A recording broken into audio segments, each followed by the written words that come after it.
Chapter 51. Pyramus and Thisbe. About 2/3 of the way along the Faubourg Saint-Honoré, and in the rear of one of the most imposing mansions in this rich neighborhood, where the various houses vie with each other for elegance of design and magnificence of construction, extended a large garden, where the wide-spreading chestnut trees raised their heads high above the walls in a solid rampart, and with the coming of every spring scattered a shower of delicate pink and white blossoms into the large stone vases that stood upon the two square pilasters of a curiously wrought iron gate that dated from the time of Louis XIII. This noble entrance, however, in spite of its striking appearance and the graceful effect of the geraniums planted in the two vases, as they waved their variegated leaves in the wind and charmed the eye with their scarlet bloom, had fallen into utter disuse. The proprietors of the mansion had many years before thought it best to confine themselves to the possession of the house itself, with its thickly planted courtyard, opening into the Faubourg Saint-Honoré, and to the garden shut in by this gate, which formerly communicated with a fine kitchen garden of about an acre. For the demon of speculation drew a line, or in other words projected a street, at the farther side of the kitchen garden. The street was laid out, a name was chosen and posted up on an iron plate, but before construction was begun, it occurred to the possessor of the property that a handsome sum might be obtained for the ground then devoted to fruits and vegetables, by building along the line of the proposed street, and so making it a branch of communication with the Faubourg Saint-Honoré itself, one of the most important thoroughfares in the city of Paris. In matters of speculation, however, though man proposes, yet money disposes. From some such difficulty the newly named street died almost in birth, and the purchaser of the kitchen garden, having paid a high price for it, and being quite unable to find anyone willing to take his bargain off his hands without a considerable loss, yet still clinging to the belief that at some future day he should obtain a sum for it that would repay him, not only for his past outlay, but also the interest upon the capital locked up in his new acquisition, contented himself with letting the ground temporarily to some market gardeners, at a yearly rental of 500 francs. And so, as we have said, the iron gate leading into the kitchen garden had been closed up and left to the rust, which bade fair before long to eat off its hinges, while to prevent the ignoble glances of the diggers and delvers of the ground from presuming to sully the aristocratic enclosure belonging to the mansion, the gate had been boarded up to a height of 6 feet. True, the planks were not so closely adjusted but that a hasty peep might be obtained through their interstices, but the strict decorum and rigid propriety of the inhabitants of the house left no grounds for apprehending that advantage would be taken of that circumstance. Horticulture seemed, however, to have been abandoned in the deserted kitchen garden, and where cabbages, carrots, radishes, peas, and melons had once flourished, a scanty crop of lucerne alone bore evidence of its being deemed worthy of cultivation. A small, low door gave egress from the walled space we have been describing into the projected street, the ground having been abandoned as unproductive by its various renters, and had now fallen so completely in general estimation as to return not even the 0.5% it had originally paid. Towards the house the chestnut trees we have before mentioned rose high above the wall, without in any way affecting the growth of other luxuriant shrubs and flowers that eagerly dressed forward to fill up the vacant spaces, as though asserting their right to enjoy the boon of light and air. At one corner, where the foliage became so thick as almost to shut out day, a large stone bench and sundry rustic seats indicated that this sheltered spot was either in general favor or particular use by some inhabitant of the house, which was faintly discernible through the dense mass of verdure that partially concealed it, though situated but 100 paces off. Whoever had selected this retired portion of the grounds as the boundary of a walk, or as a place for meditation, was abundantly justified in the choice by the absence of all glare, the cool, refreshing shade, the screen it afforded from the scorching rays of the sun, that found no entrance there even during the burning days of hottest summer, the incessant and melodious warbling of birds, and the entire removal from either the noise of the street or the bustle of the mansion.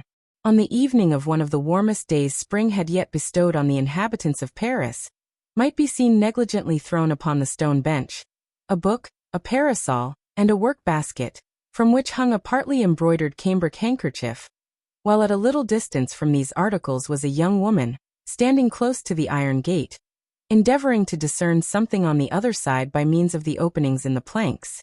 The earnestness of her attitude, and the fixed gaze with which She seemed to seek the object of her wishes, proving how much her feelings were interested in the matter.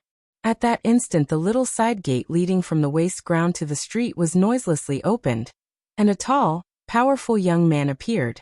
He was dressed in a common gray blouse and velvet cap, but his carefully arranged hair, beard and mustache, all of the richest and glossiest black, ill-accorded with his plebeian attire. After casting a rapid glance around him, in order to assure himself that he was unobserved, he entered by the small gate, and carefully closing and securing it after him, proceeded with a hurried step towards the barrier. At the sight of him she expected, though probably not in such a costume, the young woman started in terror, and was about to make a hasty retreat. But the eye of love had already seen, even through the narrow chinks of the wooden palisades, the movement of the white robe, and observed the fluttering of the blue sash. Pressing his lips close to the planks, he exclaimed, "Don't be alarmed, Valentine, it is I." Again the timid girl found courage to return to the gate, saying, as she did so, "And why do you come so late today? It is almost dinner time, and I had to use no little diplomacy to get rid of my watchful stepmother, my too devoted maid, and my troublesome brother, who is always teasing me about coming to work at my embroidery, which I am in a fair way never to get done. So pray excuse yourself as well as you can for having made me wait. And after that, tell me why I see you in a dress so singular that at first I did not recognize you." "Dearest Valentine," said the young man, "the difference between our respective stations makes me fear to offend you by speaking of my love, but yet I cannot find myself in your presence without longing to pour forth my soul, and tell you how fondly I adore you, if it be but to carry away with me the recollection of such sweet moments. I could even thank you for chiding me, for it leaves me a gleam of hope, that if you did not expect me, and that indeed would be worse than vanity to suppose, at least I was in your thoughts. You ask me the cause of my being late, and why I come disguised. I will candidly explain the reason of both, and I trust to your goodness to pardon me. I have chosen a trade." "A trade? Oh, Maximilian, how can you jest at a time when we have such deep cause for uneasiness? Heaven keep me from jesting with that which is far dearer to me than life itself. But listen to me, Valentine, and I will tell you all about it. I became weary of ranging fields and scaling walls, and seriously alarmed at the idea suggested by you, that if caught hovering about here your father would very likely have me sent to prison as a thief. That would compromise the honor of the French army, to say nothing of the fact that the continual presence of a captain of Spahis in a place where no warlike projects could be supposed to account for it might well create surprise. So I have become a gardener, and consequently, adopted the costume of my calling." "What excessive nonsense you talk, Maximilian." "Nonsense? Pray do not call what I consider the wisest action of my life by such a name. Consider, by becoming a gardener I effectually screen our meetings from all suspicion or danger."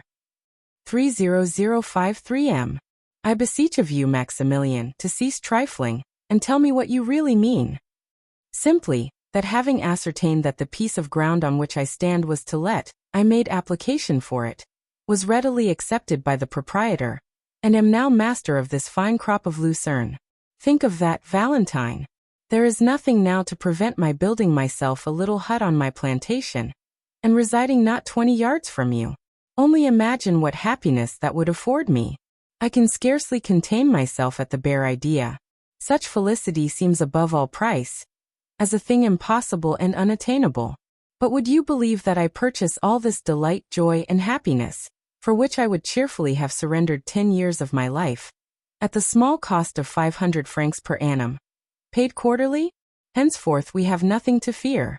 I am on my own ground, and have an undoubted right to place a ladder against the wall, and to look over when I please, without having any apprehensions of being taken off by the police as a suspicious character. I may also enjoy the precious privilege of assuring you of my fond, faithful, and unalterable affection, whenever you visit your favorite bower, unless, indeed, it offends your pride to listen to professions of love from the lips of a poor working man, clad in a blouse and cap." A faint cry of mingled pleasure and surprise escaped from the lips of Valentine, who almost instantly said, in a saddened tone, as though some envious cloud darkened the joy which illumined her heart, "Alas, no, Maximilian, this must not be, for many reasons. we should presume too much on our own strength, and like others, perhaps, be led astray by our blind confidence in each other's prudence. How can you for an instant entertain so unworthy a thought, dear Valentine? Have I not, from the first blessed hour of our acquaintance, schooled all my words and actions to your sentiments and ideas? And you have, I am sure, the fullest confidence in my honor. When you spoke to me of experiencing a vague and indefinite sense of coming danger, I placed myself blindly and devotedly at your service, asking no other reward than the pleasure of being useful to you. And have I ever since, by word or look, given you cause of regret for having selected me from the numbers that would willingly have sacrificed their lives for you? You told me, my dear Valentine, that you were engaged to M. d'Épinay, and that your father was resolved upon completing the match, and that from his will there was no appeal, as M. de Villefort was never known to change a determination once formed. I kept in the background as you wished, and waited, not for the decision of your heart or my own, but hoping that Providence would graciously interpose in our behalf, and order events in our favor. But what cared I for delays or difficulties, Valentine, as long as you confessed that you loved me, and took pity on me? If you will only repeat that avowal now and then, I can endure anything. Ah, Maximilian, that is the very thing that makes you so bold, and which renders me at once so happy and unhappy, that I frequently ask myself whether it is better for me to endure the harshness of my stepmother, and her blind preference for her own child, or to be, as I now am, insensible to any pleasure save such as I find in these meetings, so fraught with danger to both. I will not admit that word, returned the young man. It is at once cruel and unjust. Is it possible to find a more submissive slave than myself? You have permitted me to converse with you from time to time, Valentine, but forbidden my ever following you in your walks or elsewhere. Have I not obeyed? And since I found means to enter this enclosure to exchange a few words with you through this gate, to be close to you without really seeing you, have I ever asked so much as to touch the hem of your gown, or tried to pass this barrier which is but a trifle to one of my youth and strength? Never has a complaint or a murmur escaped me. I have been bound by my promises as rigidly as any knight of olden times. Come, come, dearest Valentine, confess that what I say is true, lest I be tempted to call you unjust. 30055M. It is true, said Valentine, as she passed the end of her slender fingers through a small opening in the planks, and permitted Maximilian to press his lips to them. And you are a true and faithful friend, but still you acted from motives of self-interest, my dear Maximilian, for you well knew that from the moment in which you had manifested an opposite spirit all would have been ended between us. You promised to bestow on me the friendly affection of a brother, for I have no friend but yourself upon earth, who am neglected and forgotten by my father, harassed and persecuted by my stepmother, and left to the sole companionship of a paralyzed and speechless old man, whose withered hand can no longer press mine, and who can speak to me with the eye alone, although there still lingers in his heart the warmest tenderness for his poor grandchild. Oh, how bitter a fate is mine, to serve either as a victim or an enemy to all who are stronger than myself, while my only friend and supporter is a living corpse. Indeed, indeed, Maximilian, I am very miserable, and if you love me it must be out of pity. Valentine, replied the young man, deeply affected, I will not say you are all I love in the world, for I dearly prize my sister and brother-in-law, but my affection for them is calm and tranquil, in no manner resembling what I feel for you. When I think of you my heart beats fast, the blood burns in my veins, and I can hardly breathe, but I solemnly promise you to restrain all this ardor, this fervor and intensity of feeling, until you yourself shall require me to render them available in serving or assisting you. M. Franz is not expected to return home for a year to come, I am told. In that time many favorable and unforeseen chances may befriend us. Let us, then, hope for the best. Hope is so sweet a comforter. Meanwhile, Valentine, while reproaching me with selfishness, think a little what you have been to me. The beautiful but cold resemblance of a marble Venus. What promise of future reward have you made me for all the submission and obedience I have evinced? None whatever.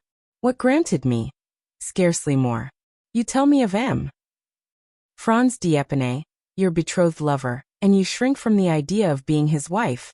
But tell me, Valentine, is there no other sorrow in your heart? You see me devoted to you, body and soul. My life and each warm drop that circles round my heart are consecrated to your service. You know full well that my existence is bound up in yours, that were I to lose you I would not outlive the hour of such crushing misery. Yet you speak with calmness of the prospect of your being the wife of another. Oh, Valentine, were I in your place, and did I feel conscious as you do, of being worshipped, adored, with such a love as mine, 100 times at least should I have passed my hand between these iron bars, and said, "Take this hand, dearest Maximilian, and believe that, living or dead, I am yours only and forever." The poor girl made no reply, but her lover could plainly hear her sobs and tears. A rapid change took place in the young man's feelings. "Dearest, dearest Valentine," exclaimed he, "forgive me if I have offended you, and forget the words I spoke if they have unwittingly caused you pain." "No, Maximilian, I am not offended," answered she.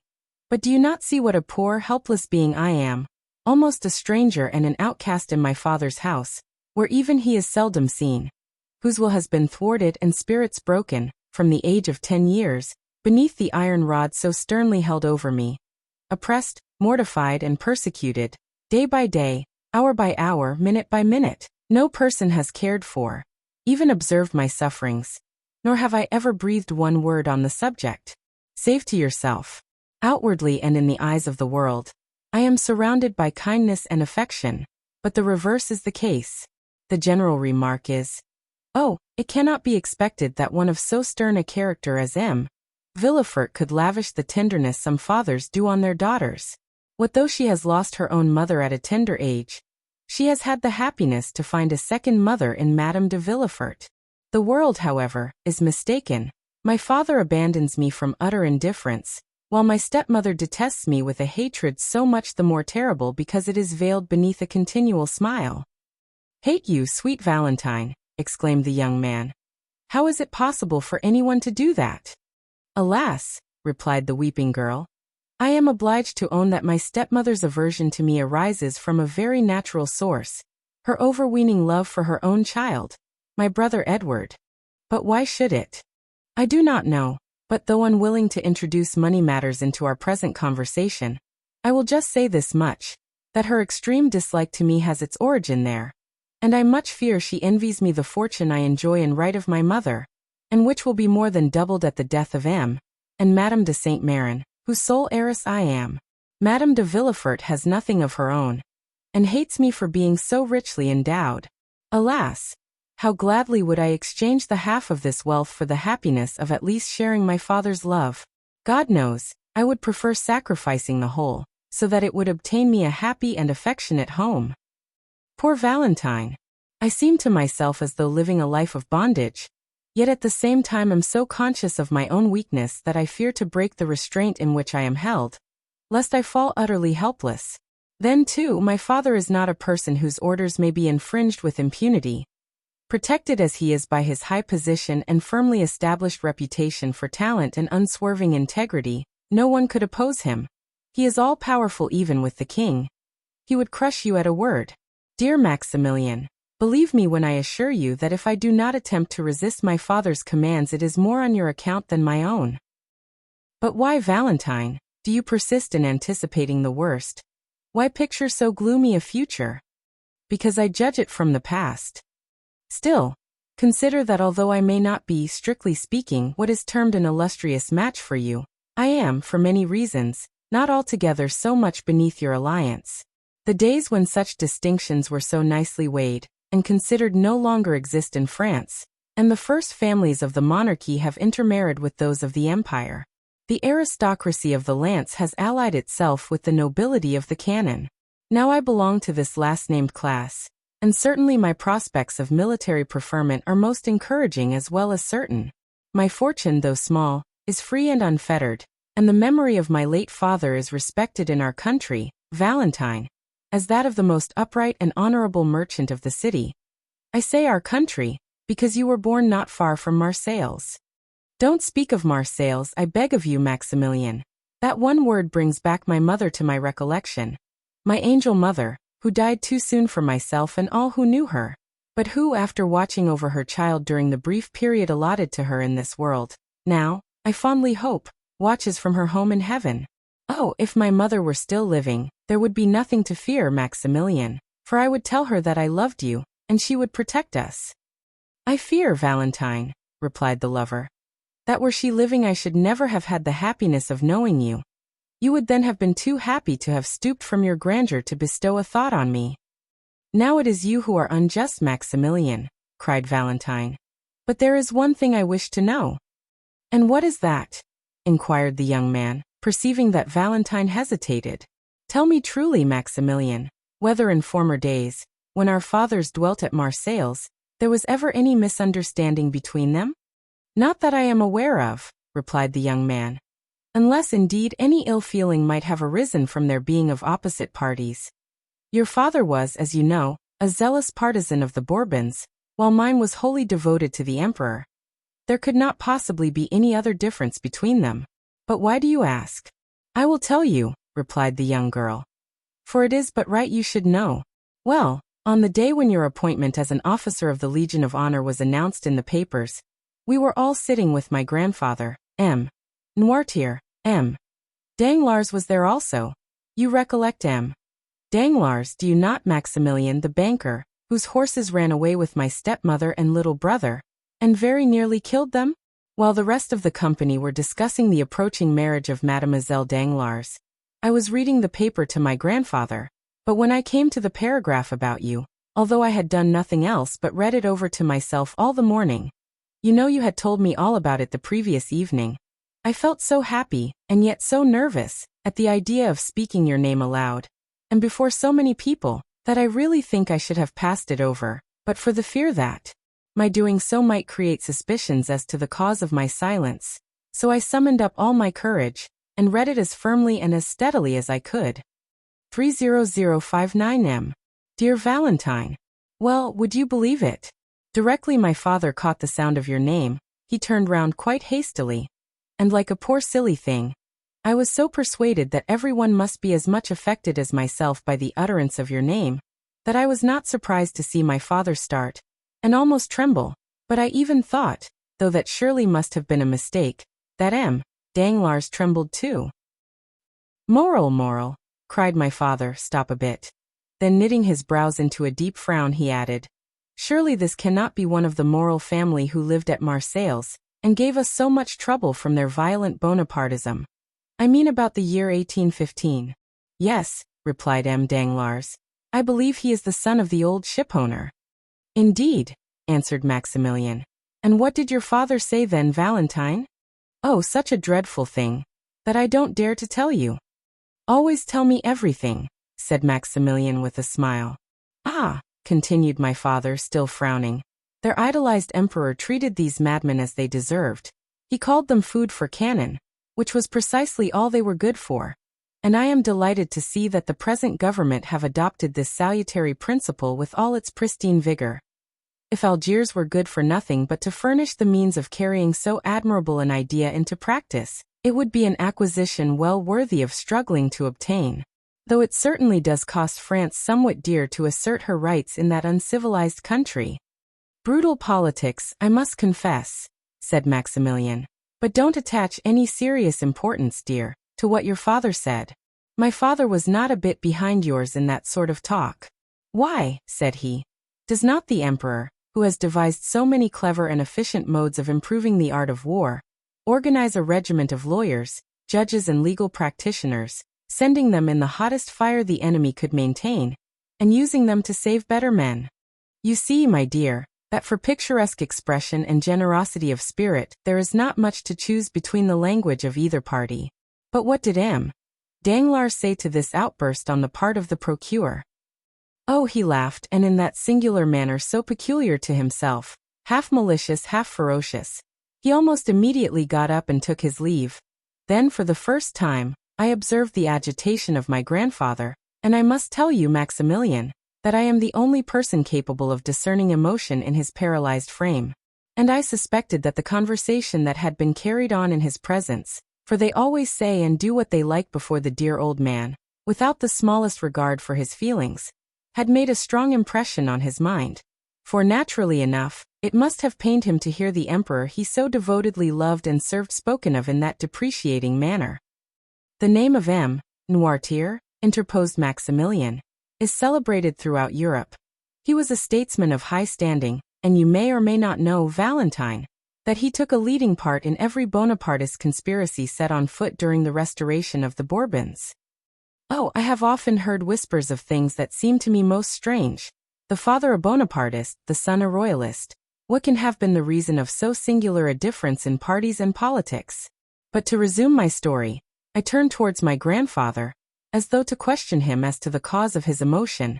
He looked expressively at the newspaper I had been reading. "What is the matter, dear grandfather?" said I. "Are you pleased?" He gave me a sign in the affirmative. With what my father said just now, he returned a sign in the negative. "Perhaps you liked what M. Danglars said?" Another sign in the negative. "Oh, then, you were glad to hear that M. Morel, I didn't dare to say Maximilian, had been made an officer of the Legion of Honor?" He signified assent. "Only think of the poor old man's being so pleased to think that you, who were a perfect stranger to him, had been made an officer of the Legion of Honor. Perhaps it was a mere whim on his part, for he is falling, they say, into second childhood, but I love him for showing so much interest in you." "How singular," murmured Maximilian. "Your father hates me while your grandfather, on the contrary. What strange feelings are aroused by politics." "Hush," cried Valentine suddenly. "Someone is coming." Maximilian leaped at one bound into his crop of lucerne, which he began to pull up in the most ruthless way, under the pretext of being occupied in weeding it. "Mademoiselle, mademoiselle," exclaimed a voice from behind the trees. "Madame is searching for you everywhere. There is a visitor in the drawing-room." "A visitor?" inquired Valentine, much agitated. "Who is it?" "Some grand personage. A prince, I believe they said. The Count of Monte Cristo." "I will come directly," cried Valentine aloud.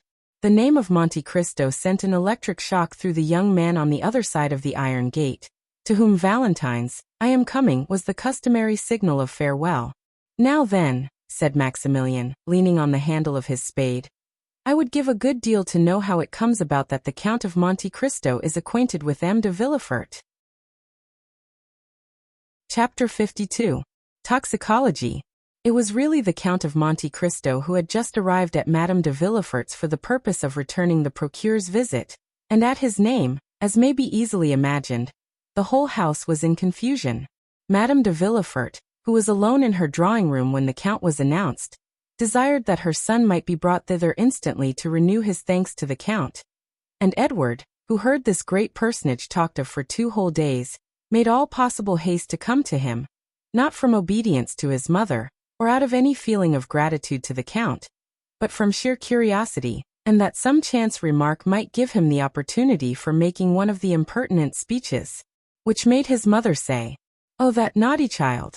But I can't be severe with him, he is really so bright."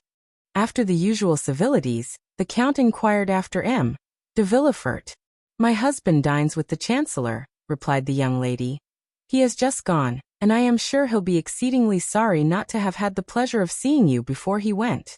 2 visitors who were there when the Count arrived, having gazed at him with all their eyes, retired after that reasonable delay which politeness admits and curiosity requires. "What is your sister Valentine doing?" inquired Madame de Villefort of Edward. "Tell someone to bid her come here, that I may have the honor of introducing her to the Count." "You have a daughter, then, madame?" inquired the Count. "Very young, I presume?" "The daughter of M. de Villefort by his first marriage," replied the young wife, "a fine well-grown girl." "But melancholy," interrupted Master Edward, snatching the feathers out of the tail of a splendid paroquet that was screaming on its gilded perch, in order to make a plume for his hat. Madame de Villefort merely cried, "Be still, Edward." She then added, "This young madcap is, however, very nearly right, and merely re-echoes what he has heard me say with pain 100 times. For Mademoiselle de Villefort is, in spite of all we can do to rouse her, of a melancholy disposition and taciturn habit, which frequently injure the effect of her beauty. But what detains her? Go, Edward, and see." "Because they are looking for her, where she is not to be found." "And where are they looking for her?" "With Grandpapa Noirtier." "And do you think she is not there?" "No, no, no, no, no, she is not there," replied Edward, singing his words. "And where is she, then?" If you know, why don't you tell?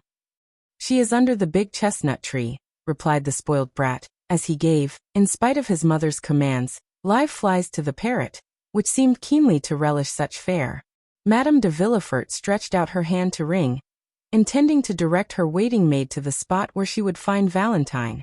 When the young lady herself entered the apartment, she appeared much dejected, and any person who considered her attentively might have observed the traces of recent tears in her eyes. Valentine, whom we have in the rapid march of our narrative presented to our readers without formally introducing her, was a tall and graceful girl of 19, with bright chestnut hair, deep blue eyes, and that reposeful air of quiet distinction which characterized her mother. Her white and slender fingers, her pearly neck, her cheeks tinted with varying hues reminded one of the lovely Englishwomen who have been so poetically compared in their manner to the gracefulness of a swan. She entered the apartment, and seeing near her stepmother the stranger of whom she had already heard so much, saluted him without any girlish awkwardness, or even lowering her eyes, and with an elegance that redoubled the Count's attention. He rose to return the salutation.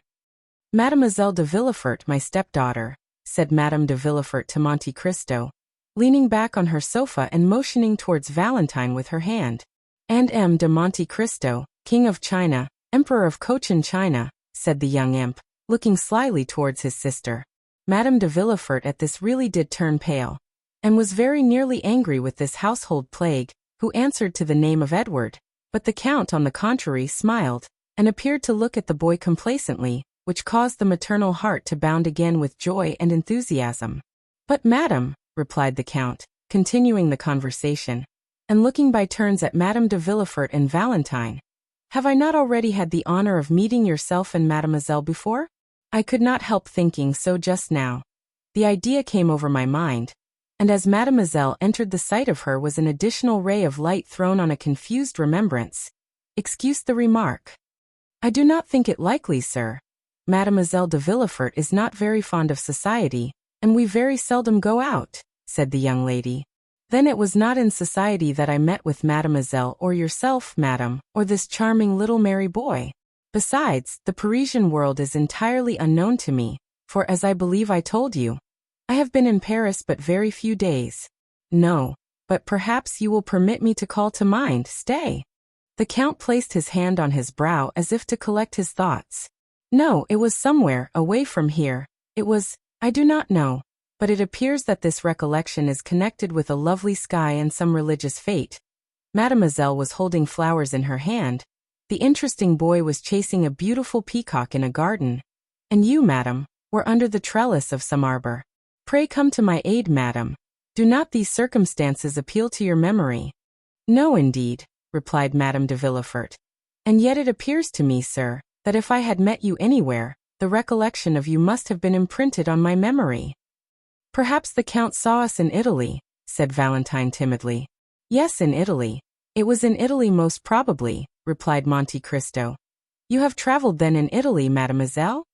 Yes, madam, and I were there 2 years ago. The doctors, anxious for my lungs, had prescribed the air of Naples. We went by Bologna, Perugia, and Rome. Ah yes, true, mademoiselle, exclaimed Monte Cristo as if this simple explanation was sufficient to revive the recollection he sought. It was at Perugia on Corpus Christi Day, in the garden of the Hôtel de Postes, when chance brought us together. You, Madame de Villefort, and her son. I now remember having had the honor of meeting you. I perfectly well remember Perugia, sir, and the Hôtel de Postes and the festival of which you speak, said Madame de Villefort. But in vain do I tax my memory, of whose treachery I am ashamed, for I really do not recall to mind that I ever had the pleasure of seeing you before. It is strange, but neither do I recollect meeting with you, observed Valentine, raising her beautiful eyes to the Count. 30065 But I remember it perfectly, interposed the darling Edward. I will assist your memory, madam, continued the Count. The day had been burning hot. You were waiting for horses, which were delayed in consequence of the festival. Mademoiselle was walking in the shade of the garden, and your son disappeared in pursuit of the peacock. And I caught it, mamma, don't you remember? Interposed Edward, and I pulled 3 such beautiful feathers out of his tail. You, madam, remained under the arbor. Do you not remember that while you were seated on a stone bench, And while, as I told you, Mademoiselle de Villefort and your young son were absent, you conversed for a considerable time with somebody? Yes, in truth, yes, answered the young lady, turning very red. I do remember conversing with a person wrapped in a long woolen mantle. He was a medical man, I think. Precisely so, madam. This man was myself. For a fortnight I had been at that hotel, during which period I had cured my valet de chambre of a fever, and my landlord of the jaundice, so that I really acquired a reputation as a skillful physician. We discoursed a long time, madam, on different subjects, of Perugino, of Raphael, of manners, customs, of the famous Aqua Tofana, of which they had told you, I think you said, that certain individuals in Perugia had preserved the secret. Yes, true, replied Madame de Villefort, somewhat uneasily. I remember now. I do not recollect now all the various subjects of which we discoursed, madam, continued the Count with perfect calmness. But I perfectly remember that, falling into the error which others had entertained respecting me, you consulted me as to the health of Mademoiselle de Villefort. Yes, really, sir, you were in fact a medical man, said Madame de Villefort, since you had cured the sick. Molière or Beaumarchais would reply to you, madam, that it was precisely because I was not, that I had cured my patients. For myself, I am content to say to you that I have studied chemistry and the natural sciences somewhat deeply, but still only as an amateur, you understand. At this moment the clock struck 6. It is 6 o'clock, said Madame de Villefort, evidently agitated. Valentine, will you not go and see if your grandpapa will have his dinner? Valentine rose and, saluting the Count, left the apartment without speaking. Oh, madam, said the Count, when Valentine had left the room. Was it on my account that you sent Mademoiselle de Villefort away? By no means, replied the young lady quickly. But this is the hour when we usually give M. Noirtier the unwelcome meal that sustains his pitiful existence. You are aware, sir, of the deplorable condition of my husband's father? Yes, madam, M. de Villefort spoke of it to me, a paralysis, I think. Alas, yes, the poor old gentleman is entirely helpless. The mind alone is still active in this human machine, and that is faint and flickering, like the light of a lamp about to expire. But excuse me, sir, for talking of our domestic misfortunes. I interrupted you at the moment when you were telling me that you were a skillful chemist. No, madam, I did not say as much as that, replied the Count with a smile. Quite the contrary. I have studied chemistry because, having determined to live in Eastern climates, I have been desirous of following the example of King Mithridates. Mithridates, Rex Ponticus, said the young scamp, as he tore some beautiful portraits out of a splendid album.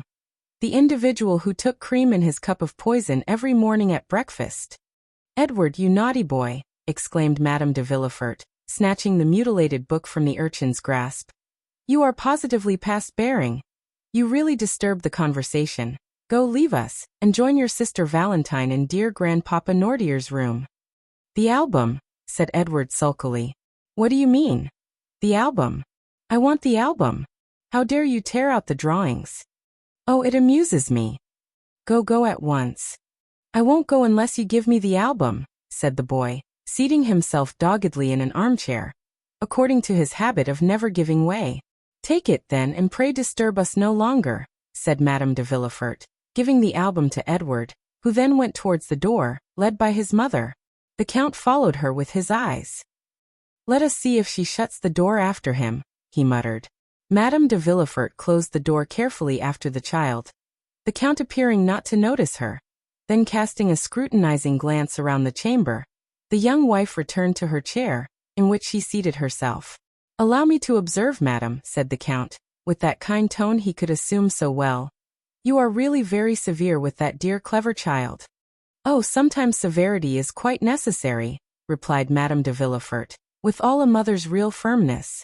It was his Cornelius Nepos that Master Edward was repeating when he referred to King Mithridates, continued the Count. And you interrupted him in a quotation which proves that his tutor has by no means neglected him, for your son is really advanced for his years. The fact is, Count, answered the mother, agreeably flattered, he has great aptitude, and learns all that is set before him. He has but one fault, he is somewhat willful. But really, on referring for the moment to what he said, do you truly believe that Mithridates used these precautions, and that these precautions were efficacious? I think so, madam, because I myself have made use of them, that I might not be poisoned at Naples, at Palermo, and at Smyrna, that is to say, on 3 several occasions when, but for these precautions, I must have lost my life. And your precautions were successful? Completely so. Yes, I remember now you're mentioning to me at Perugia something of this sort. Indeed, said the Count with an air of surprise, remarkably well counterfeited. I really did not remember. I inquired of you if poisons acted equally, and with the same effect, on men of the north as on men of the south, and you answered me that the cold and sluggish habits of the north did not present the same aptitude as the rich and energetic temperaments of the natives of the south. And that is the case, observed Monte Cristo. I have seen Russians devour, without being visibly inconvenienced, vegetable substances which would infallibly have killed a Neapolitan or an Arab. And you really believe the result would be still more sure with us than in the East. And in the midst of our fogs and rains a man would habituate himself more easily than in a warm latitude to this progressive absorption of poison? Certainly, it being at the same time perfectly understood that he should have been duly fortified against the poison to which he had not been accustomed. Yes, I understand that. And how would you habituate yourself, for instance, or rather, how did you habituate yourself to it? Oh, very easily.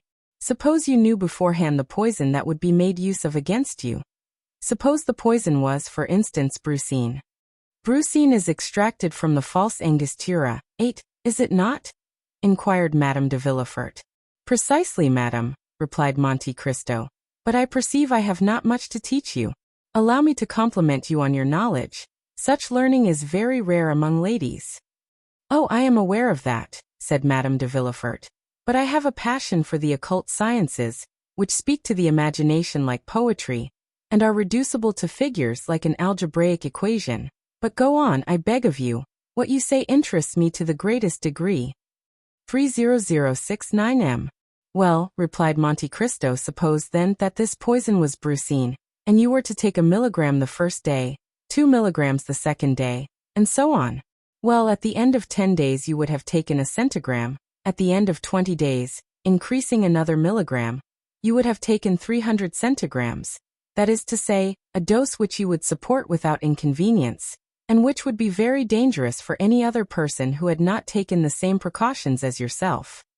Well then, at the end of a month, when drinking water from the same carafe, you would kill the person who drank with you, without your perceiving, otherwise than from slight inconvenience, that there was any poisonous substance mingled with this water. Do you know any other counterpoisons? I do not. I have often read and read again the history of Mithridates, said Madame de Villefort in a tone of reflection, and had always considered it a fable. No, madam, contrary to most history, it is true, but what you tell me, madam, what you inquire of me, is not the result of a chance query, for 2 years ago you asked me the same questions, and said then, that for a very long time this history of Mithridates had occupied your mind. True, sir. The 2 favorite studies of my youth were botany and mineralogy, and subsequently, when I learned that the use of simples frequently explained the whole history of a people, and the entire life of individuals in the East, as flowers betoken and symbolize a love affair, I have regretted that I was not a man, that I might have been a Flamel, a Fontana, or a Cabanis. And the more, madam, said Monte Cristo, as the Orientals do not confine themselves, as did Mithridates, to make a cuirass of his poisons, but they also made them a dagger. Science becomes, in their hands, not only a defensive weapon, but still more frequently an offensive one. The one serves against all their physical sufferings, the other against all their enemies. With opium, belladonna, brucia, snakewood, and the cherry laurel, they put to sleep all who stand in their way. There is not one of those women, Egyptian, Turkish, or Greek, whom here you call good women, who do not know how, by means of chemistry, to stupefy a doctor, and in psychology to amaze a confessor. Really, said Madame de Villefort, whose eyes sparkled with strange fire at this conversation. Oh yes, indeed, madam, continued Monte Cristo. The secret dramas of the East begin with a love philtre and end with a death potion, begin with paradise and end with hell. There are as many elixirs of every kind as there are caprices and peculiarities in the physical and moral nature of humanity. And I will say further, The art of these chemists is capable with the utmost precision to accommodate and proportion the remedy and the bane to yearnings for love or desires for vengeance. But sir, remarked the young woman, these Eastern societies, in the midst of which you have passed a portion of your existence, are as fantastic as the tales that come from their strange land. A man can easily be put out of the way there, then. It is, indeed, the Baghdad and Basora of the 1001 Nights. The sultans and viziers who rule over society there, and who constitute what in France we call the government, are really Harun al-Raskids and Ja'afars, who not only pardon a poisoner, but even make him a prime minister, if his crime has been an ingenious one, and who, under such circumstances, have the whole story written in letters of gold, to divert their hours of idleness and ennui. By no means, madam. The fanciful exists no longer in the East. There, disguised under other names and concealed under other costumes, are police agents, magistrates, attorneys general, and bailiffs. They hang, behead, and impale their criminals in the most agreeable possible manner. But some of these, like clever rogues, have contrived to escape human justice, and succeed in their fraudulent enterprises by cunning stratagems. Amongst us a simpleton, possessed by the demon of hate or cupidity, who has an enemy to destroy, or some near relation to dispose of, goes straight to the grocers or druggists, gives a false name, which leads more easily to his detection than his real one, and under the pretext that the rats prevent him from sleeping, purchases 5 or 6 grams of arsenic. If he is really a cunning fellow, he goes to 5 or 6 different druggists or grocers, and thereby becomes only 5 or 6 times more easily traced. Then when he has acquired his specific, he administers duly to his enemy, or near kinsman, a dose of arsenic which would make a mammoth or mastodon burst, and which, without rhyme or reason, makes his victim utter groans which alarm the entire neighborhood. Then arrive a crowd of policemen and constables. They fetch a doctor, who opens the dead body, and collects from the entrails and stomach a quantity of arsenic in a spoon. Next day 100 newspapers relate the fact, with the names of the victim and the murderer. The same evening the grocer or grocers, druggist or druggists, come and say, "It was I who sold the arsenic to the gentleman." And rather than not recognize the guilty purchaser, they will recognize 20. Then the foolish criminal is taken, imprisoned, interrogated, confronted, confounded, condemned, and cut off by hemp or steel.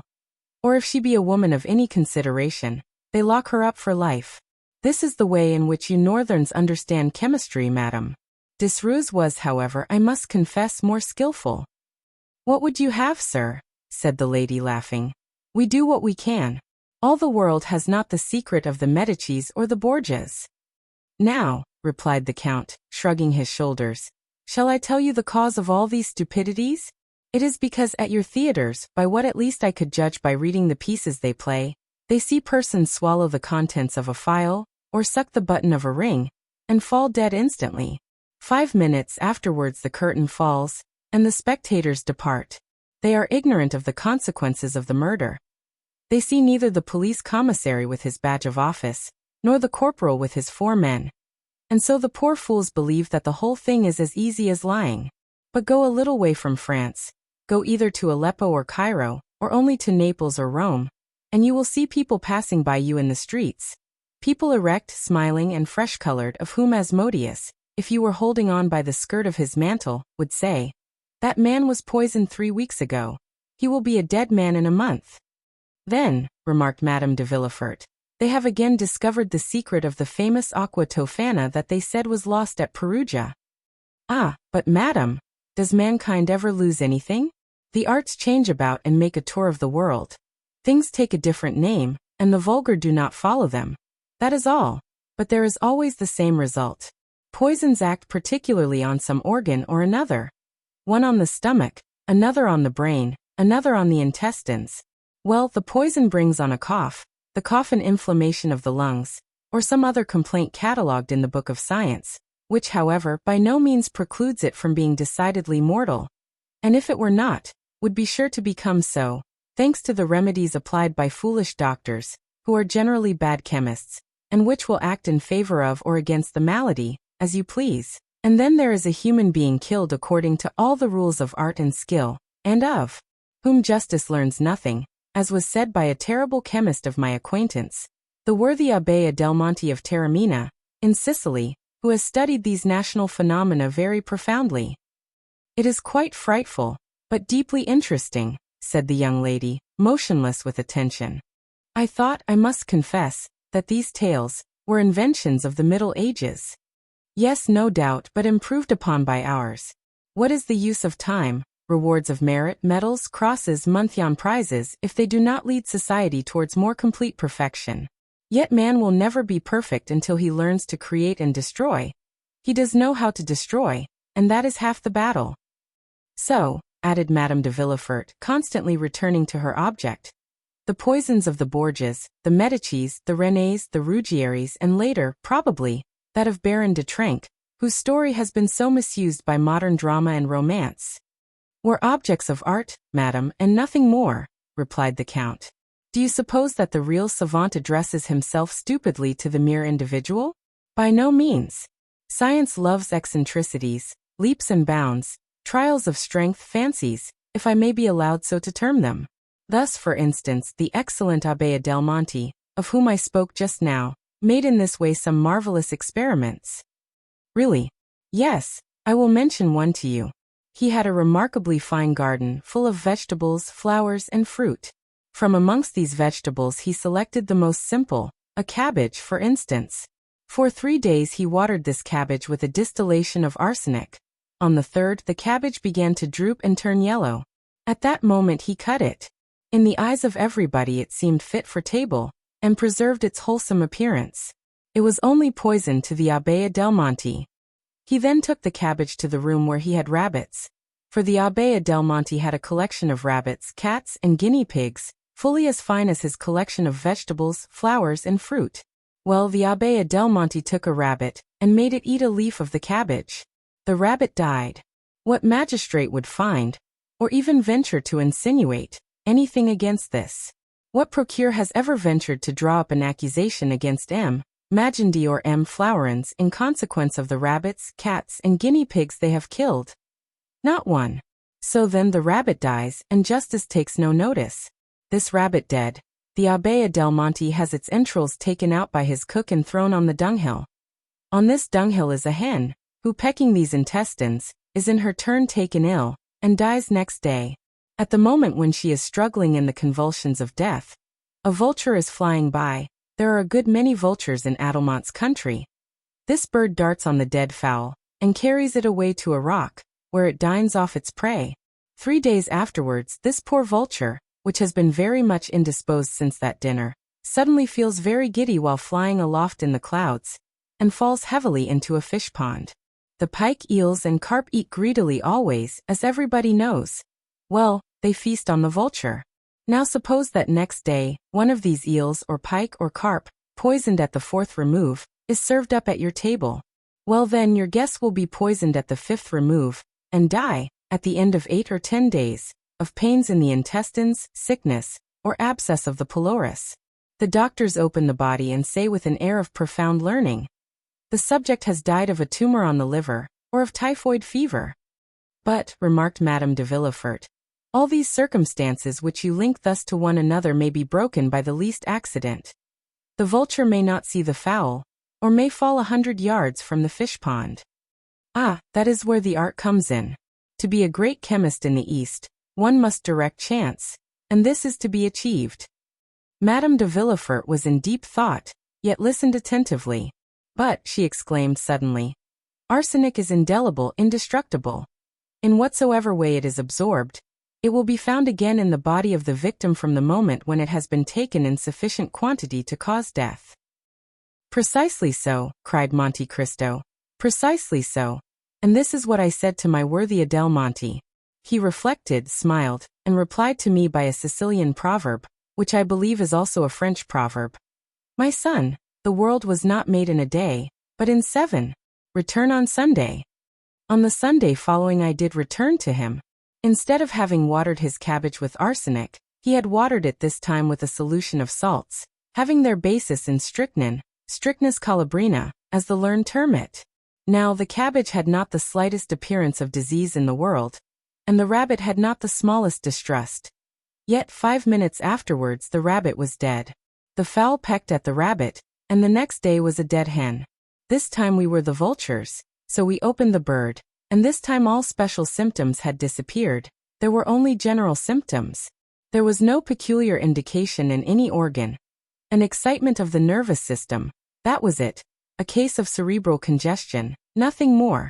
The fowl had not been poisoned, she had died of apoplexy. Apoplexy is a rare disease among fowls, I believe, but very common among men. Madame de Villefort appeared more and more thoughtful. It is very fortunate, she observed, that such substances could only be prepared by chemists. Otherwise, all the world would be poisoning each other. By chemists and persons who have a taste for chemistry, said Monte Cristo carelessly. And then, said Madame de Villefort, endeavoring by a struggle, and with effort, to get away from her thoughts. However skillfully it is prepared, crime is always crime, and if it avoid human scrutiny, it does not escape the eye of God. The Orientals are stronger than we are in cases of conscience, and very prudently, have no hell. That is the point. 30075M. Really, madam, this is a scruple which naturally must occur to a pure mind like yours, but which would easily yield before sound reasoning. The bad side of human thought will always be defined by the paradox of Jean-Jacques Rousseau. You remember, the mandarin who is killed 500 leagues off by raising the tip of the finger.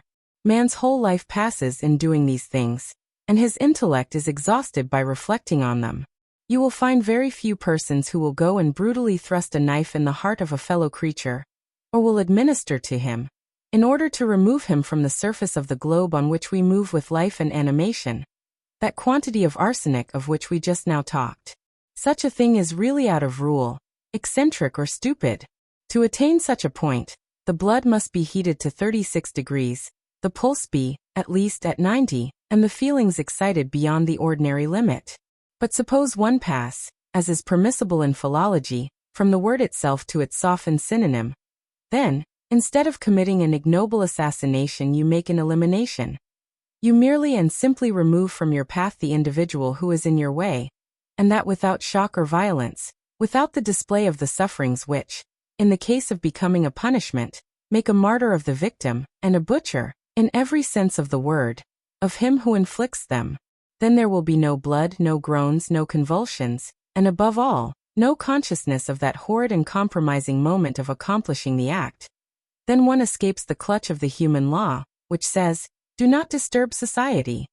This is the mode in which they manage these things, and succeed in Eastern climes, where there are grave and phlegmatic persons who care very little for the questions of time and conjunctures of importance. Yet conscience remains, remarked Madame de Villefort in an agitated voice, and with a stifled sigh. Yes, answered Monte Cristo happily, yes, conscience does remain, and if it did not, how wretched we should be. After every action requiring exertion, it is conscience that saves us, for it supplies us with 1,000 good excuses, of which we alone are judges. And these reasons, howsoever excellent in producing sleep, would avail us but very little before a tribunal, when we were tried for our lives. Thus Richard III, for instance, was marvelously served by his conscience after the putting away of the 2 children of Edward IV.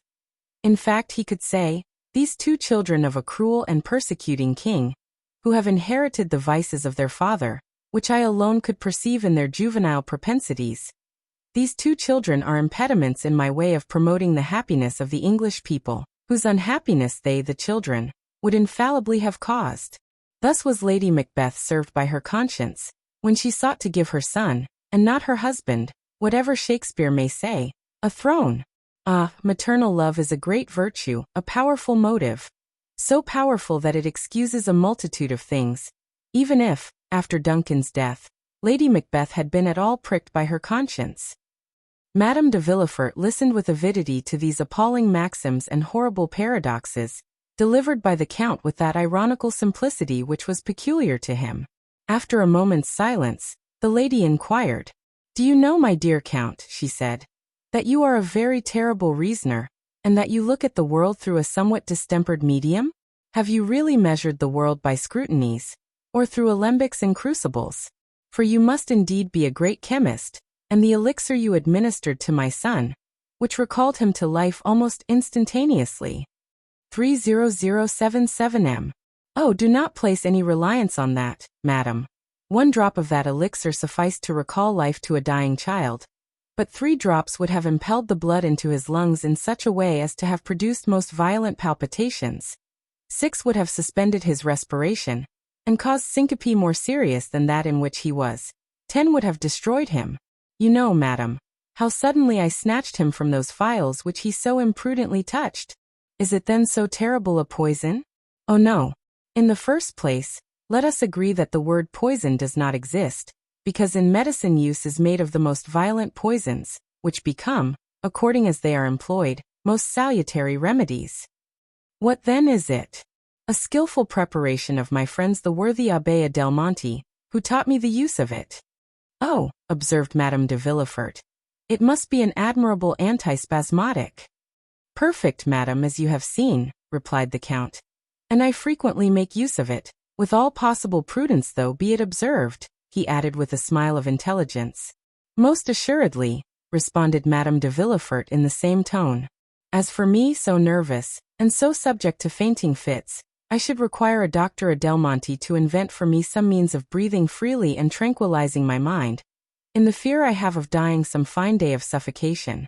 In the meanwhile, as the thing is difficult to find in France, and your abbé is not probably disposed to make a journey to Paris on my account, I must continue to use Monsieur Planche's antispasmodics, and Mint and Hoffman's drops are among my favorite remedies. Here are some lozenges which I have made up on purpose. They are compounded doubly strong. Monte Cristo opened the tortoiseshell box, which the lady presented to him, and inhaled the odor of the lozenges with the air of an amateur who thoroughly appreciated their composition. They are indeed exquisite, he said, but as they are necessarily submitted to the process of deglutition, a function which it is frequently impossible for a fainting person to accomplish, I prefer my own specific. Undoubtedly, and so should I prefer it, after the effects I have seen produced, but of course it is a secret, and I am not so indiscreet as to ask it of you. But I, said Monte Cristo, rising as he spoke, I am gallant enough to offer it you. 30079M. How kind you are. Only remember one thing. A small dose is a remedy, a large one is poison. 1 drop will restore life as you have seen, 5 or 6 will inevitably kill, and in a way the more terrible inasmuch as, poured into a glass of wine, it would not in the slightest degree affect its flavor. But I say no more, madam. It is really as if I were prescribing for you. The clock struck 6:30, and a lady was announced, a friend of Madame de Villefort, who came to dine with her.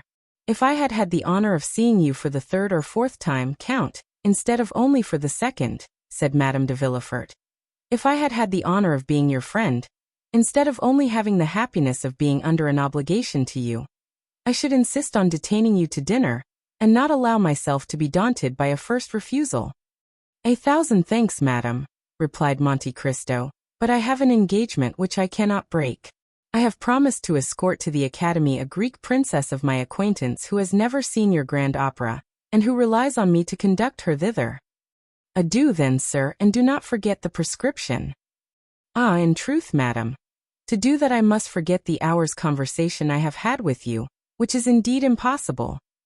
Monte Cristo bowed, and left the house. Madame de Villefort remained immersed in thought. He is a very strange man, she said, and in my opinion is himself the Adelmonte he talks about.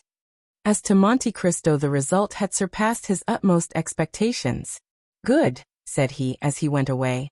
This is a fruitful soil, and I feel certain that the seed sown will not be cast on barren ground. Next morning, faithful to his promise, he sent the prescription requested. Chapter 53. Robert le Diable. The pretext of an opera engagement was so much the more feasible, as there chanced to be on that very night a more than ordinary attraction at the Académie Royale. Levasseur, who had been suffering under severe illness, made his reappearance in the character of Bertram, and as usual, the announcement of the most admired production of the favorite composer of the day had attracted a brilliant and fashionable audience. Morcerf, like most other young men of rank and fortune, had his orchestra stall, with the certainty of always finding a seat in at least a dozen of the principal boxes occupied by persons of his acquaintance. He had, moreover, his right of entry into the omnibus box. Chateau Renaud rented a stall beside his own, while Beecham, as a journalist, had unlimited range all over the theatre. It happened that on this particular night the minister's box was placed at the disposal of Lucien Debray, who offered it to the Comte de Morcerf, who again, upon his rejection of it by Mercédès, sent it to Danglars, with an intimation that he should probably do himself the honor of joining the Baroness and her daughter during the evening, in the event of their accepting the box in question. The ladies received the offer with too much pleasure to dream of a refusal. To no class of persons is the presentation of a gratuitous opera box more acceptable than to the wealthy millionaire, who still hugs economy while boasting of carrying a king's ransom in his waistcoat pocket. Danglars had, however, protested against showing himself in a ministerial box, declaring that his political principles, and his parliamentary position as member of the opposition party would not permit him so to commit himself. The Baroness had, therefore, dispatched a note to Lucien Debray, bidding him call for them, it being wholly impossible for her to go alone with Eugenie to the opera. There is no gainsaying the fact that a very unfavorable construction would have been put upon the circumstance if the two women had gone without escort, while the addition of a third, in the person of her mother's admitted lover, enabled Mademoiselle Danglars to defy malice and ill nature. One must take the world as one finds it. 30083 m. The curtain rose, as usual, to an almost empty house, it being one of the absurdities of Parisian fashion, never to appear at the opera until after the beginning of the performance, so that the first act is generally played without the slightest attention being paid to it, that part of the audience already assembled being too much occupied in observing the fresh arrivals, while nothing is heard but the noise of opening and shutting doors, and the buzz of conversation. "Surely," said Albert as the door of a box on the first circle opened, "that must be the Countess G." "And who is the Countess G?" inquired Chateau Renaud. "What a question! Now, do you know, Baron, I have a great mind to pick a quarrel with you for asking it. As if all the world did not know who the Countess G was." "Ah, to be sure," replied Chateau Renaud. "The lovely Venetian, is it not?" "Herself." At this moment the Countess perceived Albert, and returned his salutation with a smile. "You know her, it seems?" said Chateau Renaud. "Franz introduced me to her at Rome," replied Albert. "Well then, will you do as much for me in Paris as Franz did for you in Rome?" "With pleasure." There was a cry of "Shut up!" from the audience. This manifestation on the part of the spectators of their wish to be allowed to hear the music produced not the slightest effect on the two young men, who continued their conversation. "The Countess was present at the races in the Champ de Mars," said Chateau Renaud. "Today?" "Yes." "Bless me, I quite forgot the races. Did you bet?" "Oh, merely a paltry 50 louis. "And who was the winner?" "Nautilus. I staked on him." "But there were 3 races, were there not?" "Yes, there was the prize given by the Jockey Club, a gold cup, you know, and a very singular circumstance occurred about that race." "What was it?" "Oh, shut up!" again interposed some of the audience. "Why, it was won by a horse and rider utterly unknown on the course." "Is that possible?" "True as day. The fact was, nobody had observed a horse entered by the name of Vampa, or that of a jockey-style job, when at the last moment, a splendid roan, mounted by a jockey about as big as your fist, presented themselves at the starting post. They were obliged to stuff at least 20 pounds weight of shot in the small rider's pockets, to make him wait. But withal that he outstripped Ariel and Barbare, against whom he ran, by at least 3 whole lengths. And was it not found out at last to whom the horse and jockey belonged?" "No." "You say that the horse was entered under the name of Vampa?" "Exactly, that was the title." "Then," answered Albert, "I am better informed than you are, and know who the owner of that horse was." "Shut up there!" cried the pit in chorus. And this time the tone and manner in which the command was given betokened such growing hostility that the two young men perceived, for the first time, that the mandate was addressed to them. Leisurely turning round, they calmly scrutinized the various countenances around them, as though demanding some one person who would take upon himself the responsibility of what they deemed excessive impertinence. But as no one responded to the challenge, the friends turned again to the front of the theatre, and affected to busy themselves with the stage. At this moment the door of the minister's box opened, and Madame Danglars, accompanied by her daughter, entered, escorted by Lucien Debray, who assiduously conducted them to their seats. "Ha ha," said Château Renaud. "Here come some friends of yours, Viscount. What are you looking at there? Don't you see they are trying to catch your eye?" Albert turned round, just in time to receive a gracious wave of the fan from the Baroness. As for Mademoiselle Eugénie, she scarcely vouchsafed to waste the glances of her large black eyes even upon the business of the stage. "I tell you what, my dear fellow," said Château Renaud, "I cannot imagine what objection you can possibly have to Mademoiselle Danglars. That is, setting aside her want of ancestry and somewhat inferior rank, which by the way I don't think you care very much about. Now barring all that, I mean to say she is a deuced fine girl." "Handsome, certainly," replied Albert, "but not to my taste, which I confess, inclines to something softer, gentler and more feminine." "Ah well," exclaimed Château Renaud, who because he had seen his 30th summer fancied himself duly warranted in assuming a sort of paternal air with his more youthful friend. "You young people are never satisfied. Why, what would you have more? Your parents have chosen you a bride built on the model of Diana, the huntress, and yet you are not content." "No, for that very resemblance affrights me. I should have liked something more in the manner of the Venus of Milo or Capua, but this chase-loving Diana, continually surrounded by her nymphs, gives me a sort of alarm lest she should some day bring on me the fate of Actaeon." And indeed, it required but one glance at Mademoiselle Danglars to comprehend the justness of Morcerf's remark. She was beautiful, but her beauty was of too marked and decided a character to please a fastidious taste. Her hair was raven black, but its natural waves seemed somewhat rebellious. Her eyes, of the same color as her hair, were surmounted by well-arched brows, whose great defect, however, consisted in an almost habitual frown, while her whole physiognomy wore that expression of firmness and decision so little in accordance with the gentler attributes of her sex. Her nose was precisely what a sculptor would have chosen for a chiseled Juno.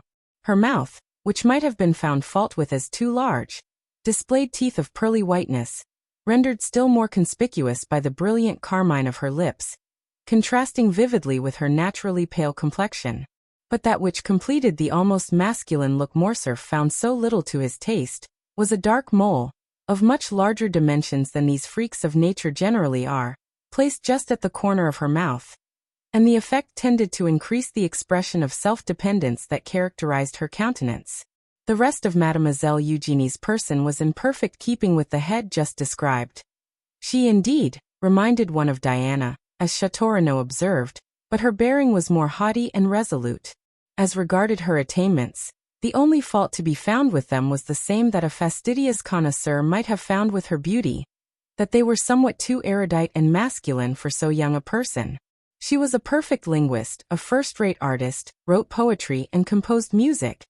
To the study of the latter she professed to be entirely devoted, following it with an indefatigable perseverance, assisted by a schoolfellow, a young woman without fortune whose talent promised to develop into remarkable powers as a singer. It was rumored that she was an object of almost paternal interest to one of the principal composers of the day, who excited her to spare no pains in the cultivation of her voice, which might hereafter prove a source of wealth and independence. But this counsel effectually decided Mademoiselle Danglars never to commit herself by being seen in public with one destined for a theatrical life. And acting upon this principle, the banker's daughter, though perfectly willing to allow Mademoiselle Louise d'Armilly, that was the name of the young virtuosa, to practice with her through the day, took especial care not to be seen in her company. Still, though not actually received at the Hotel Danglars in the light of an acknowledged friend, Louise was treated with far more kindness and consideration than is usually bestowed on a governess. The curtain fell almost immediately after the entrance of Madame Danglars into her box. The band quitted the orchestra for the accustomed half-hour's interval allowed between the acts, and the audience were left at liberty to promenade the salon or lobbies, or to pay and receive visits in their respective boxes. Morcerf and Château Renaud were amongst the first to avail themselves of this permission. For an instant the idea struck Madame Danglars that this eagerness on the part of the young Viscount arose from his impatience to join her party, and she whispered her expectations to her daughter, that Albert was hurrying to pay his respects to them. Mademoiselle Eugénie, however, merely returned a dissenting movement of the head, while with a cold smile, she directed the attention of her mother to an opposite box on the first circle, in which sat the Countess G, and where Morcerf had just made his appearance. 30087M. So we meet again, my traveling friend, do we? Cried the Countess, extending her hand to him with all the warmth and cordiality of an old acquaintance. It was really very good of you to recognize me so quickly, and still more so to bestow your first visit on me. Be assured, replied Albert, that if I had been aware of your arrival in Paris, and had known your address, I should have paid my respects to you before this. Allow me to introduce my friend, Baron de Châteaurenaud, one of the few true gentlemen now to be found in France, and from whom I have just learned that you were a spectator of the races in the Champ de Mars yesterday. Châteaurenaud bowed to the Countess. So you were at the races, Baron? Inquired the Countess eagerly. Yes, madam. Well then, pursued Madame G, with considerable animation, you can probably tell me who won the Jockey Club stakes? I am sorry to say I cannot, replied the Baron.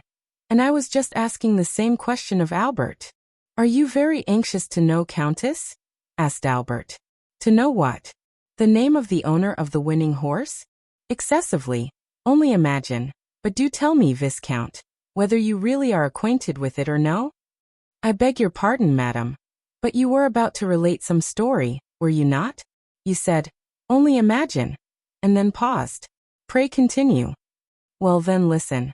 You must know I felt so interested in the splendid roan horse, with his elegant little rider, so tastefully dressed in a pink satin jacket and cap, that I could not help praying for their success with as much earnestness as though the half of my fortune were at stake.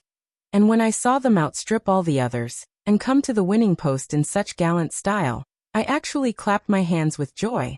Imagine my surprise, when upon returning home, the first object I met on the staircase was the identical jockey in the pink jacket.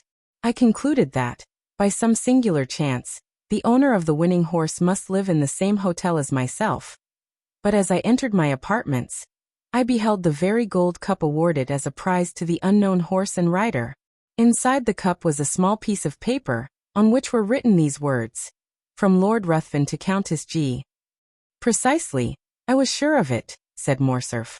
Sure of what? That the owner of the horse was Lord Ruthven himself. What Lord Ruthven do you mean? Why, our Lord Ruthven, the vampire of the Sal Argentina.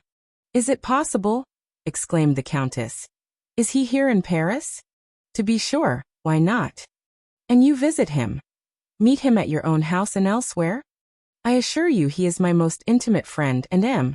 de Châteaurenaud has also the honor of his acquaintance. But why are you so sure of his being the winner of the Jockey Club prize? Was not the winning horse entered by the name of Vampa? What of that? Why, do you not recollect the name of the celebrated bandit by whom I was made prisoner? Oh yes. And from whose hands the Count extricated me in so wonderful a manner? To be sure, I remember it all now. He called himself Vampa. You see, it's evident where the Count got the name. But what could have been his motive for sending the cup to me? In the first place, because I had spoken much of you to him, as you may believe, and in the second, because he delighted to see a countrywoman take so lively an interest in his success. I trust and hope you never repeated to the Count all the foolish remarks we used to make about him? I should not like to affirm upon oath that I have not. Besides, his presenting you the cup under the name of Lord Ruthven. Oh, but that is dreadful. Why, the man must owe me a fearful grudge. Does his action appear like that of an enemy? No, certainly not. Well then. And so he is in Paris? Yes. And what effect does he produce? Why, said Albert, he was talked about for a week. Then the coronation of the Queen of England took place, followed by the theft of Mademoiselle Mars's diamonds. And so people talked of something else. My good fellow, said Châteaurenaud, the Count is your friend and you treat him accordingly. Do not believe what Albert is telling you, Countess. So far from the sensation excited in the Parisian circles by the appearance of the Count of Monte Cristo having abetted, I take upon myself to declare that it is as strong as ever. His first astounding act upon coming amongst us was to present a pair of horses, worth 32,000 francs, to Madame Danglars. His second, the almost miraculous preservation of Madame de Villefort's life. Now it seems that he has carried off the prize awarded by the Jockey Club.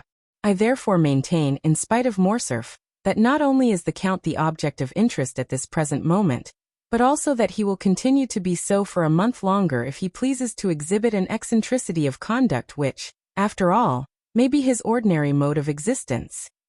"Perhaps you are right," said Morcerf. "Meanwhile, who is in the Russian ambassador's box?" "Which box do you mean?" asked the Countess. "The one between the pillars on the first tier. It seems to have been fitted up entirely afresh." "Did you observe anyone during the first act?" asked Château-Renaud. "Where? In that box?" "No," replied the Countess. "It was certainly empty during the first act." Then, resuming the subject of their previous conversation, she said, "And so you really believe it was your mysterious Count of Monte Cristo that gained the prize?" "I am sure of it." "And who afterwards sent the cup to me?" "Undoubtedly." "But I don't know him," said the Countess. "I have a great mind to return it." "Do no such thing, I beg of you. He would only send you another, formed of a magnificent sapphire, or hollowed out of a gigantic ruby. It is his way, and you must take him as you find him." At this moment the bell rang to announce the drawing up of the curtain for the second act. Albert rose to return to his place. "Shall I see you again?" asked the Countess. "At the end of the next act, with your permission. I will come and inquire whether there is anything I can do for you in Paris."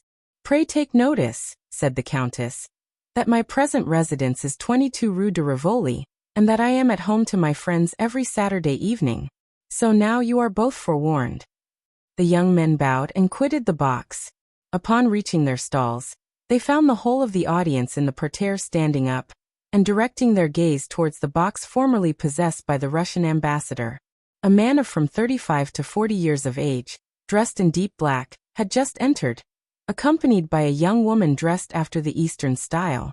The lady was surpassingly beautiful, while the rich magnificence of her attire drew all eyes upon her. "Hello," said Albert. "It is Monte Cristo and his Greek." The strangers were, indeed, no other than the Count and Haydée. In a few moments the young girl had attracted the attention of the whole house, and even the occupants of the boxes leaned forward to scrutinize her magnificent diamonds. The second act passed away during one continued buzz of voices, one deep whisper, intimating that some great and universally interesting event had occurred. All eyes, all thoughts, were occupied with the young and beautiful woman, whose gorgeous apparel and splendid jewels made a most extraordinary spectacle. Upon this occasion an unmistakable sign from Madame Danglars intimated her desire to see Albert in her box directly the curtain fell on the second act, and neither the politeness nor good taste of Morcerf would permit his neglecting an invitation so unequivocally given. At the close of the act he therefore went to the Baroness. Having bowed to the two ladies, he extended his hand to Debray. By the Baroness he was most graciously welcomed, while Eugénie received him with her accustomed coldness. "My dear fellow," said Debray, "you have come in the nick of time. There is Madame overwhelming me with questions respecting the Count. She insists upon it that I can tell her his birth, education, and parentage, where he came from, and whither he is going. Being no disciple of Cagliostro, I was wholly unable to do this. So by way of getting out of the scrape I said, 'Ask Morcerf, he has got the whole history of his beloved Monte Cristo at his fingers' ends.' Whereupon the Baroness signified her desire to see you." "Is it not almost incredible," said Madame Danglars, "that a person having at least 500,000 of Secret Service money at his command should possess so little information?" "Let me assure you, madame," said Lucien, "that had I really the sum you mention at my disposal, I would employ it more profitably than in troubling myself to obtain particulars respecting the Count of Monte Cristo, whose only merit in my eyes consists in his being twice as rich as a nabob. However, I have turned the business over to Morcerf, so pray settle it with him as may be most agreeable to you. For my own part, I care nothing about the Count or his mysterious doings. 30093M. I am very sure no nabob would have sent me a pair of horses worth 32,000 francs, wearing on their heads 4 diamonds valued at 5,000 francs each." "He seems to have a mania for diamonds," said Morcerf, smiling, "and I verily believe that, like Potemkin, he keeps his pockets filled, for the sake of strewing them along the road, as Tom Thumb did his flint stones. Perhaps he has discovered some mine, said Madame Danglars. I suppose you know he has an order for unlimited credit on the Baron's banking establishment? I was not aware of it, replied Albert, but I can readily believe it. And further, that he stated to M. Danglars his intention of only staying a year in Paris, during which time he proposed to spend 6 millions. He must be the Shah of Persia, traveling incognito. Have you noticed the remarkable beauty of the young woman, M. Lucien? Inquired Eugenie. I really never met with one woman so ready to do justice to the charms of another as yourself, responded Lucien, raising his lorgnette to his eye. A most lovely creature, upon my soul, was his verdict. Who is this young person, M. de Morcerf? Inquired Eugenie. Does anybody know? Mademoiselle, said Albert, replying to this direct appeal. I can give you very exact information on that subject, as well as on most points relative to the mysterious person of whom we are now conversing. The young woman is a Greek. So I should suppose by her dress. If you know no more than that, everyone here is as well informed as yourself. I am extremely sorry you find me so ignorant a cicerone, replied Morcerf, but I am reluctantly obliged to confess, I have nothing further to communicate. Yes, stay, I do know one thing more, namely, that she is a musician, for one day when I chanced to be breakfasting with the Count, I heard the sound of a guzla. It is impossible that it could have been touched by any other finger than her own. Then your Count entertains visitors, does he? Asked Madame Danglars. Indeed he does, and in a most lavish manner, I can assure you. I must try and persuade M. Danglars to invite him to a ball or dinner, or something of the sort, that he may be compelled to ask us in return. What? Said Debray, laughing. Do you really mean you would go to his house? Why not? My husband could accompany me. But do you know this mysterious Count is a bachelor? You have ample proof to the contrary if you look opposite, said the Baroness, as she laughingly pointed to the beautiful Greek. No, no, exclaimed Debray. That girl is not his wife. He told us himself she was his slave. Do you not recollect, Morcerf, his telling us so at your breakfast? Well then, said the Baroness, if slave she be, she has all the air and manner of a princess. Of the Arabian Nights. If you like, but tell me, my dear Lucien, what it is that constitutes a princess. Why, diamonds, and she is covered with them. To me she seems overloaded, observed Eugenie. She would look far better if she wore fewer, and we should then be able to see her finely formed throat and wrists. See how the artist peeps out, exclaimed Madame Danglars. My poor Eugenie, you must conceal your passion for the fine arts. I admire all that is beautiful, returned the young lady. What do you think of the Count? Inquired Debray. He is not much amiss, according to my ideas of good looks. The Count, repeated Eugenie, as though it had not occurred to her to observe him sooner. The Count. Oh, he is so dreadfully pale. I quite agree with you, said Morcerf. And the secret of that very pallor is what we want to find out. The Countess G. insists upon it that he is a vampire. Then the Countess G. has returned to Paris, has she? Inquired the Baroness. Is that she, Mamma? Asked Eugenie. Almost opposite to us, with that profusion of beautiful light hair? Yes, said Madame Danglars, that is she. Shall I tell you what you ought to do, Morcerf? Command me, madame. Well then, you should go and bring your Count of Monte Cristo to us. What for? Asked Eugenie. What for? Why, to converse with him, of course. Have you really no desire to meet him? None whatever, replied Eugenie. Strange child, murmured the Baroness. He will very probably come of his own accord, said Morcerf. There, do you see, madam, he recognizes you and bows. The Baroness returned the salute in the most smiling and graceful manner. Well, said Morcerf, I may as well be magnanimous, and tear myself away to forward your wishes. Adieu. I will go and try if there are any means of speaking to him. Go straight to his box, that will be the simplest plan. But I have never been presented. Presented to whom? To the beautiful Greek. You say she is only a slave? While you assert that she is a queen, or at least a princess. No, I hope that when he sees me leave you he will come out. That is possible, go. I am going, said Albert, as he made his parting bow. Just as he was passing the Count's box, the door opened, and Monte Cristo came forth. After giving some directions to Ollie, who stood in the lobby, the Count took Albert's arm. Carefully closing the box door, Ollie placed himself before it, while a crowd of spectators assembled round the Nubian.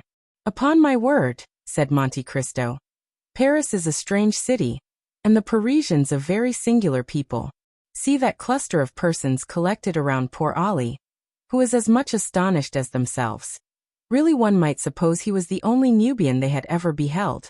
Now I can promise you that a Frenchman might show himself in public, either in Tunis, Constantinople, Baghdad, or Cairo, without being treated in that way. That shows that the Eastern nations have too much good sense to waste their time and attention on objects undeserving of either. However, as far as Ollie is concerned, I can assure you, the interest he excites is merely from the circumstance of his being your attendant. You, who are at this moment the most celebrated and fashionable person in Paris." "Really? And what has procured me so flattering a distinction?" "What? Why, yourself, to be sure. You give away horses worth 1,000 louis. You save the lives of ladies of high rank and beauty.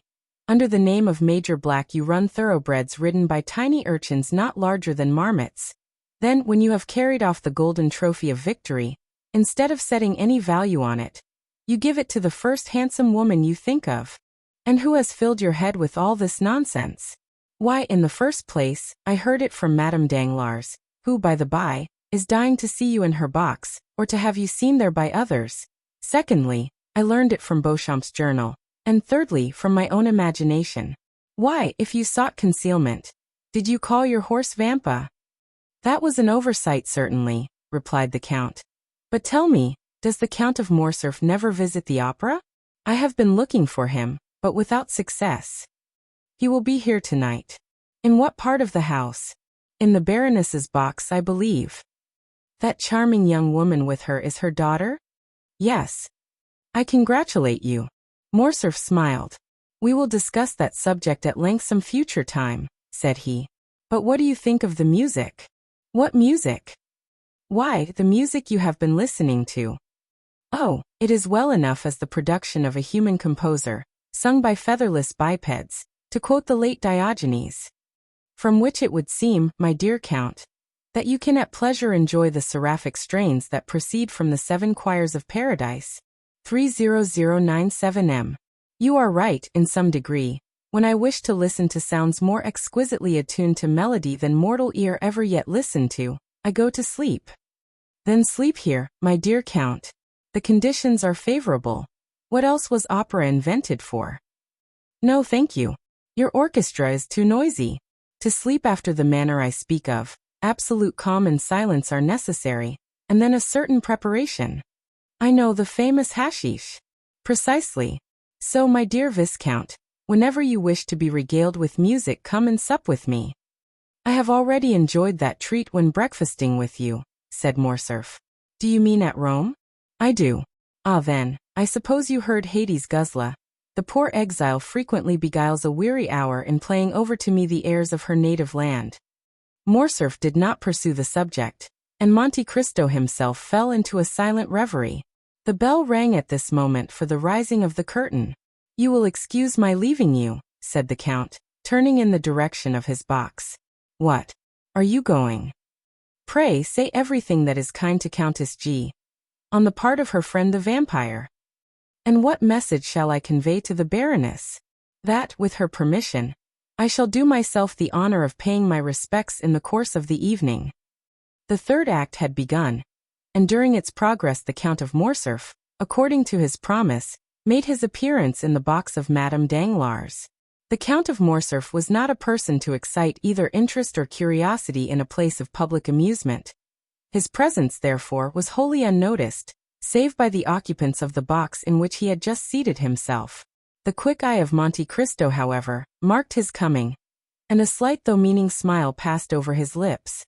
Haydée, whose soul seemed centered in the business of the stage, like all unsophisticated natures, delighted in whatever addressed itself to the eye or ear. 30099 The third act passed off as usual. Mademoiselle Noblet, Julia, and Leroux executed the customary pirouettes, Robert duly challenged the Prince of Granada, and the royal father of the Princess Isabella, taking his daughter by the hand, swept round the stage with majestic strides, the better to display the rich folds of his velvet robe and mantle, after which the curtain again fell, and the spectators poured forth from the theatre into the lobbies and salon. The Count left his box, and a moment later was saluting the Baron Danglars, who could not restrain a cry of mingled pleasure and surprise. "You are welcome, Count," she exclaimed as he entered. "I have been most anxious to see you, that I might repeat orally the thanks writing can so ill express. Surely so trifling a circumstance cannot deserve a place in your remembrance. Believe me, madam, I had entirely forgotten it. But it is not so easy to forget, monsieur, that the very next day after your princely gift you saved the life of my dear friend, Madame de Villefort, which was endangered by the very animals your generosity restored to me. 30101M. This time at least I do not deserve your thanks. It was Ali, my Nubian slave, who rendered this service to Madame de Villefort." "Was it Ali," asked the Count of Morcerf, "who rescued my son from the hands of bandits?" "No, Count," replied Monte Cristo, taking the hand held out to him by the general. "In this instance I may fairly and freely accept your thanks, but you have already tendered them, and fully discharged your debt, if indeed there existed one, and I feel almost mortified to find you still reverting to the subject. May I beg of you, Baroness, to honor me with an introduction to your daughter?" "Oh, you are no stranger, at least not by name," replied Madame Danglars. "And the last 2 or 3 days we have really talked of nothing but you. Eugenie," continued the Baroness, turning towards her daughter, "this is the Count of Monte Cristo." The Count bowed, while Mademoiselle Danglars bent her head slightly. "You have a charming young person with you tonight, Count," said Eugenie. "Is she your daughter?" "No, mademoiselle," said Monte Cristo, astonished at the coolness and freedom of the question. "She is a poor unfortunate Greek left under my care." "And what is her name?" "Haydée," replied Monte Cristo. "A Greek?" murmured the Count of Morcerf. "Yes, indeed, Count," said Madame Danglars. "And tell me, did you ever see at the court of Ali Tepelini, whom you so gloriously and valiantly served, a more exquisite beauty or richer costume?" "Did I hear rightly, monsieur," said Monte Cristo, "that you served at Yanina?" "I was Inspector General of the Pasha's troops," replied Morcerf. "And it is no secret that I owe my fortune, such as it is, to the liberality of the illustrious Albanese chief." "But look!" exclaimed Madame Danglars. "Where?" stammered Morcerf. "There," said Monte Cristo, placing his arms around the Count, and leaning with him over the front of the box, just as Haydée, whose eyes were occupied in examining the theatre in search of her guardian, perceived his pale features close to Morcerf's face. It was as if the young girl beheld the head of Medusa. She bent forwards as though to assure herself of the reality of what she saw. Then, uttering a faint cry, threw herself back in her seat. The sound was heard by the people about Ali, who instantly opened the box door. "Why, Count," exclaimed Eugenie, "what has happened to your ward? She seems to have been taken suddenly ill."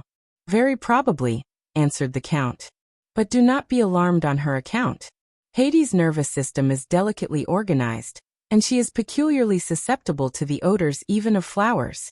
Nay, there are some which cause her to faint if brought into her presence. However," continued Monte Cristo, drawing a small phial from his pocket, "I have an infallible remedy." So saying, he bowed to the Baroness and her daughter, exchanged a parting shake of the hand with Debray and the Count, and left Madame Danglars' box. Upon his return to Haydée he found her still very pale. As soon as she saw him she seized his hand. Her own hands were moist and icy cold. "Who was it you were talking with over there?" she asked. "With the Count of Morcerf," answered Monte Cristo. "He tells me he served your illustrious father, and that he owes his fortune to him." "Wretch!" exclaimed Haydée, her eyes flashing with rage. "He sold my father to the Turks, and the fortune he boasts of was the price of his treachery. Did not you know that, my dear lord?" "Something of this I heard in Epirus," said Monte Cristo, "but the particulars are still unknown to me. You shall relate them to me, my child. They are, no doubt, both curious and interesting." Yes, but let us go. I feel as though it would kill me to remain long near that dreadful man." So saying, Haydée arose, and wrapping herself in her burnous of white cashmere embroidered with pearls and coral, she hastily quitted the box at the moment when the curtain was rising upon the fourth act. "Do you observe," said the Countess G. to Albert, who had returned to her side, "that man does nothing like other people. He listens most devoutly to the third act of Robert le Diable, and when the fourth begins, takes his departure." Chapter 54. A Flurry in Stocks. Some days after this meeting, Albert de Morcerf visited the Count of Monte Cristo at his house in the Champs-Élysées, which had already assumed that palace-like appearance which the Count's princely fortune enabled him to give even to his most temporary residences. He came to renew the thanks of Madame Danglars which had been already conveyed to the Count through the medium of a letter, signed Baron Danglars, née Hermine de Servius. Albert was accompanied by Lucien Debray, who, joining in his friend's conversation, added some passing compliments, the source of which the Count's talent for finesse easily enabled him to guess. He was convinced that Lucien's visit was due to a double feeling of curiosity, the larger half of which sentiment emanated from the Rue de la Chaussée-d'Antin. In short, Madame Danglars, not being able personally to examine in detail the domestic economy and household arrangements of a man who gave away horses worth 30,000 francs, and who went to the opera with a Greek slave wearing diamonds to the amount of 1,000,000 of money, had deputed those eyes, by which she was accustomed to see, to give her a faithful account of the mode of life of this incomprehensible person. But the Count did not appear to suspect that there could be the slightest connection between Lucien's visit and the curiosity of the Baroness. "You are in constant communication with the Baron Danglars?" the Count inquired of Albert de Morcerf. "Yes, Count, you know what I told you? All remains the same then in that quarter?" "It is more than ever a settled thing," said Lucien. And considering that this remark was all that he was at that time called upon to make, he adjusted the glass to his eye, and biting the top of his gold-headed cane, began to make the tour of the apartment, examining the arms and the pictures. "Ah," said Monte Cristo, "I did not expect that the affair would be so promptly concluded. Oh, things take their course without our assistance. While we are forgetting them, they are falling into their appointed order. And when, again, our attention is directed to them, we are surprised at the progress they have made towards the proposed end. My father and M. Danglars served together in Spain, my father in the army and M. Danglars in the commissariat department. It was there that my father, ruined by the revolution, and M. Danglars, who never had possessed any patrimony, both laid the foundations of their different fortunes." "Yes," said Monte Cristo, "I think M. Danglars mentioned that in a visit which I paid him, and," continued he, casting a side glance at Lucien, who was turning over the leaves of an album, "Mademoiselle Eugénie is pretty. I think I remember that to be her name." "Very pretty, or rather, very beautiful," replied Albert, "but of that style of beauty which I do not appreciate. I am an ungrateful fellow." "You speak as if you were already her husband." "Ah," returned Albert, in his turn looking around to see what Lucien was doing. "Really," said Monte Cristo, lowering his voice, "you do not appear to me to be very enthusiastic on the subject of this marriage." "Mademoiselle Danglars is too rich for me," replied Morcerf, "and that frightens me." "Bah!" exclaimed Monte Cristo, "that's a fine reason to give. Are you not rich yourself? My father's income is about 50,000 francs per annum, and he will give me, perhaps, 10 or 12,000 when I marry.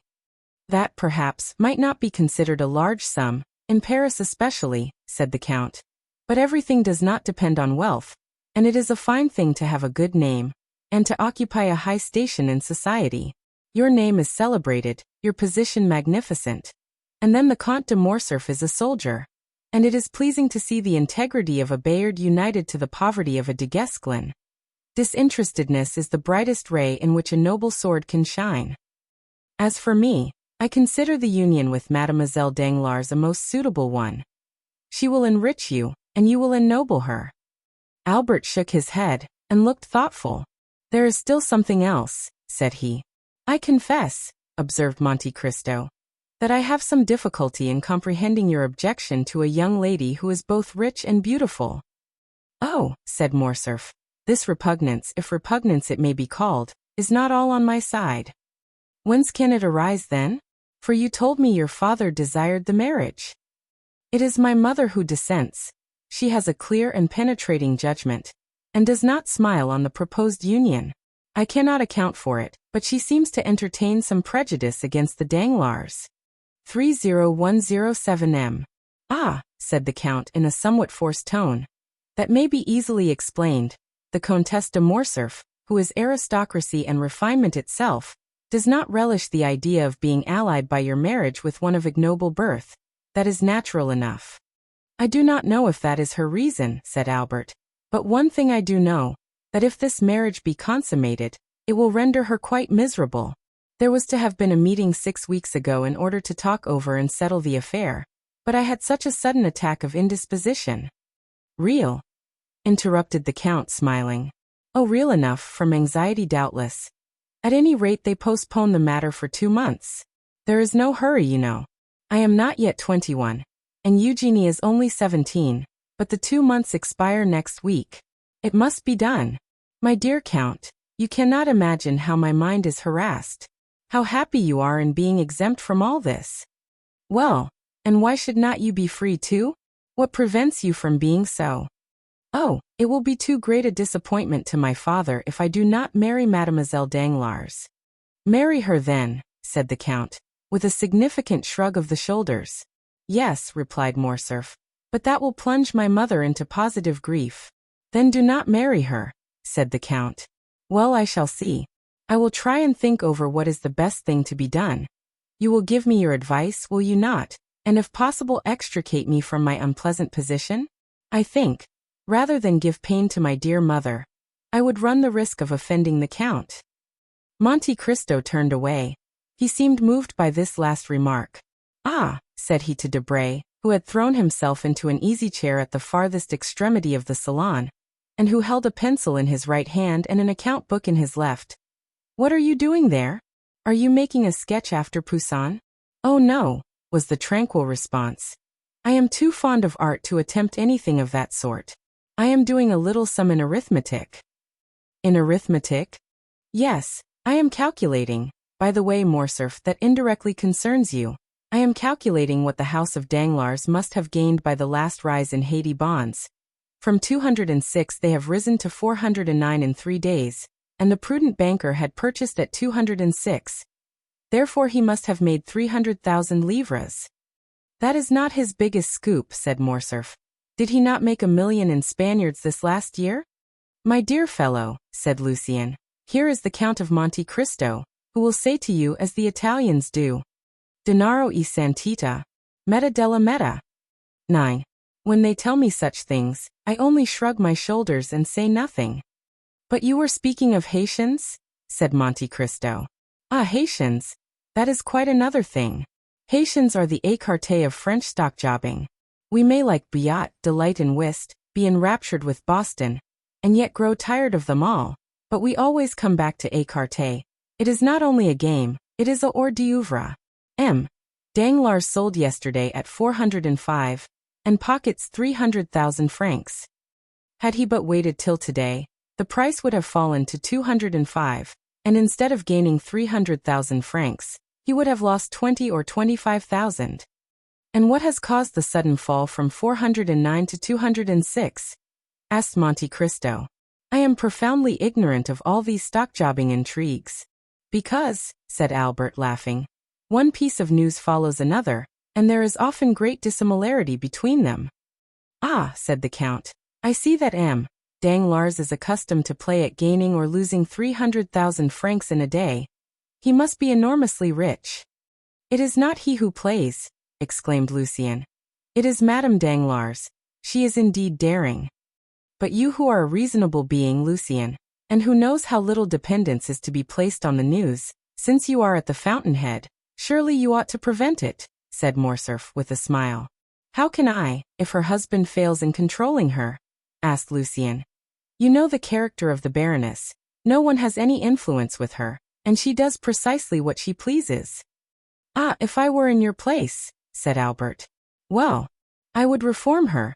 It would be rendering a service to her future son-in-law. How would you set about it? Ah, that would be easy enough. I would give her a lesson. A lesson? Yes. Your position as secretary to the minister renders your authority great on the subject of political news. You never open your mouth, but the stockbrokers immediately stenograph your words. Cause her to lose 100,000 francs, and that would teach her prudence. I do not understand, stammered Lucien. It is very clear, notwithstanding, replied the young man, with an artlessness wholly free from affectation. Tell her some fine morning an unheard-of piece of intelligence, some telegraphic dispatch, of which you alone are in possession. For instance, that Henri IV was seen yesterday at Gabriel's. That would boom the market. She will buy heavily, and she will certainly lose when Beauchamp announces the following day, in his Gazette, the report circulated by some usually well-informed persons that the king was seen yesterday at Gabriel's house, is totally without foundation. We can positively assert that His Majesty did not quit the Pont Neuf. Lucien half smiled. Monte Cristo, although apparently indifferent, had not lost one word of this conversation, and his penetrating eye had even read a hidden secret in the embarrassed manner of the secretary. This embarrassment had completely escaped Albert, but it caused Lucien to shorten his visit. He was evidently ill at ease. The Count, in taking leave of him, said something in a low voice, to which he answered, "Willingly, Count, I accept." The Count returned to young Morcerf. "Do you not think, on reflection," said he to him, "that you have done wrong in thus speaking of your mother-in-law in the presence of M. Debray?" "My dear Count," said Morcerf, "I beg of you not to apply that title so prematurely. Now, speaking without any exaggeration, is your mother really so very much averse to this marriage? So much so that the Baroness very rarely comes to the house, and my mother has not, I think, visited Madame Danglars twice in her whole life." "Then," said the Count, "I am emboldened to speak openly to you. M. Danglars is my banker. M. de Villefort has overwhelmed me with politeness in return for a service which a casual piece of good fortune enabled me to render him. I predict from all this an avalanche of dinners and routs. Now, in order not to presume on this, and also to be beforehand with them, I have, if agreeable to you, thought of inviting M. and Madame Danglars and M. and Madame de Villefort to my country house at Auteuil. If I were to invite you and the Count and Countess of Morcerf to this dinner, I should give it the appearance of being a matrimonial meeting, or at least Madame de Morcerf would look upon the affair in that light, especially if Baron Danglars did me the honor to bring his daughter. In that case your mother would hold me in aversion, and I do not at all wish that. On the contrary, I desire to stand high in her esteem." "Indeed, Count," said Morcerf, "I thank you sincerely for having used so much candor towards me, and I gratefully accept the exclusion which you propose. You say you desire my mother's good opinion. I assure you it is already yours to a very unusual extent. 30111M. "Do you think so?" said Monte Cristo with interest. "Oh, I am sure of it. We talked of you an hour after you left us the other day. But to return to what we were saying, if my mother could know of this attention on your part, and I will venture to tell her, I am sure that she will be most grateful to you. It is true that my father will be equally angry." The Count laughed. "Well," said he to Morcerf, "but I think your father will not be the only angry one. M. and Madame Danglars will think me a very ill-mannered person. They know that I am intimate with you, that you are, in fact, one of the oldest of my Parisian acquaintances, and they will not find you at my house. They will certainly ask me why I did not invite you. Be sure to provide yourself with some previous engagement, which shall have a semblance of probability, and communicate the fact to me by a line in writing. You know that with bankers nothing but a written document will be valid." "I will do better than that," said Albert. "My mother is wishing to go to the seaside. What day is fixed for your dinner?" "Saturday. This is Tuesday. Well, tomorrow evening we leave, and the day after we shall be at Treport. Really, Count, you have a delightful way of setting people at their ease." "Indeed, you give me more credit than I deserve. I only wish to do what will be agreeable to you, that is all." "When shall you send your invitations?" "This very day." "Well, I will immediately call on M. Danglars, and tell him that my mother and myself must leave Paris tomorrow. I have not seen you, consequently I know nothing of your dinner." "How foolish you are! Have you forgotten that M. Debray has just seen you at my house?" "Ah, true. Fix it this way. I have seen you, and invited you without any ceremony, when you instantly answered that it would be impossible for you to accept, as you were going to Treport. Well then, that is settled. But you will come and call on my mother before tomorrow? Before tomorrow? That will be a difficult matter to arrange. Besides, I shall just be in the way of all the preparations for departure. Well, you can do better. You were only a charming man before, but, if you accede to my proposal, you will be adorable. What must I do to attain such sublimity? You are today free as air. Come and dine with me. We shall be a small party. Only yourself, my mother, and I. You have scarcely seen my mother. You shall have an opportunity of observing her more closely. She is a remarkable woman, and I only regret that there does not exist another like her, about 20 years younger. In that case, I assure you, there would very soon be a Countess and Viscountess of Morcerf. As to my father, you will not see him. He is officially engaged, and dines with the chief referendary. We will talk over our travels, and you, who have seen the whole world, will relate your adventures. You shall tell us the history of the beautiful Greek who was with you the other night at the opera, and whom you call your slave, and yet treat like a princess. We will talk Italian and Spanish. Come, accept my invitation, and my mother will thank you. 1,000 thanks, said the Count. Your invitation is most gracious, and I regret exceedingly that it is not in my power to accept it. I am not so much at liberty as you suppose. On the contrary, I have a most important engagement. Ah, take care, you were teaching me just now how, in case of an invitation to dinner, one might creditably make an excuse. I require the proof of a pre-engagement. I am not a banker like M. Danglars, but I am quite as incredulous as he is. I am going to give you a proof, replied the Count, and he rang the bell. Humph, said Morcerf.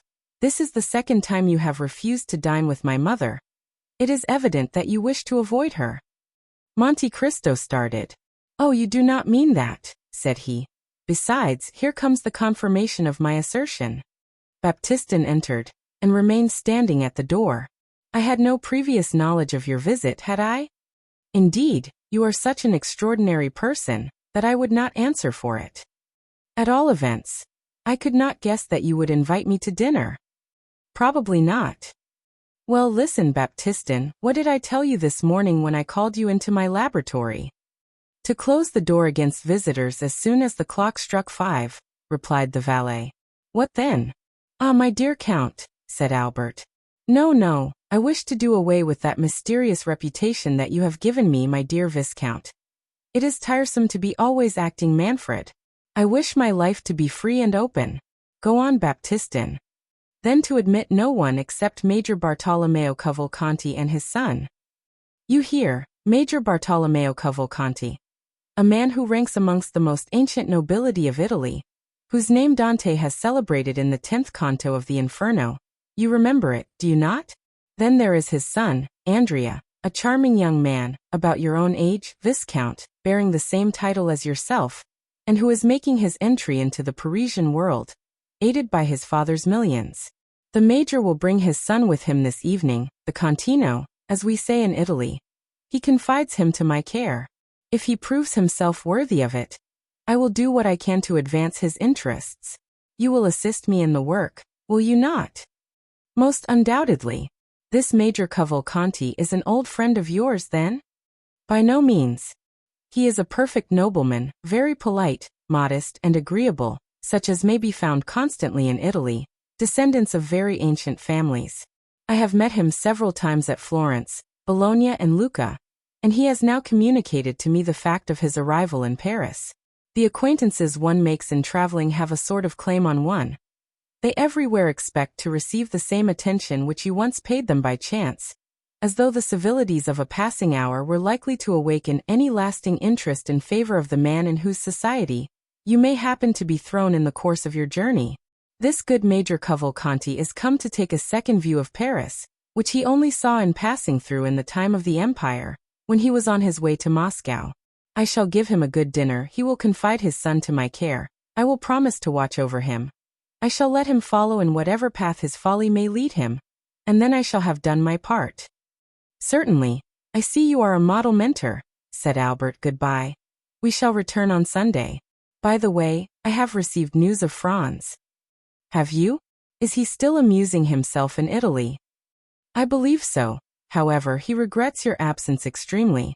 He says you were the son of Rome, and that without you all appears dark and cloudy. I do not know if he does not even go so far as to say that it rains. His opinion of me is altered for the better, then? No, he still persists in looking upon you as the most incomprehensible and mysterious of beings. He is a charming young man, said Monte Cristo, and I felt a lively interest in him the very first evening of my introduction, when I met him in search of a supper, and prevailed upon him to accept a portion of mine. He is, I think, the son of General d'Épinay? He is. The same who was so shamefully assassinated in 1815? By the Bonapartists. Yes. Really, I like him extremely. Is there not also a matrimonial engagement contemplated for him? Yes, he is to marry Mademoiselle de Villefort. Indeed. 30115M. And you know I am to marry Mademoiselle Danglars, said Albert, laughing. You smile. Yes. Why do you do so? I smile because there appears to me to be about as much inclination for the consummation of the engagement in question as there is for my own. But really, my dear Count, we are talking as much of women as they do of us. It is unpardonable. Albert rose. Are you going? Really, that is a good idea. 2 hours have I been boring you to death with my company, and then you, with the greatest politeness, ask me if I am going. Indeed, Count, you are the most polished man in the world. And your servants, too, how very well behaved they are. There is quite a style about them. Monsieur Baptistin especially. I could never get such a man as that.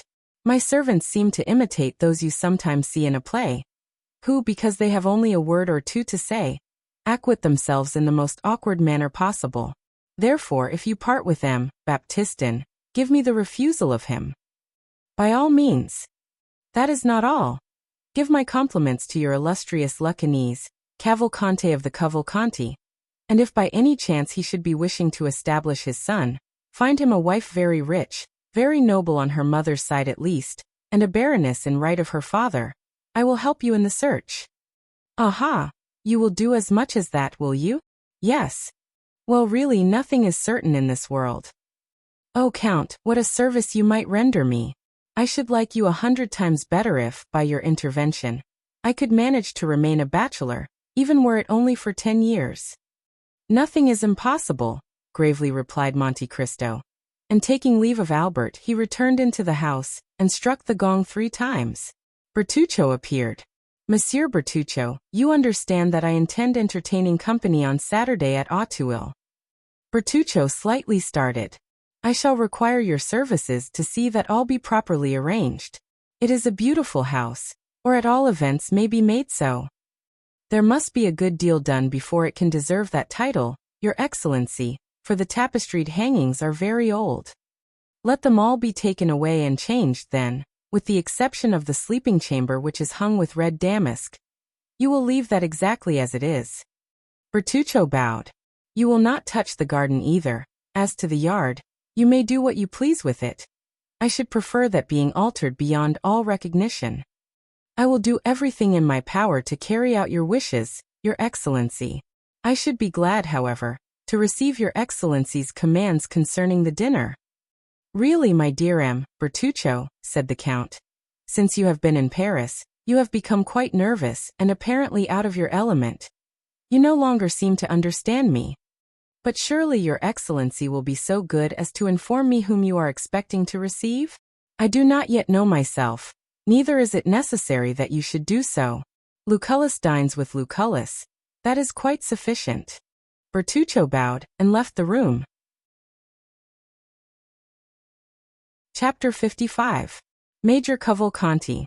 Both the Count and Baptistin had told the truth when they announced to Morcerf the proposed visit of the Major, which had served Monte Cristo as a pretext for declining Albert's invitation. 7 o'clock had just struck, and M. Bertuccio, according to the command which had been given him, had 2 hours before left for Auteuil, when a cab stopped at the door, and after depositing its occupant at the gate, immediately hurried away, as if ashamed of its employment.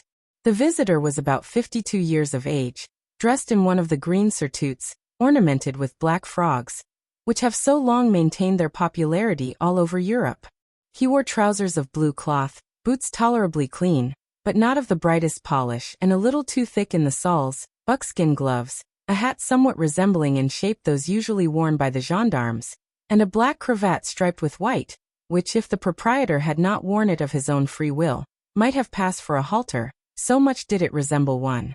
Such was the picturesque costume of the person who rang at the gate, and demanded if it was not at number 30 in the Avenue de Champs-Élysées that the Count of Monte Cristo lived, and who, being answered by the porter in the affirmative, entered, closed the gate after him, and began to ascend the steps.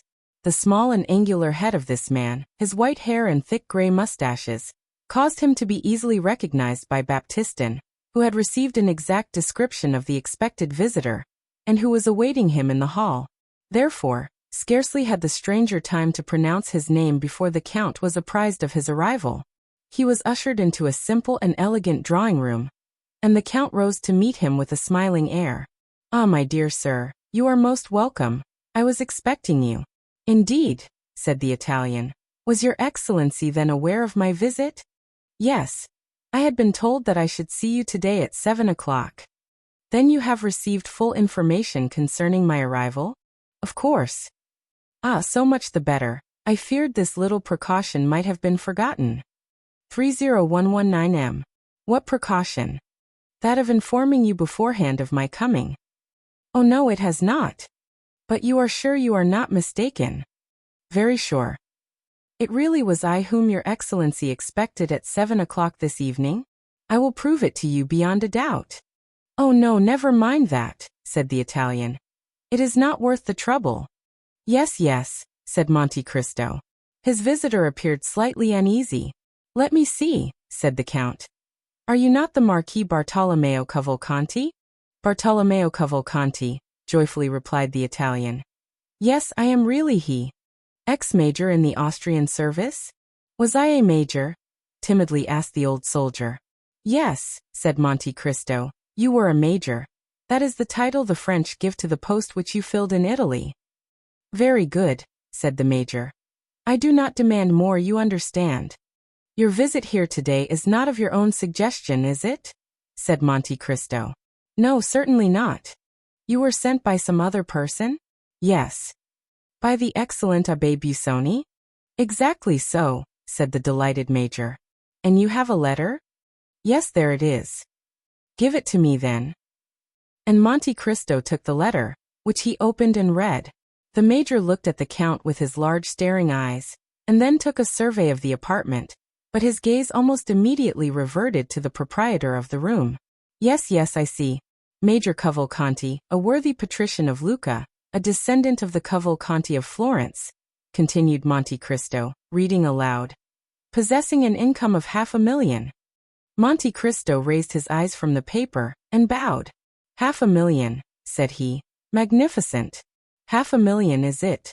said the major. "Yes, in so many words. And it must be so, for the abbé knows correctly the amount of all the largest fortunes in Europe. Be it 500,000 then, but on my word of honor, I had no idea that it was so much." "Because you are robbed by your steward.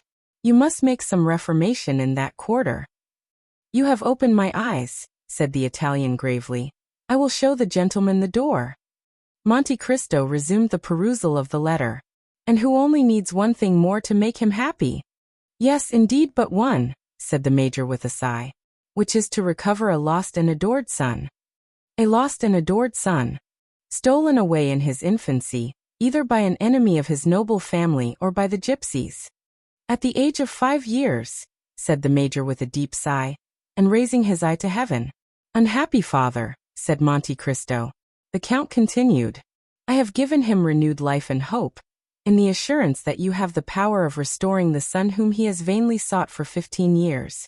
The major looked at the Count with an indescribable expression of anxiety. "I have the power of so doing," said Monte Cristo. The major recovered his self-possession. "So then," said he, "the letter was true to the end?" "Did you doubt it, my dear Monsieur Bartolomeo?"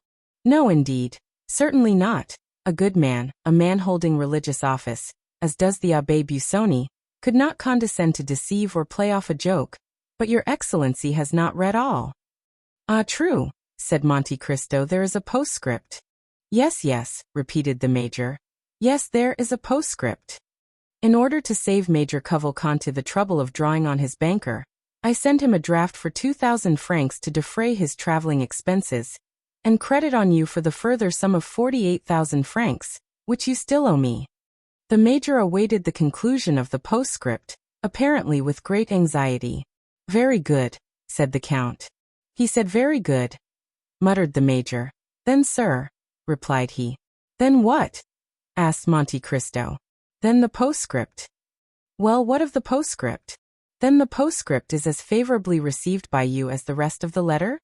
Certainly, the Abbé Busoni and myself have a small account open between us. I do not remember if it is exactly 48,000 francs, which I am still owing him, but I dare say we shall not dispute the difference. You attach great importance, then, to this postscript, my dear Monsieur Cavalcanti. I must explain to you, said the Major, that fully confiding in the signature of the Abbé Busoni, I had not provided myself with any other funds, so that if this resource had failed me, I should have found myself very unpleasantly situated in Paris. Is it possible that a man of your standing should be embarrassed anywhere?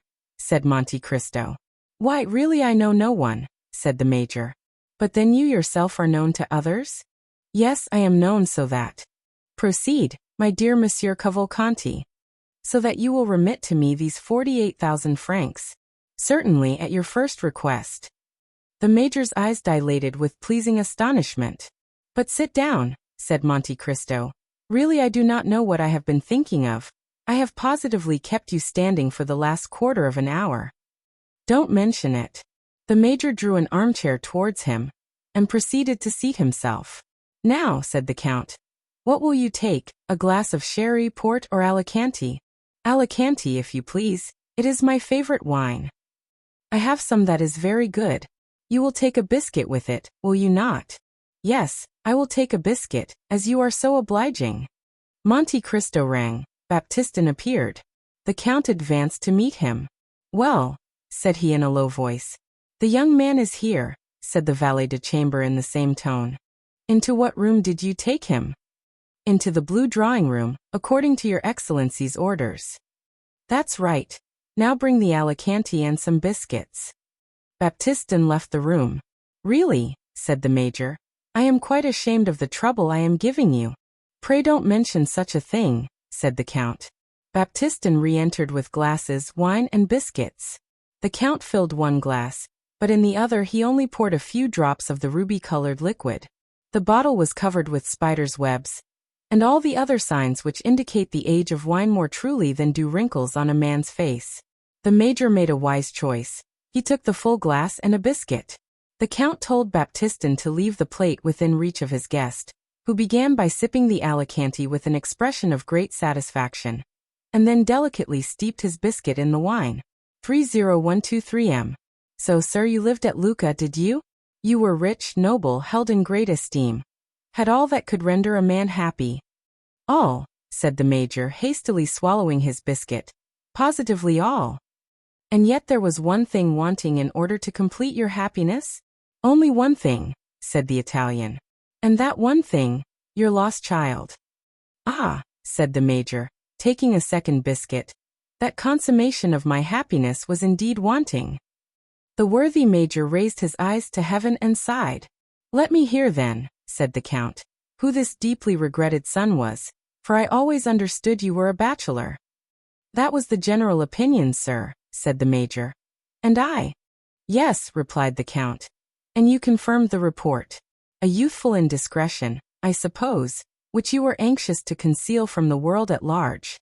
The Major recovered himself, and resumed his usual calm manner, at the same time casting his eyes down, either to give himself time to compose his countenance, or to assist his imagination, all the while giving an underlook at the Count, the protracted smile on whose lips still announced the same polite curiosity. Yes, said the Major. I did wish this fault to be hidden from every eye. Not on your own account, surely, replied Monte Cristo. For a man is above that sort of thing? Oh no, certainly not on my own account, said the Major with a smile and a shake of the head. But for the sake of the mother? Said the Count. Yes, for the mother's sake, his poor mother, cried the Major, taking a third biscuit. Take some more wine, my dear Cavalcanti, said the Count, pouring out for him a second glass of Alicante. Your emotion has quite overcome you. His poor mother, murmured the Major, trying to get the lacrimal gland in operation, so as to moisten the corner of his eye with a false tear. She belonged to one of the first families in Italy, I think, did she not? She was of a noble family of Fiesole, Count. And her name was? Do you desire to know her name? Oh, said Monte Cristo, it would be quite superfluous for you to tell me, for I already know it. The Count knows everything, said the Italian, bowing. Oliva Corsinari, was it not? Oliva Corsinari. A marchioness? A marchioness. And you married her at last, notwithstanding the opposition of her family? Yes, that was the way it ended. And you have doubtless brought all your papers with you? Said Monte Cristo. What papers? The certificate of your marriage with Oliva Corsinari, and the register of your child's birth. The register of my child's birth? The register of the birth of Andrea Cavalcanti, of your son. Is not his name Andrea? I believe so, said the Major. What? You believe so? I dare not positively assert it, as he has been lost for so long a time. Well then, said Monte Cristo, you have all the documents with you? Your Excellency, I regret to say that, not knowing it was necessary to come provided with these papers, I neglected to bring them. That is unfortunate, returned Monte Cristo. Were they then so necessary? They were indispensable. The Major passed his hand across his brow. Ah, per Bacco, indispensable, were they? Certainly they were. Supposing there were to be doubts raised as to the validity of your marriage or the legitimacy of your child? True, said the Major. There might be doubts raised. In that case your son would be very unpleasantly situated. It would be fatal to his interests. It might cause him to fail in some desirable matrimonial alliance. O peccato! You must know that in France they are very particular on these points. It is not sufficient, as in Italy, to go to the priest and say, "We love each other, and want you to marry us." Marriage is a civil affair in France, and in order to marry in an orthodox manner you must have papers which undeniably establish your identity. That is the misfortune. You see, I have not these necessary papers. Fortunately, I have them though, said Monte Cristo. You? Yes. You have them. I have them. Oh, indeed, said the Major, who, seeing the object of his journey frustrated by the absence of the papers, feared also that his forgetfulness might give rise to some difficulty concerning the 48,000 francs. Ah, indeed, that is a fortunate circumstance. Yes, that really is lucky, for it never occurred to me to bring them. I do not at all wonder at it. One cannot think of everything, but happily the Abbé Busoni thought for you. He is an excellent person. He is extremely prudent and thoughtful. He is an admirable man, said the Major. And he sent them to you? Here they are. The Major clasped his hands in token of admiration. You married Oliva Corsinari in the church of San Paolo del Montecatini. Here is the priest's certificate. Yes, indeed, there it is truly, said the Italian, looking on with astonishment. And here is Andrea Cavalcanti's baptismal register, given by the cure of Seravezza. All quite correct. Take these documents, then. They do not concern me. You will give them to your son, who will, of course, take great care of them. I should think so indeed. If he were to lose them. Well, and if he were to lose them, said Monte Cristo. In that case, replied the Major, it would be necessary to write to the cure for duplicates, and it would be some time before they could be obtained. It would be a difficult matter to arrange, said Monte Cristo. Almost an impossibility, replied the Major. I am very glad to see that you understand the value of these papers. I regard them as invaluable. Now, said Monte Cristo, as to the mother of the young man. As to the mother of the young man, repeated the Italian with anxiety, as regards the Marchesa Corsinari. Really, said the Major. Difficulties seem to thicken upon us. Will she be wanted in any way? No, sir, replied Monte Cristo. Besides, has she not? Yes, sir, said the Major, she has. 30127M. Paid the last debt of nature? Alas, yes, returned the Italian. I knew that, said Monte Cristo. She has been dead these 10 years. And I am still mourning her loss, exclaimed the Major, drawing from his pocket a checked handkerchief, and alternately wiping first the left and then the right eye. What would you have? Said Monte Cristo. We are all mortal. Now you understand, my dear Monsieur Cavalcanti, that it is useless for you to tell people in France that you have been separated from your son for 15 years. Stories of gypsies who steal children are not at all in vogue in this part of the world, and would not be believed. You sent him for his education to a college in one of the provinces, and now you wish him to complete his education in the Parisian world. That is the reason which has induced you to leave Viareggio, where you have lived since the death of your wife. That will be sufficient. You think so? Certainly. Very well then. If they should hear of the separation. Ah yes, what could I say? That an unfaithful tutor, bought over by the enemies of your family, by the Corsinari? Precisely, had stolen away this child, in order that your name might become extinct. That is reasonable, since he is an only son. Well, now that all is arranged, do not let these newly awakened remembrances be forgotten. You have, doubtless, already guessed that I was preparing a surprise for you. An agreeable one? Asked the Italian. Ah, I see the eye of a father is no more to be deceived than his heart. Said the Major. Someone has told you the secret, or perhaps, you guessed that he was here. That who was here? Your child, your son, your Andrea. I did guess it, replied the Major with the greatest possible coolness. Then he is here? He is, said Monte Cristo.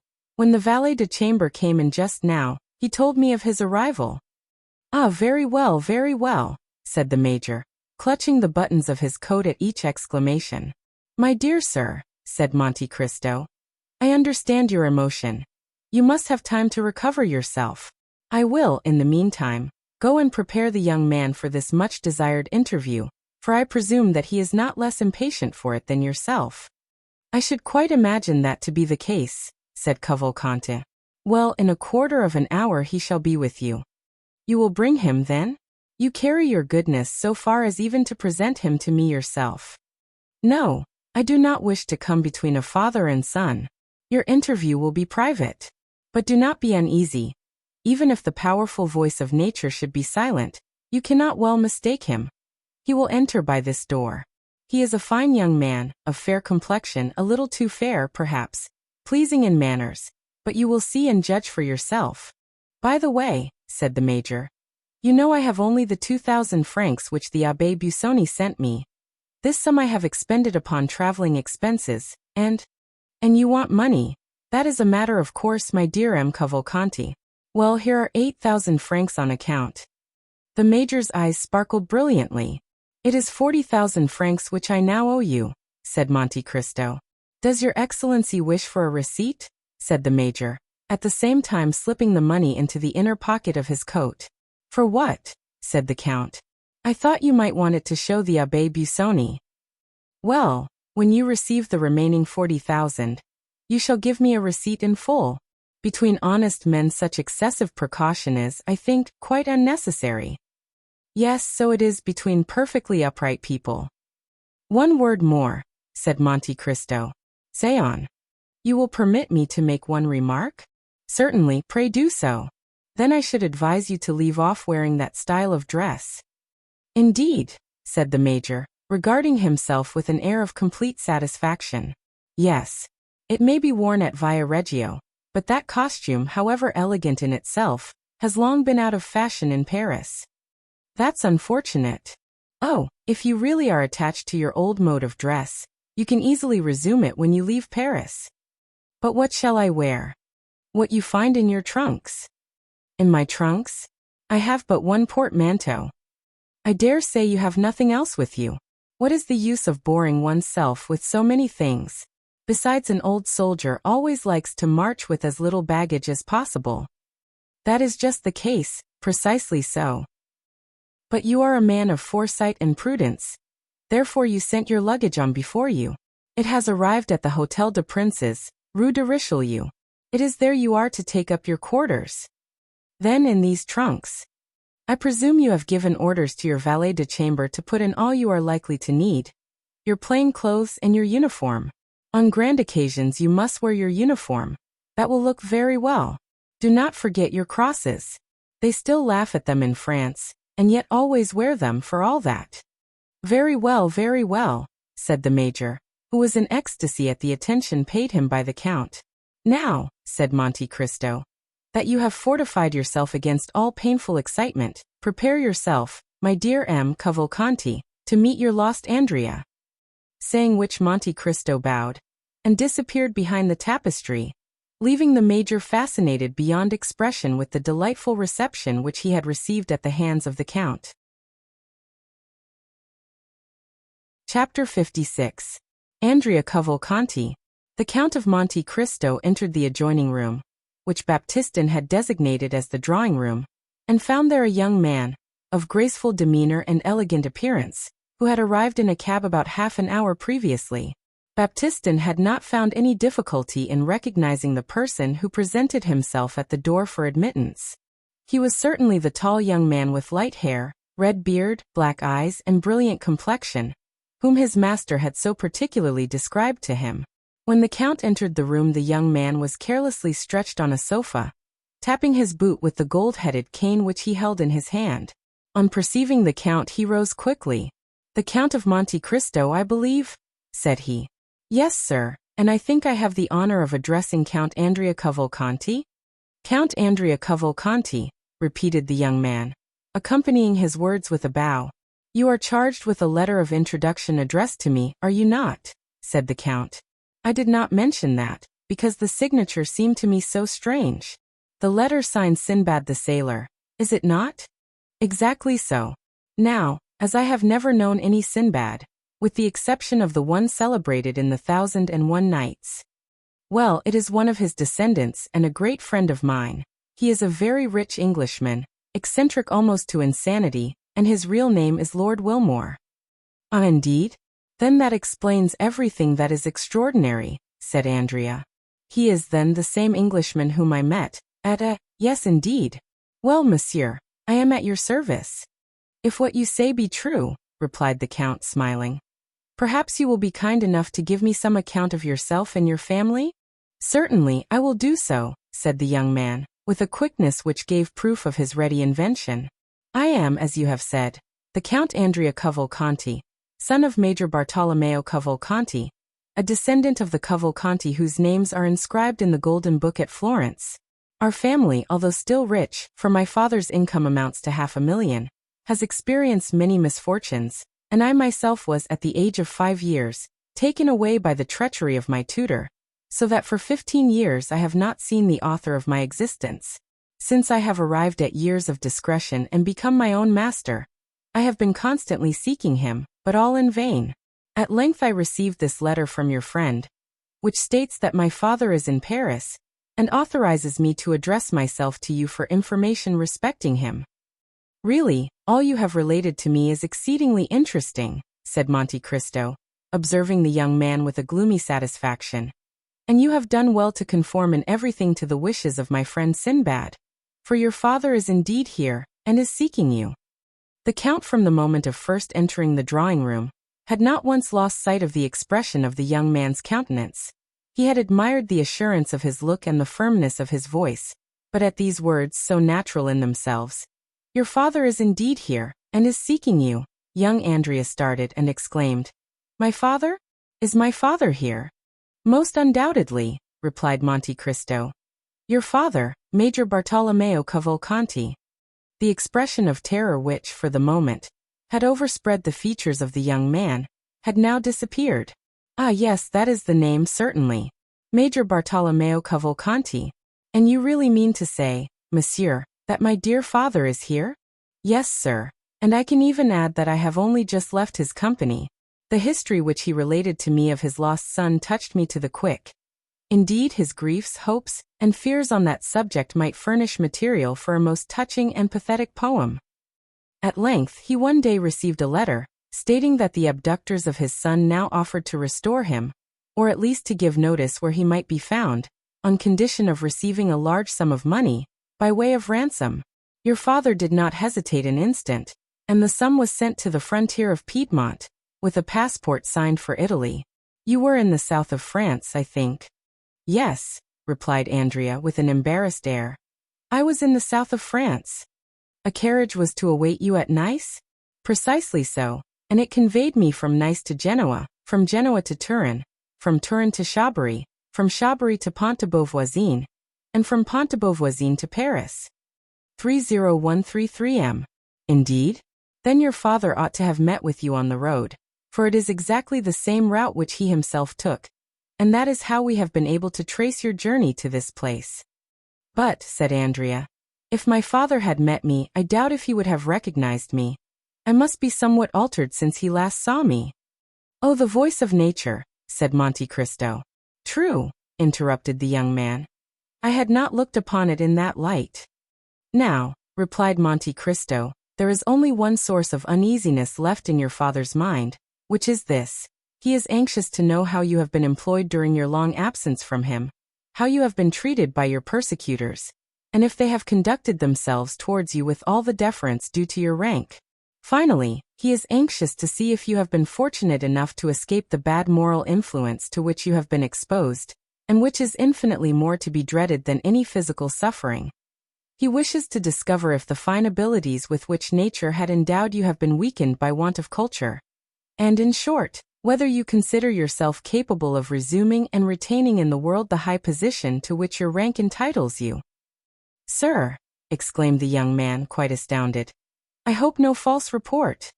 As for myself, I first heard you spoken of by my friend Wilmore, the philanthropist. I believe he found you in some unpleasant position, but do not know of what nature, for I did not ask, not being inquisitive. Your misfortunes engaged his sympathies, so you see you must have been interesting. He told me that he was anxious to restore you to the position which you had lost, and that he would seek your father until he found him. He did seek, and has found him apparently, since he is here now. And finally, my friend apprised me of your coming, and gave me a few other instructions relative to your future fortune.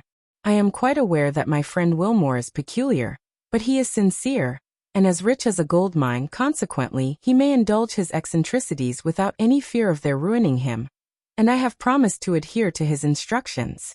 Now, sir, pray do not be offended at the question I am about to put to you, as it comes in the way of my duty as your patron.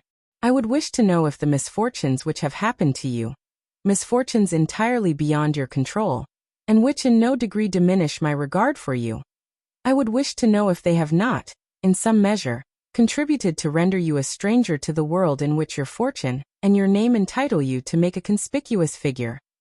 Sir, returned the young man with a reassurance of manner, make your mind easy on this score. Those who took me from my father, and who always intended sooner or later to sell me again to my original proprietor, as they have now done, calculated that, in order to make the most of their bargain, it would be politic to leave me in possession of all my personal and hereditary worth, and even to increase the value if possible. I have, therefore, received a very good education, and have been treated by these kidnappers very much as the slaves were treated in Asia Minor, whose masters made them grammarians, doctors, and philosophers, in order that they might fetch a higher price in the Roman market. Monte Cristo smiled with satisfaction. It appeared as if he had not expected so much from Andrea Cavalcanti. Besides, continued the young man, if there did appear some defect in education, or offense against the established forms of etiquette, I suppose it would be excused, in consideration of the misfortunes which accompanied my birth, and followed me through my youth. Well, said Monte Cristo in an indifferent tone, you will do as you please, Count, for you are the master of your own actions, and are the person most concerned in the matter, but if I were you, I would not divulge a word of these adventures. Your history is quite a romance, and the world, which delights in romances in yellow covers, strangely mistrusts those which are bound in living parchment, even though they be gilded like yourself. This is the kind of difficulty which I wished to represent to you, my dear Count. You would hardly have recited your touching history before it would go forth to the world, and be deemed unlikely and unnatural. You would be no longer a lost child found, but you would be looked upon as an upstart, who had sprung up like a mushroom in the night. You might excite a little curiosity, but it is not everyone who likes to be made the center of observation and the subject of unpleasant remark. I agree with you, monsieur, said the young man, turning pale, and in spite of himself, trembling beneath the scrutinizing look of his companion. Such consequences would be extremely unpleasant.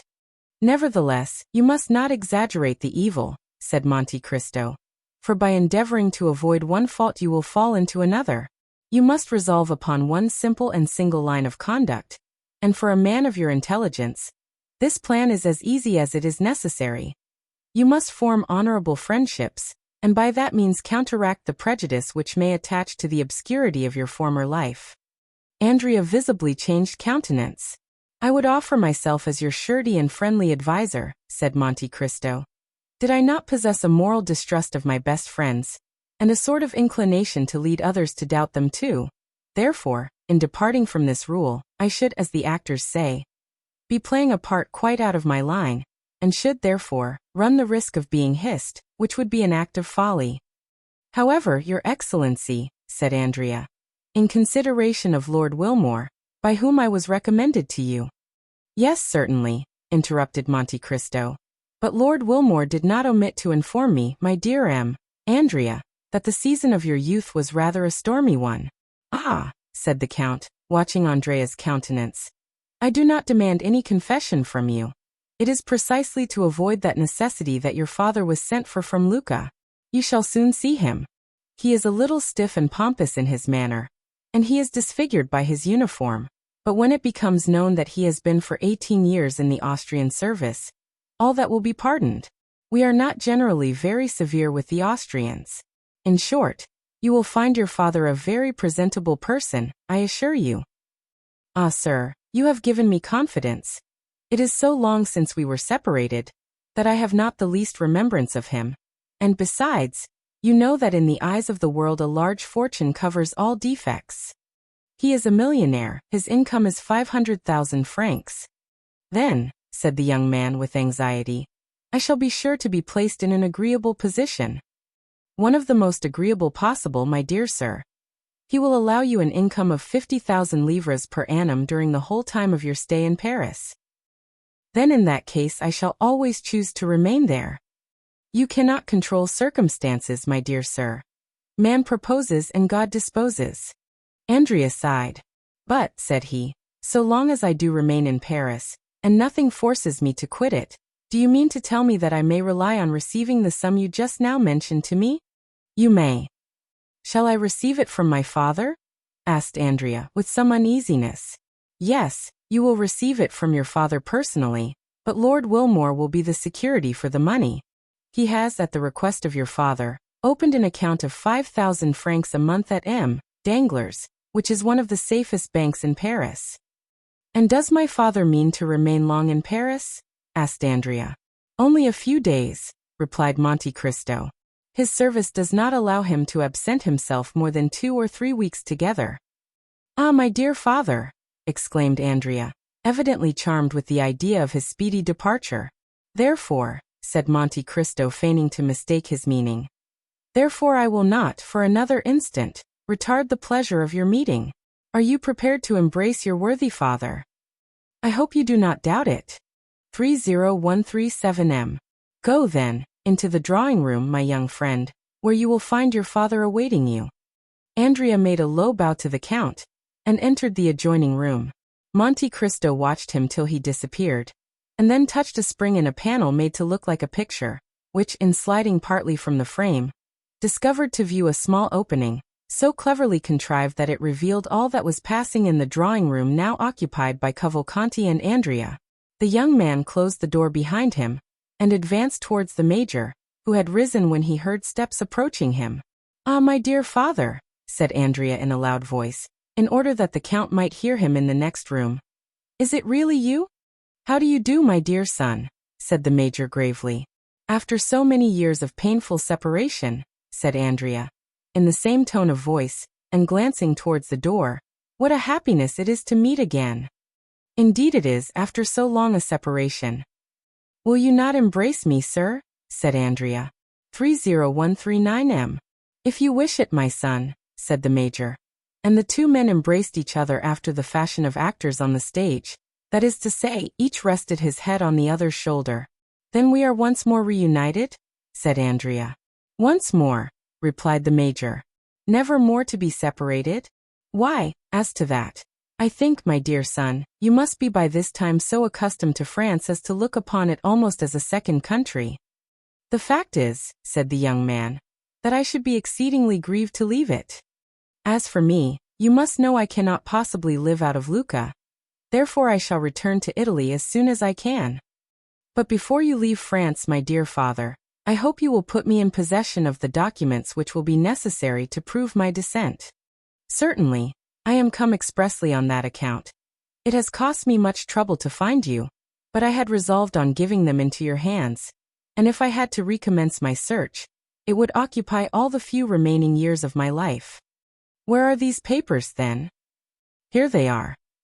Andrea seized the certificate of his father's marriage and his own baptismal register, and after having opened them with all the eagerness which might be expected under the circumstances, he read them with a facility which proved that he was accustomed to similar documents, and with an expression which plainly denoted an unusual interest in the contents.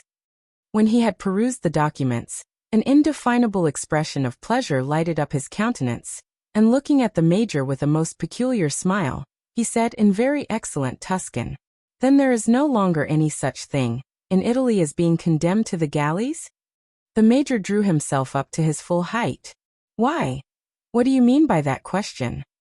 "I mean that if there were, it would be impossible to draw up with impunity two such deeds as these. In France, my dear sir, half such a piece of effrontery as that would cause you to be quickly dispatched to Toulon for 5 years, for change of air." "Will you be good enough to explain your meaning?" said the Major, endeavoring as much as possible to assume an air of the greatest majesty. "My dear M. Cavalcanti," said Andrea, taking the Major by the arm in a confidential manner, "how much are you paid for being my father?" The Major was about to speak, when Andrea continued, in a low voice, "Nonsense, I am going to set you an example of confidence. They give me 50,000 francs a year to be your son. Consequently, you can understand that it is not at all likely I shall ever deny my parent." The Major looked anxiously around him. "Make yourself easy, we are quite alone," said Andrea. "Besides, we are conversing in Italian." "Well then," replied the Major, "they paid me 50,000 francs down." "Monsieur Cavalcanti," said Andrea, "do you believe in fairy tales?" "I used not to do so, but I really feel now almost obliged to have faith in them." "You have, then, been induced to alter your opinion?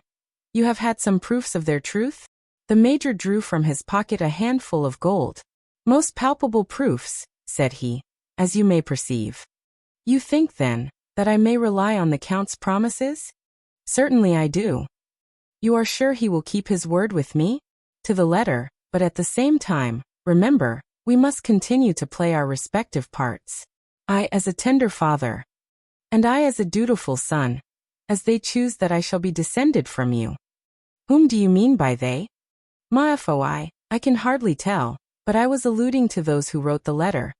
"You received one, did you not?" "Yes." "From whom?" "From a certain Abbé Busoni." "Have you any knowledge of him?" "No, I have never seen him." "What did he say in the letter?" "You will promise not to betray me?" "Rest assured of that. You well know that our interests are the same." "Then read for yourself."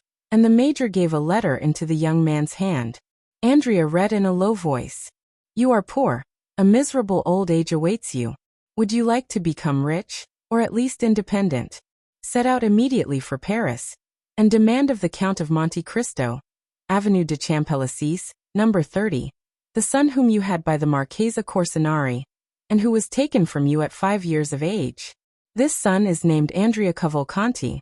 In order that you may not doubt the kind intention of the writer of this letter, you will find enclosed an order for 2,400 francs, payable in Florence, at Signor Gozzi's.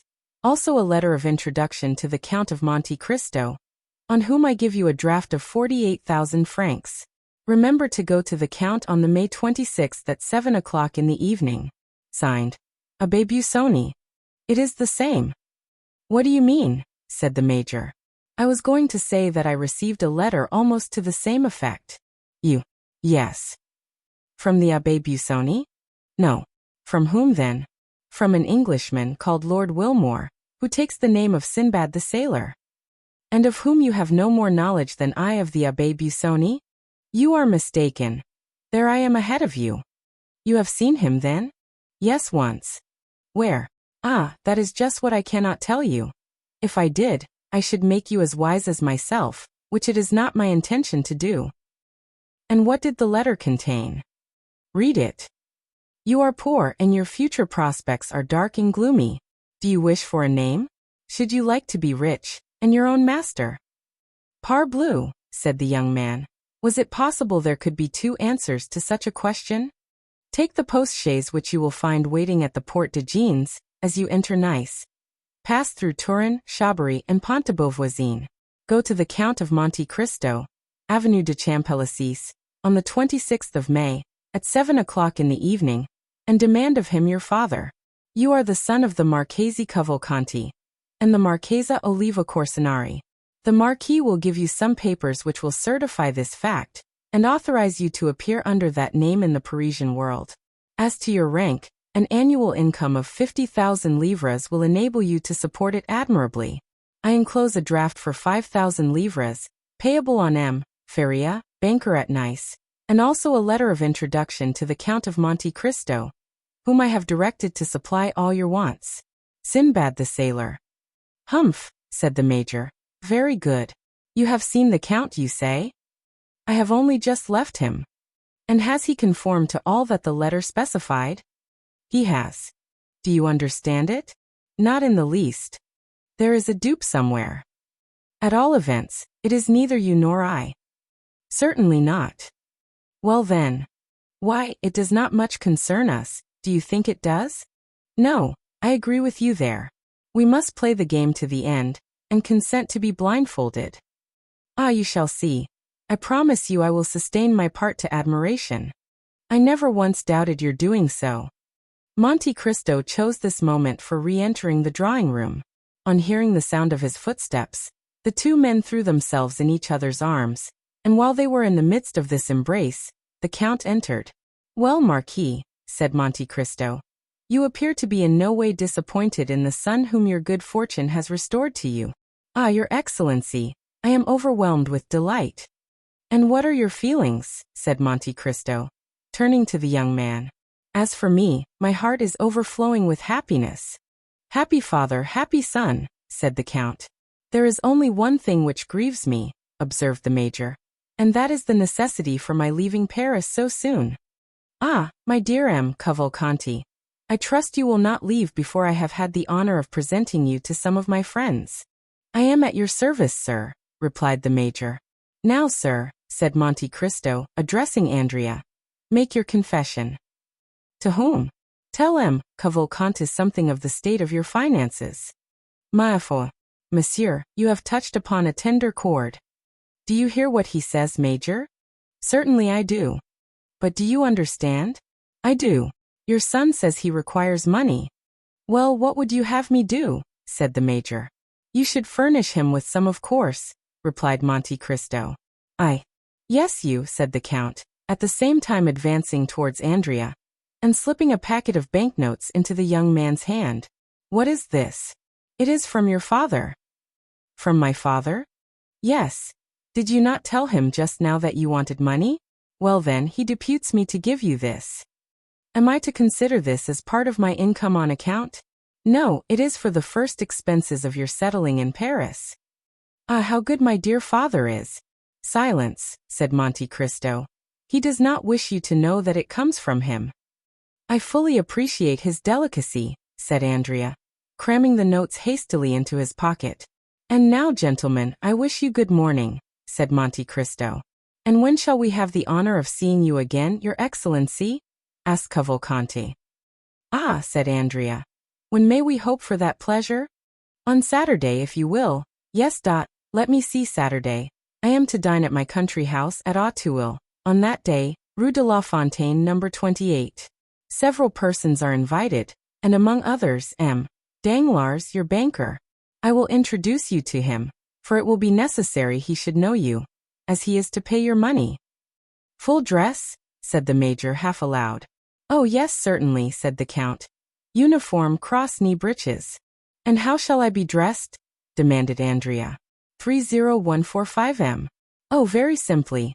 Black trousers, patent leather boots, white waistcoat, either a black or blue coat, and a long cravat. Go to Blin or Veronique for your clothes. Baptistin will tell you where if you do not know their address. The less pretension there is in your attire, the better will be the effect, as you are a rich man. If you mean to buy any horses, get them of Devidas, and if you purchase a phaeton, go to Baptiste for it. At what hour shall we come? Asked the young man. About 6:30. We will be with you at that time, said the major.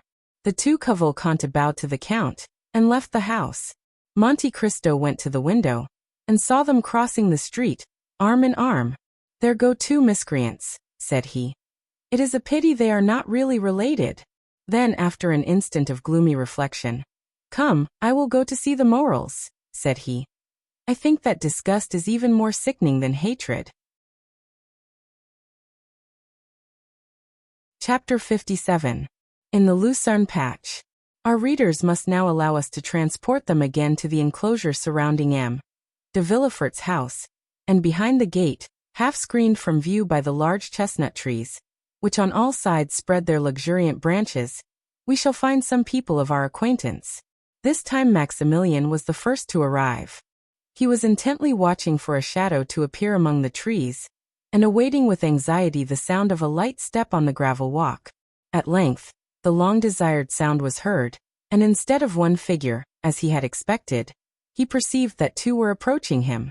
The delay had been occasioned by a visit from Madame Danglars and Eugenie, which had been prolonged beyond the time at which Valentine was expected.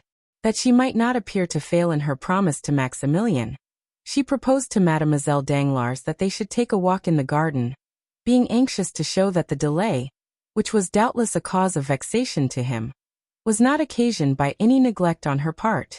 The young man, with the intuitive perception of a lover, quickly understood the circumstances in which she was involuntarily placed, and he was comforted. Besides, although she avoided coming within speaking distance, Valentine arranged so that Maximilian could see her pass and repass, and each time she went by, she managed, unperceived by her companion, to cast an expressive look at the young man, which seemed to say, "Have patience. You see it is not my fault." And Maximilian was patient, and employed himself in mentally contrasting the two girls, one fair with soft languishing eyes, a figure gracefully bending like a weeping willow, the other a brunette, with a fierce and haughty expression, and as straight as a poplar. It is unnecessary to state that, in the eyes of the young man, Valentine did not suffer by the contrast. In about half an hour the girls went away, and Maximilian understood that Mademoiselle Danglars' visit had at last come to an end. In a few minutes Valentine re-entered the garden alone. For fear that anyone should be observing her return, she walked slowly, and instead of immediately directing her steps towards the gate, she seated herself on a bench, and carefully casting her eyes around, to convince herself that she was not watched, she presently arose and proceeded quickly to join Maximilian. "Good evening, Valentine," said a well-known voice. "Good evening, Maximilian. I know I have kept you waiting, but you saw the cause of my delay." "Yes, I recognized Mademoiselle Danglars. I was not aware that you were so intimate with her." "Who told you we were intimate, Maximilian?" "No one, but you appeared to be so. From the manner in which you walked and talked together, one would have thought you were two schoolgirls telling your secrets to each other." "We were having a confidential conversation," returned Valentine. "She was owning to me her repugnance to the marriage with M. de Morcerf, and I, on the other hand, was confessing to her how wretched it made me to think of marrying M. d'Épinay.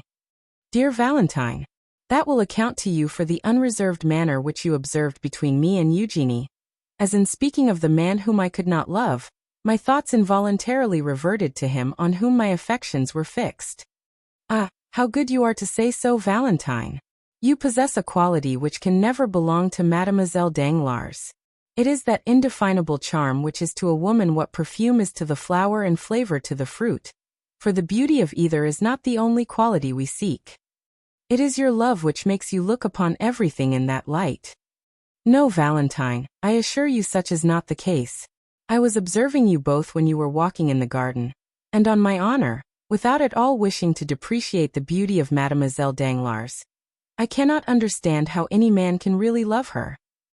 The fact is, Maximilian, that I was there, and my presence had the effect of rendering you unjust in your comparison. No, but tell me, it is a question of simple curiosity, and which was suggested by certain ideas passing in my mind relative to Mademoiselle Danglars. I dare say it is something disparaging which you are going to say. It only proves how little indulgence we may expect from your sex, interrupted Valentine. You cannot, at least, deny that you are very harsh judges of each other. If we are so, it is because we generally judge under the influence of excitement. But return to your question. 30151M. Does Mademoiselle Danglars object to this marriage with M. de Morcerf on account of loving another? I told you I was not on terms of strict intimacy with Eugenie. Yes, but girls tell each other secrets without being particularly intimate. Own now that you did question her on the subject. I see you are smiling. If you are already aware of the conversation that passed, the wooden partition which interposed between us and you has proved but a slight security. Come, what did she say? She told me that she loved no one, said Valentine. That she disliked the idea of being married, that she would infinitely prefer leading an independent and unfettered life, and that she almost wished her father might lose his fortune, that she might become an artist, like her friend, Mademoiselle Louise d'Armilly. Ah, you see. Well, what does that prove? Asked Valentine.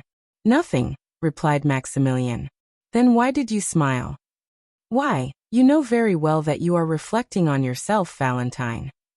Do you want me to go away? No. But do not let us lose time. You are the subject on which I wish to speak.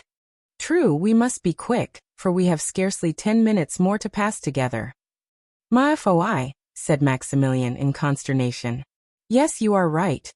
I am but a poor friend to you. What a life I cause you to lead, poor Maximilian, you who are formed for happiness. I bitterly reproach myself, I assure you. Well, what does it signify, Valentine, so long as I am satisfied, and feel that even this long and painful suspense is amply repaid by 5 minutes of your society, or 2 words from your lips.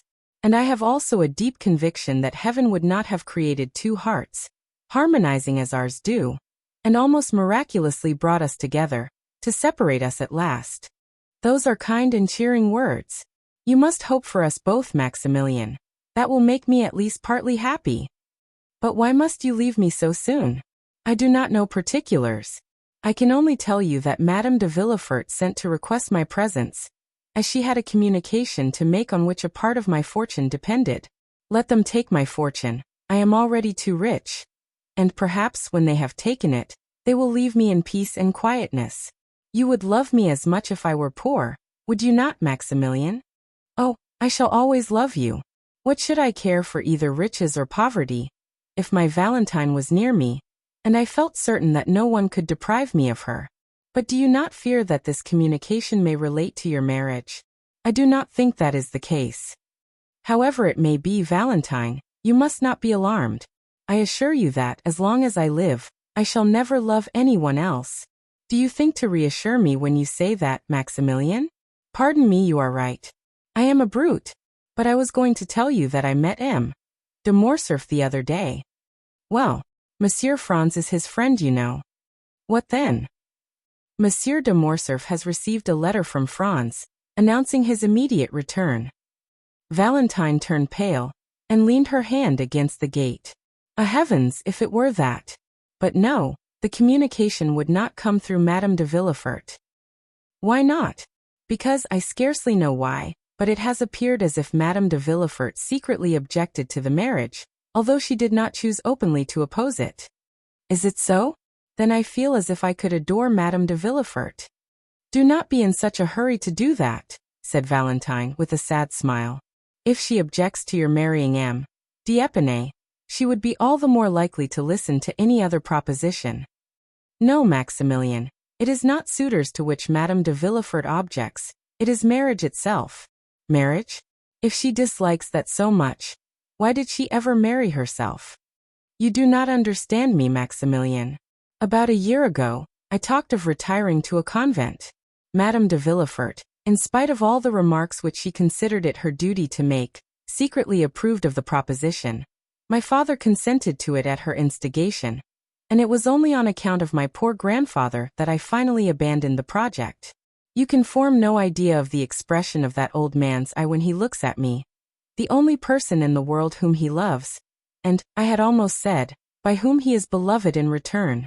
When he learned my resolution, I shall never forget the reproachful look which he cast on me, and the tears of utter despair which chased each other down his lifeless cheeks. Ah, Maximilian, I experienced, at that moment, such remorse for my intention, that throwing myself at his feet, I exclaimed, "Forgive me, pray forgive me, my dear grandfather. They may do what they will with me, I will never leave you." When I had ceased speaking, he thankfully raised his eyes to heaven, but without uttering a word. Ah, Maximilian, I may have much to suffer, but I feel as if my grandfather's look at that moment would more than compensate for all. Dear Valentine, you are a perfect angel, and I am sure I do not know what I, sabering right and left among the Bedouins, can have done to merit your being revealed to me, unless, indeed, heaven took into consideration the fact that the victims of my sword were infidels. But tell me what interest Madame de Villefort can have in your remaining unmarried. Did I not tell you just now that I was rich, Maximilian? Too rich? I possess nearly 50,000 livres in right of my mother. My grandfather and my grandmother, the Marquis and Marquise de Saint-Méran, will leave me as much, and M. Noirtier evidently intends making me his heir. My brother Edward, who inherits nothing from his mother, will therefore be poor in comparison with me. Now, if I had taken the veil, all this fortune would have descended to my father, and in reversion, to his son. Ah, how strange it seems that such a young and beautiful woman should be so avaricious. It is not for herself that she is so, but for her son, and what you regard as a vice becomes almost a virtue when looked at in the light of maternal love. But could you not compromise matters, and give up a portion of your fortune to her son? How could I make such a proposition, especially to a woman who always professes to be so entirely disinterested? Valentine, I have always regarded our love in the light of something sacred. Consequently, I have covered it with the veil of respect, and hid it in the innermost recesses of my soul. No human being, not even my sister, is aware of its existence. Valentine, will you permit me to make a confidant of a friend and reveal to him the love I bear you? Valentine started. A friend, Maximilian. And who is this friend? I trembled to give my permission. Listen, Valentine. Have you never experienced for anyone that sudden and irresistible sympathy, which made you feel as if the object of it had been your old and familiar friend, though, in reality, it was the first time you had ever met? Nay, further, have you never endeavored to recall the time, place, and circumstances of your former intercourse, and failing in this attempt, have almost believed that your spirits must have held converse with each other in some state of being anterior to the present, and that you are only now occupied in a reminiscence of the past? Yes. Well, that is precisely the feeling which I experienced when I first saw that extraordinary man. Extraordinary, did you say? Yes. You have known him for some time then? Scarcely longer than 8 or 10 days. And do you call a man your friend whom you have only known for 8 or 10 days? Ah, Maximilian, I had hoped you set a higher value on the title of friend. Your logic is most powerful, Valentine, but say what you will, I can never renounce the sentiment which has instinctively taken possession of my mind. I feel as if it were ordained that this man should be associated with all the good which the future may have in store for me, and sometimes it really seems as if his eye was able to see what was to come, and his hand endowed with the power of directing events according to his own will. He must be a prophet then, said Valentine, smiling. Indeed, said Maximilian. I have often been almost tempted to attribute to him the gift of prophecy. At all events, he has a wonderful power of foretelling any future good. Ah, said Valentine in a mournful tone. Do let me see this man, Maximilian. He may tell me whether I shall ever be loved sufficiently to make amends for all I have suffered. My poor girl, you know him already. I know him. Yes, it was he who saved the life of your stepmother and her son. The Count of Monte Cristo? The same. Ah, cried Valentine. He is too much the friend of Madame de Villefort ever to be mine. The friend of Madame de Villefort? It cannot be. Surely, Valentine, you are mistaken? No, indeed, I am not. For I assure you his power over our household is almost unlimited. Courted by my stepmother, who regards him as the epitome of human wisdom. Admired by my father, who says he has never before heard such sublime ideas so eloquently expressed. Idolized by Edward, who, notwithstanding his fear of the Count's large black eyes, runs to meet him the moment he arrives, and opens his hand, in which he is sure to find some delightful present. M. de Monte Cristo appears to exert a mysterious and almost uncontrollable influence over all the members of our family. If such be the case, my dear Valentine, you must yourself have felt, or at all events will soon feel, the effects of his presence. He meets Albert de Morcerf in Italy. It is to rescue him from the hands of the banditti. He introduces himself to Madame Danglars. It is that he may give her a royal present. Your stepmother and her son pass before his door. It is that his Nubian may save them from destruction. This man evidently possesses the power of influencing events, both as regards men and things. I never saw more simple tastes united to greater magnificence. His smile is so sweet when he addresses me, that I forget it ever can be bitter to others. Ah, Valentine, tell me, if he ever looked on you with one of those sweet smiles? If so, depend on it, you will be happy. Me? Said the young girl. He never even glances at me. On the contrary, if I accidentally cross his path, he appears rather to avoid me. Ah, he is not generous, neither does he possess that supernatural penetration which you attribute to him, for if he did, he would have perceived that I was unhappy. And if he had been generous, seeing me sad and solitary, he would have used his influence to my advantage. And since, as you say, he resembles the sun, he would have warmed my heart with one of his life-giving rays. You say he loves you, Maximilian. How do you know that he does? All would pay deference to an officer like you, with a fierce mustache and a long saber, but they think they may crush a poor weeping girl with impunity. Ah, Valentine, I assure you you are mistaken. If it were otherwise, if he treated me diplomatically, that is to say, like a man who wishes, by some means or other, to obtain a footing in the house, so that he may ultimately gain the power of dictating to its occupants, he would, if it had been but once, have honored me with the smile which you extol so loudly. But no, he saw that I was unhappy, he understood that I could be of no use to him, and therefore paid no attention to me whatever. Who knows but that, in order to please Madame de Villefort and my father, he may not persecute me by every means in his power. It is not just that he should despise me so, without any reason. Ah, forgive me, said Valentine, perceiving the effect which her words were producing on Maximilian.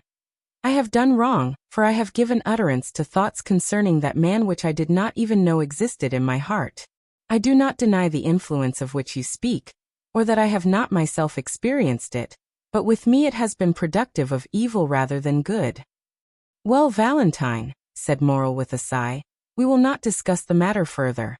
I will not make a confidant of him. Alas, said Valentine, I see that I have given you pain. I can only say how sincerely I ask pardon for having grieved you. But indeed, I am not prejudiced beyond the power of conviction. Tell me what this Count of Monte Cristo has done for you. 30157M. I own that your question embarrasses me, Valentine, for I cannot say that the Count has rendered me any ostensible service. Still, as I have already told you, I have an instinctive affection for him, the source of which I cannot explain to you. Has the sun done anything for me? No, he warms me with his rays, and it is by his light that I see you, nothing more. Has such and such a perfume done anything for me? No, its odor charms one of my senses. That is all I can say when I am asked why I praise it. My friendship for him is as strange and unaccountable as his for me. A secret voice seems to whisper to me that there must be something more than chance in this unexpected reciprocity of friendship. In his most simple actions, as well as in his most secret thoughts, I find a relation to my own. You will perhaps smile at me when I tell you that, ever since I have known this man, I have involuntarily entertained the idea that all the good fortune which has befallen me originated from him. However, I have managed to live 30 years without this protection, you will say, but I will endeavor a little to illustrate my meaning. He invited me to dine with him on Saturday, which was a very natural thing for him to do. Well, what have I learned since? That your mother and M. de Villefort are both coming to this dinner. I shall meet them there, and who knows what future advantages may result from the interview. This may appear to you to be no unusual combination of circumstances. Nevertheless, I perceive some hidden plot in the arrangement. Something, in fact, more than is apparent on a casual view of the subject. I believe that this singular man, who appears to fathom the motives of everyone, has purposely arranged for me to meet M. and Madame de Villefort, and sometimes, I confess, I have gone so far as to try to read in his eyes whether he was in possession of the secret of our love. My good friend, said Valentine, I should take you for a visionary, and should tremble for your reason, if I were always to hear you talk in a strain similar to this. Is it possible that you can see anything more than the merest chance in this meeting? Pray reflect a little. My father, who never goes out, has several times been on the point of refusing this invitation. Madame de Villefort, on the contrary, is burning with the desire of seeing this extraordinary nabob in his own house, therefore, she has with great difficulty prevailed on my father to accompany her. No, it is as I have said, Maximilian. There is no one in the world of whom I can ask help but yourself and my grandfather, who is little better than a corpse, no support to cling to but my mother in heaven. I see that you are right, logically speaking, said Maximilian, but the gentle voice which usually has such power over me fails to convince me today. I feel the same as regards yourself, said Valentine, and I own that, if you have no stronger proof to give me. I have another, replied Maximilian, but I fear you will deem it even more absurd than the first. So much the worse, said Valentine, smiling. It is, nevertheless, conclusive to my mind. My 10 years of service have also confirmed my ideas on the subject of sudden inspirations, for I have several times owed my life to a mysterious impulse which directed me to move at once either to the right or to the left, in order to escape the ball which killed the comrade fighting by my side, while it left me unharmed. Dear Maximilian, why not attribute your escape to my constant prayers for your safety? When you are away, I no longer pray for myself, but for you. 30159M.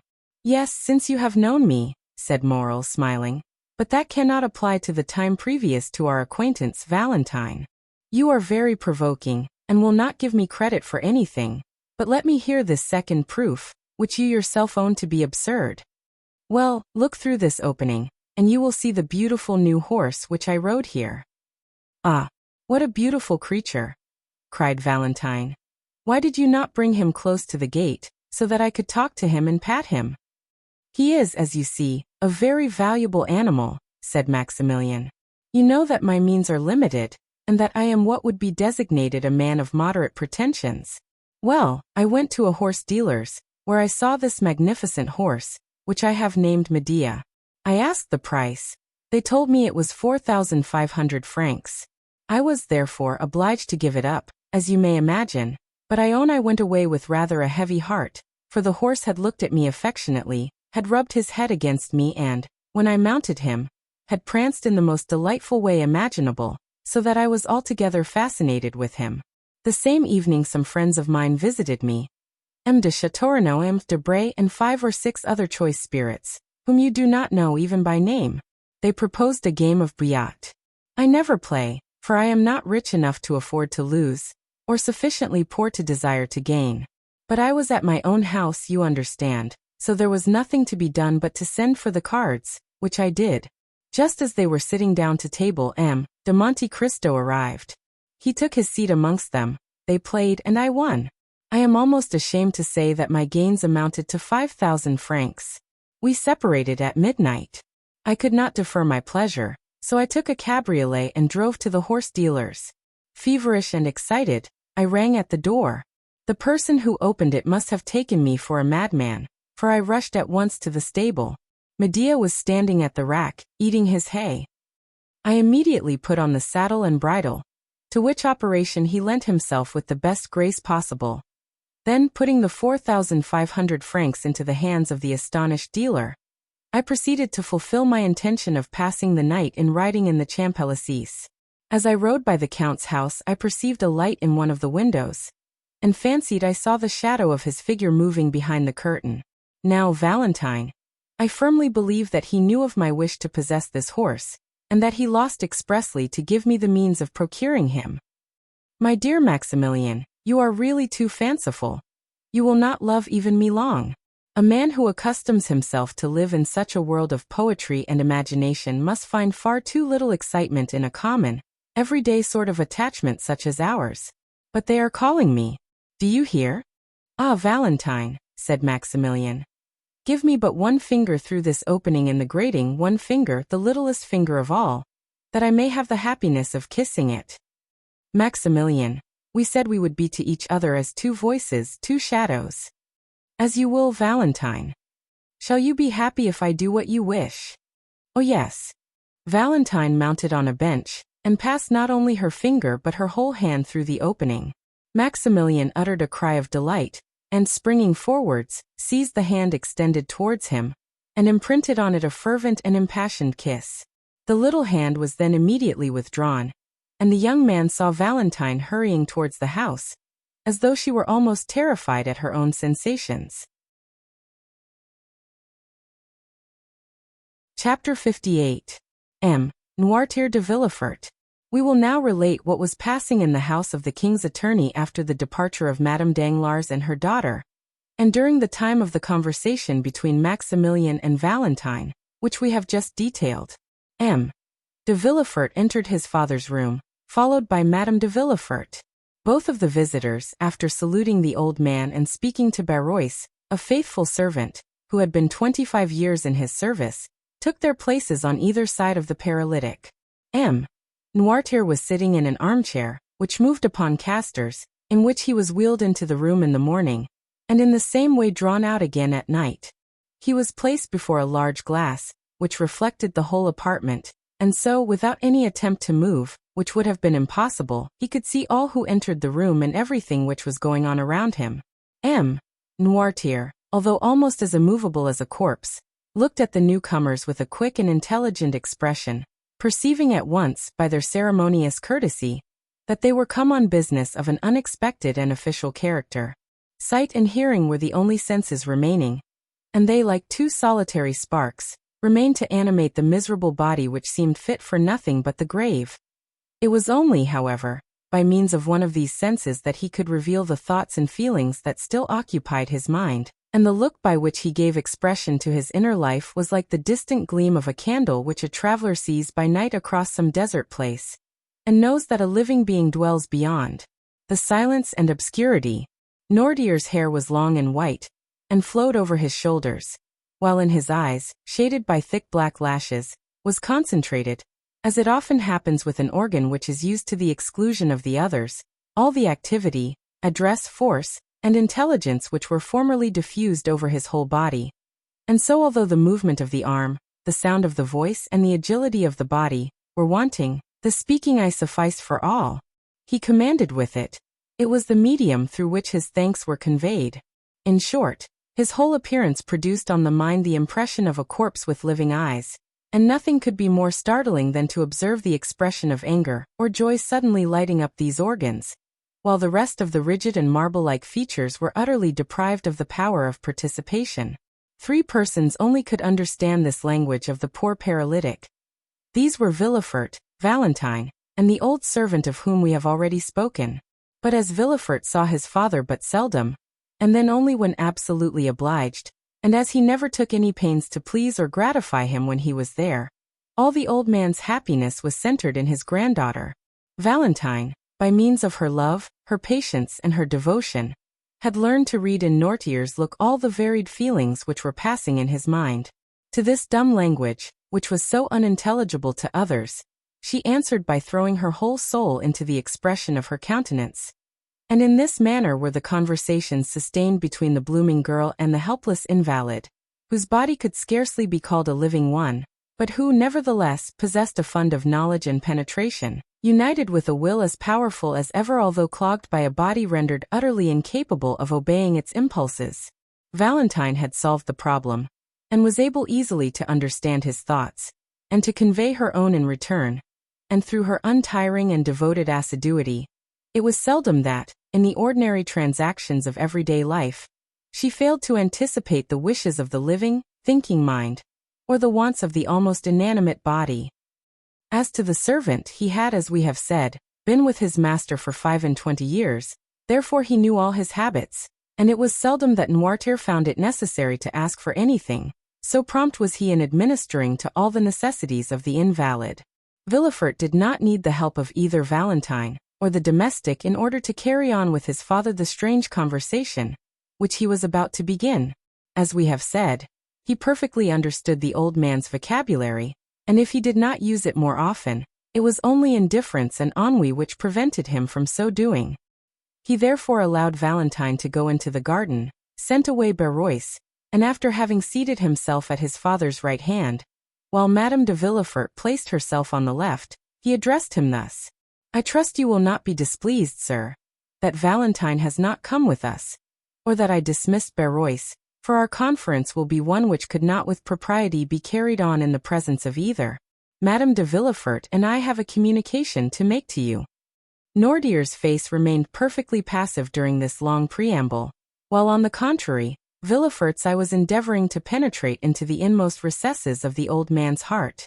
"This communication," continued the procureur, in that cold and decisive tone which seemed at once to preclude all discussion, "will, we are sure, meet with your approbation." The eye of the invalid still retained that vacancy of expression which prevented his son from obtaining any knowledge of the feelings which were passing in his mind. He listened, nothing more. "Sir," resumed Villefort, "we are thinking of marrying Valentine." Had the old man's face been molded in wax, it could not have shown less emotion at this news than was now to be traced there. "The marriage will take place in less than 3 months, said Villefort. Noirtier's eye still retained its inanimate expression. Madame de Villefort now took her part in the conversation and added, "We thought this news would possess an interest for you, sir, who have always entertained a great affection for Valentine. It therefore only now remains for us to tell you the name of the young man for whom she is destined. It is one of the most desirable connections which could possibly be formed. He possesses fortune, a high rank in society, and every personal qualification likely to render Valentine supremely happy. His name, moreover, cannot be wholly unknown to you. It is M. Franz de Canol, Baron d'Épinay." While his wife was speaking, Villefort had narrowly watched the old man's countenance.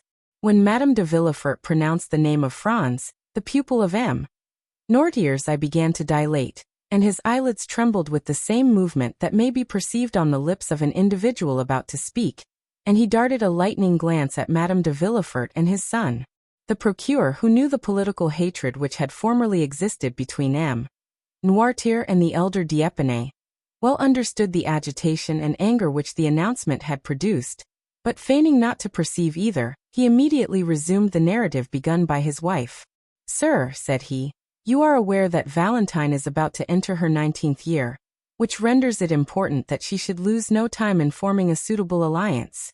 Nevertheless, you have not been forgotten in our plans, and we have fully ascertained beforehand that Valentine's future husband will consent, not to live in this house, for that might not be pleasant for the young people, but that you should live with them, so that you and Valentine, who are so attached to each other, would not be separated, and you would be able to pursue exactly the same course of life which you have hitherto done, and thus, instead of losing, you will be a gainer by the change, as it will secure to you 2 children instead of 1, to watch over and comfort you." 30165 M. Noirtier's look was furious. It was very evident that something desperate was passing in the old man's mind, for a cry of anger and grief rose in his throat, and not being able to find vent in utterance, appeared almost to choke him, for his face and lips turned quite purple with the struggle. Villefort quietly opened a window, saying, "It is very warm, and the heat affects M. Noirtier." He then returned to his place, but did not sit down. "This marriage," added Madame de Villefort, "is quite agreeable to the wishes of M. d'Épinay and his family. Besides, he had no relations nearer than an uncle and aunt, his mother having died at his birth, and his father having been assassinated in 1815, that is to say, when he was but 2 years old. It naturally followed that the child was permitted to choose his own pursuits, and he has, therefore, seldom acknowledged any other authority but that of his own will. That assassination was a mysterious affair, said Villefort. And the perpetrators have hitherto escaped detection, although suspicion has fallen on the head of more than one person. Noirtier made such an effort that his lips expanded into a smile. Now, continued Villefort, those to whom the guilt really belongs, by whom the crime was committed, on whose heads the justice of man may probably descend here, and the certain judgment of God hereafter, would rejoice in the opportunity thus afforded of bestowing such a peace offering as Valentine on the son of him whose life they so ruthlessly destroyed. Noirtier had succeeded in mastering his emotion more than could have been deemed possible with such an enfeebled and shattered frame. Yes, I understand, was the reply contained in his look, and this look expressed a feeling of strong indignation, mixed with profound contempt. Villefort fully understood his father's meaning, and answered by a slight shrug of his shoulders. He then motioned to his wife to take leave. Now, sir, said Madame de Villefort, I must bid you farewell. Would you like me to send Edward to you for a short time? It had been agreed that the old man should express his approbation by closing his eyes, his refusal by winking them several times, and if he had some desire or feeling to express, he raised them to heaven. If he wanted Valentine, he closed his right eye only, and if Berois the left. At Madame de Villefort's proposition, he instantly winked his eyes. Provoked by a complete refusal, she bit her lip and said, Then shall I send Valentine to you? The old man closed his eyes eagerly, thereby intimating that such was his wish. And Madame de Villefort bowed and left the room, giving orders that Valentine should be summoned to her grandfather's presence, and feeling sure that she would have much to do to restore calmness to the perturbed spirit of the invalid. Valentine, with a color still heightened by emotion, entered the room just after her parents had quitted it. One look was sufficient to tell her that her grandfather was suffering, and that there was much on his mind which he was wishing to communicate to her. Dear grandpapa, cried she, what has happened? They have vexed you and you are angry. The paralytic closed his eyes in token of assent. Who has displeased you? Is it my father? No. Madame de Villefort? No. Me. The former sign was repeated. Are you displeased with me? Cried Valentine in astonishment. Noirtier again closed his eyes. And what have I done, dear grandpapa, that you should be angry with me? Cried Valentine. There was no answer, and she continued. I have not seen you all day. Has anyone been speaking to you against me? Yes, said the old man's look with eagerness. Let me think a moment.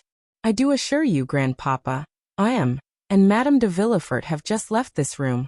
Have they not? Yes. And it was they who told you something which made you angry? What was it then? May I go and ask them, that I may have the opportunity of making my peace with you? No, no, said Noirtier's look. Ah, you frighten me. What can they have said? And she again tried to think what it could be. Ah, I know, said she, lowering her voice and going close to the old man. They have been speaking of my marriage, have they not? Yes, replied the angry look. I understand. You are displeased at the silence I have preserved on the subject.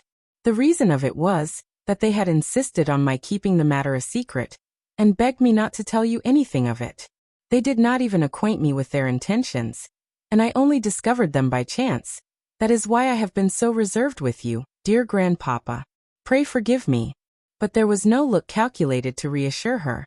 All it seemed to say was, It is not only your reserve which afflicts me. What is it then? Asked the young girl. Perhaps you think I shall abandon you, dear grandpapa, and that I shall forget you when I am married? No. They told you then that M. d'Épinay consented to our all living together? Yes. Then why are you still vexed and grieved? The old man's eyes beamed with an expression of gentle affection. Yes, I understand, said Valentine. It is because you love me. The old man assented. And you are afraid I shall be unhappy? Yes. You do not like M. Franz? The eyes repeated several times. No, no, no. Then you are vexed with the engagement? Yes. Well, listen, said Valentine, throwing herself on her knees, and putting her arm round her grandfather's neck. I am vexed too, for I do not love M. Franz d'Épinay. An expression of intense joy illumined the old man's eyes. When I wished to retire into a convent, you remember how angry you were with me? A tear trembled in the eye of the invalid. Well, continued Valentine. The reason of my proposing it was that I might escape this hateful marriage, which drives me to despair. Noirtier's breathing came thick and short. Then the idea of this marriage really grieves you too? Ah, if you could but help me, if we could both together defeat their plan. But you are unable to oppose them. You whose mind is so quick, and whose will is so firm are nevertheless, as weak and unequal to the contest as I am myself. Alas, you, who would have been such a powerful protector to me in the days of your health and strength, can now only sympathize in my joys and sorrows, without being able to take any active part in them.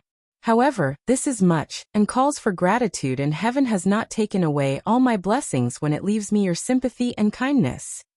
At these words there appeared in Noirtier's eye an expression of such deep meaning that the young girl thought she could read these words there. You are mistaken. I can still do much for you. Do you think you can help me, dear grandpapa? Said Valentine. Yes. Noirtier raised his eyes. It was the sign agreed on between him and Valentine when he wanted anything. What is it you want, dear grandpapa? Said Valentine, and she endeavored to recall to mind all the things which he would be likely to need, and as the ideas presented themselves to her mind, she repeated them aloud. Then, finding that all her efforts elicited nothing but a constant no, she said, Come, since this plan does not answer, I will have recourse to another. She then recited all the letters of the alphabet from A down to N. When she arrived at that letter, the paralytic made her understand that she had spoken the initial letter of the thing he wanted. Ah, said Valentine. The thing you desire begins with the letter N. It is with N that we have to do then. Well, let me see. What can you want that begins with N? None, and I know. Yes, yes, yes, said the old man's eye. It is no then? Yes. Valentine fetched a dictionary, which she placed on a desk before Noirtier. She opened it, and seeing that the old man's eye was thoroughly fixed on its pages, she ran her finger quickly up and down the columns. During the 6 years which had passed since Noirtier first fell into this sad state, Valentine's powers of invention had been too often put to the test not to render her expert in devising expedients for gaining a knowledge of his wishes, and the constant practice had so perfected her in the art that she guessed the old man's meaning as quickly as if he himself had been able to seek for what he wanted. At the word notary, Noirtier made a sign to her to stop. 30169 Notary, said she. Do you want a notary, dear grandpapa? The old man again signified that it was a notary he desired. You would wish a notary to be sent for then? Said Valentine. Yes. Shall my father be informed of your wish? Yes. Do you wish the notary to be sent for immediately? Yes. Then they shall go for him directly, dear grandpapa. Is that all you want? Yes. Valentine rang the bell, and ordered the servant to tell Monsieur or Madame de Villefort that they were requested to come to Noirtier's room. Are you satisfied now? Inquired Valentine. Yes. I am sure you are. It is not very difficult to discover that. And the young girl smiled on her grandfather, as if he had been a child. De Villefort entered, followed by Barrois. What do you want me for, sir? Demanded he of the paralytic. Sir, said Valentine, my grandfather wishes for a notary. At this strange and unexpected demand de Villefort and his father exchanged looks. Yes, motioned the latter, with a firmness which seemed to declare that with the help of Valentine and his old servant, who both knew what his wishes were, he was quite prepared to maintain the contest. Do you wish for a notary? Asked Villefort. Yes. What to do? Noirtier made no answer.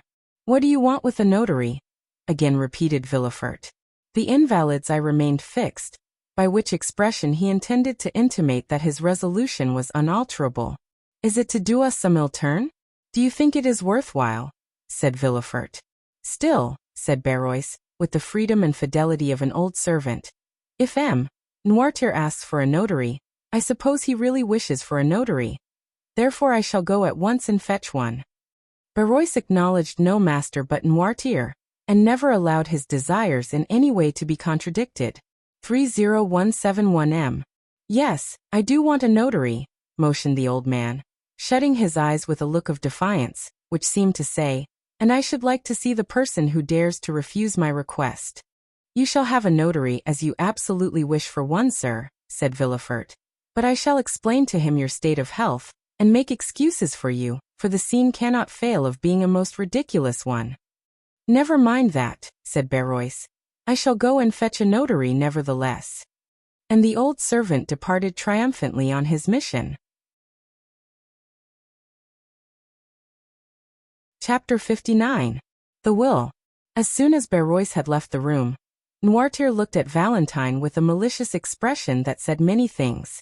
The young girl perfectly understood the look, and so did Villefort, for his countenance became clouded, and he knitted his eyebrows angrily.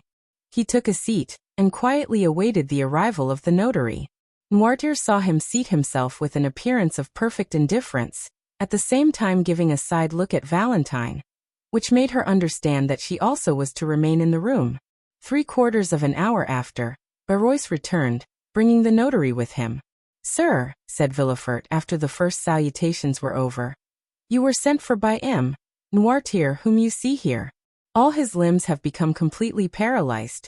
He has lost his voice also, and we ourselves find much trouble in endeavoring to catch some fragments of his meaning." Noirtier cast an appealing look on Valentine, which look was at once so earnest and imperative, that she answered immediately. "Sir," said she, "I perfectly understand my grandfather's meaning at all times." "That is quite true," said Barrois, "and that is what I told the gentleman as we walked along." "Permit me," said the notary, turning first to Villefort and then to Valentine, "permit me to state that the case in question is just one of those in which a public officer like myself cannot proceed to act without thereby incurring a dangerous responsibility. The first thing necessary to render an act valid is that the notary should be thoroughly convinced that he has faithfully interpreted the will and wishes of the person dictating the act.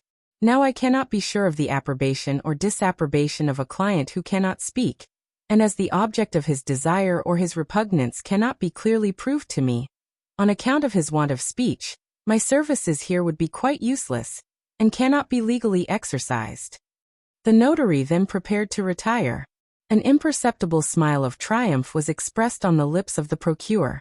Noirtier looked at Valentine with an expression so full of grief that she arrested the departure of the notary. "Sir," said she, "the language which I speak with my grandfather may be easily learnt, and I can teach you in a few minutes to understand it almost as well as I can myself. Will you tell me what you require, in order to set your conscience quite at ease on the subject?" "In order to render an act valid, I must be certain of the approbation or disapprobation of my client. Illness of body would not affect the validity of the deed, but sanity of mind is absolutely requisite." "Well, sir, by the help of 2 signs, with which I will acquaint you presently, you may ascertain with perfect certainty that my grandfather is still in the full possession of all his mental faculties. M. Noirtier, being deprived of voice and motion, is accustomed to convey his meaning by closing his eyes when he wishes to signify yes, and to wink when he means no. You now know quite enough to enable you to converse with M. Noirtier. Try." Noirtier gave Valentine such a look of tenderness and gratitude that it was comprehended even by the notary himself. "You have heard and understood what your granddaughter has been saying, sir, have you?" asked the notary. Noirtier closed his eyes. "And you approve of what she said? That is to say, you declare that the signs which she mentioned are really those by means of which you are accustomed to convey your thoughts?" "Yes." "It was you who sent for me?" "Yes." "To make your will?" "Yes." "And you do not wish me to go away without fulfilling your original intentions?" The old man winked violently. "Well, sir," said the young girl, "do you understand now, and is your conscience perfectly at rest on the subject?" But before the notary could answer, Villefort had drawn him aside. "Sir," said he, "do you suppose for a moment that a man can sustain a physical shock, such as M. Noirtier has received, without any detriment to his mental faculties?" "It is not exactly that, sir," said the notary, "which makes me uneasy, but the difficulty will be in wording his thoughts and intentions, so as to be able to get his answers." "You must see that to be an utter impossibility," said Villefort. Valentine and the old man heard this conversation, and Noirtier fixed his eyes so earnestly on Valentine that she felt bound to answer to the look. "Sir," said she, "that need not make you uneasy, however difficult it may at first sight appear to be. I can discover and explain to you my grandfather's thoughts, so as to put an end to all your doubts and fears on the subject. I have now been 6 years with M. Noirtier, and let him tell you if ever once, during that time, he has entertained a thought which he was unable to make me understand." "No," sighed the old man. "Let us try what we can do then," said the notary. "You accept this young lady as your interpreter, Noirtier?" "Yes." "Well, sir, what do you require of me, and what document is it that you wish to be drawn up?" Valentine named all the letters of the alphabet until she came to W. At this letter the eloquent eye of Noirtier gave her notice that she was to stop. "It is very evident that it is the letter W which M. Noirtier wants," said the notary. "Wait," said Valentine, and turning to her grandfather she repeated, why. The old man stopped her at the last syllable. Valentine then took the dictionary, and the notary watched her while she turned over the pages. She passed her finger slowly down the columns, and when she came to the word will, M. Noirtier's, I bade her stop. "Will," said the notary. "It is very evident that M. Noirtier is desirous of making his will." Yes, motioned the invalid. "Really, sir, you must allow that this is most extraordinary," said the astonished notary, turning to M. de Villefort. "Yes," said the procureur, "and I think the will promises to be yet more extraordinary, for I cannot see how it is to be drawn up without the intervention of Valentine, and she may, perhaps, be considered as too much interested in its contents to allow of her being a suitable interpreter of the obscure and ill-defined wishes of her grandfather." No, replied the eye of the paralytic. "What?" said Villefort. "Do you mean to say that Valentine is not interested in your will?" "No, sir," said the notary, whose interest had been greatly excited, and who had resolved on publishing far and wide the account of this extraordinary and picturesque scene. "What appeared so impossible to me an hour ago has now become quite easy and practicable, and this may be a perfectly valid will, provided it be read in the presence of 7 witnesses, approved by the testator, and sealed by the notary in the presence of the witnesses. As to the time, it will not require very much more than the generality of wills. There are certain forms necessary to be gone through, and which are always the same. As to the details, the greater part will be furnished afterwards by the state in which we find the affairs of the testator, and by yourself, who, having had the management of them, can doubtless give full information on the subject. But besides all this, in order that the instrument may not be contested, I am anxious to give it the greatest possible authenticity. Therefore, one of my colleagues will help me, and contrary to custom, will assist in the dictation of the testament. Are you satisfied, sir?" continued the notary, addressing the old man. 30175 M. "Yes," looked the invalid, his eye beaming with delight at the ready interpretation of his meaning. "What is he going to do?" thought Villefort, whose position demanded much reserve, but who was longing to know what his father's intentions were. He left the room to give orders for another notary to be sent, but Barrois, who had heard all that passed, had guessed his master's wishes, and had already gone to fetch one. The procureur then told his wife to come up. In the course of a quarter of an hour everyone had assembled in the chamber of the paralytic. The second notary had also arrived. A few words sufficed for a mutual understanding between the 2 officers of the law. They read to Noirtier the formal copy of a will, in order to give him an idea of the terms in which such documents are generally couched. Then, in order to test the capacity of the testator, the first notary said, turning towards him, "When an individual makes his will, it is generally in favor or in prejudice of some person." "Yes." "Have you an exact idea of the amount of your fortune?" "Yes." "I will name to you several sums which will increase by gradation. You will stop me when I reach the one representing the amount of your own possessions?" "Yes." There was a kind of solemnity in this interrogation.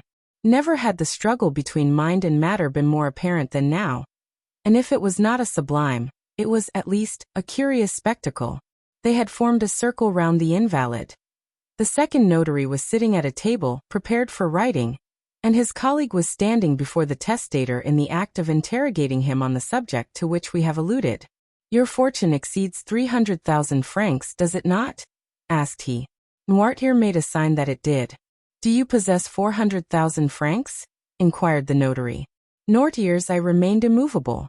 500,000? The same expression continued. 600,000, 700,000, 800,000, 900,000? Noirtier stopped him at the last named sum. You are then in possession of 900,000 francs? Asked the notary. Yes. In landed property? No. In stock? Yes. The stock is in your own hands. The look which M. Noirtier cast on Barrois showed that there was something wanting which he knew where to find. The old servant left the room, and presently returned, bringing with him a small casket. Do you permit us to open this casket? Asked the notary. Noirtier gave his assent. They opened it, and found 900,000 francs in bank scrip. The first notary handed over each note, as he examined it, to his colleague. The total amount was found to be as M. Noirtier had stated. It is all as he has said. It is very evident that the mind still retains its full force and vigor. Then, turning towards the paralytic, he said, You possess, then, 900,000 francs of capital, which, according to the manner in which you have invested it, ought to bring in an income of about 40,000 livres? Yes. To whom do you desire to leave this fortune? Oh, said Madame de Villefort, there is not much doubt on that subject. M. Noirtier tenderly loves his granddaughter, Mademoiselle de Villefort.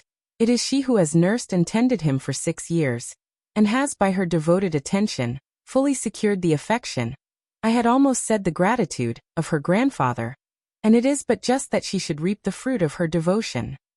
The eye of Noirtier clearly showed by its expression that he was not deceived by the false assent given by Madame de Villefort's words and manner to the motives which she supposed him to entertain. Is it, then, to Mademoiselle Valentine de Villefort that you leave these 900,000 francs?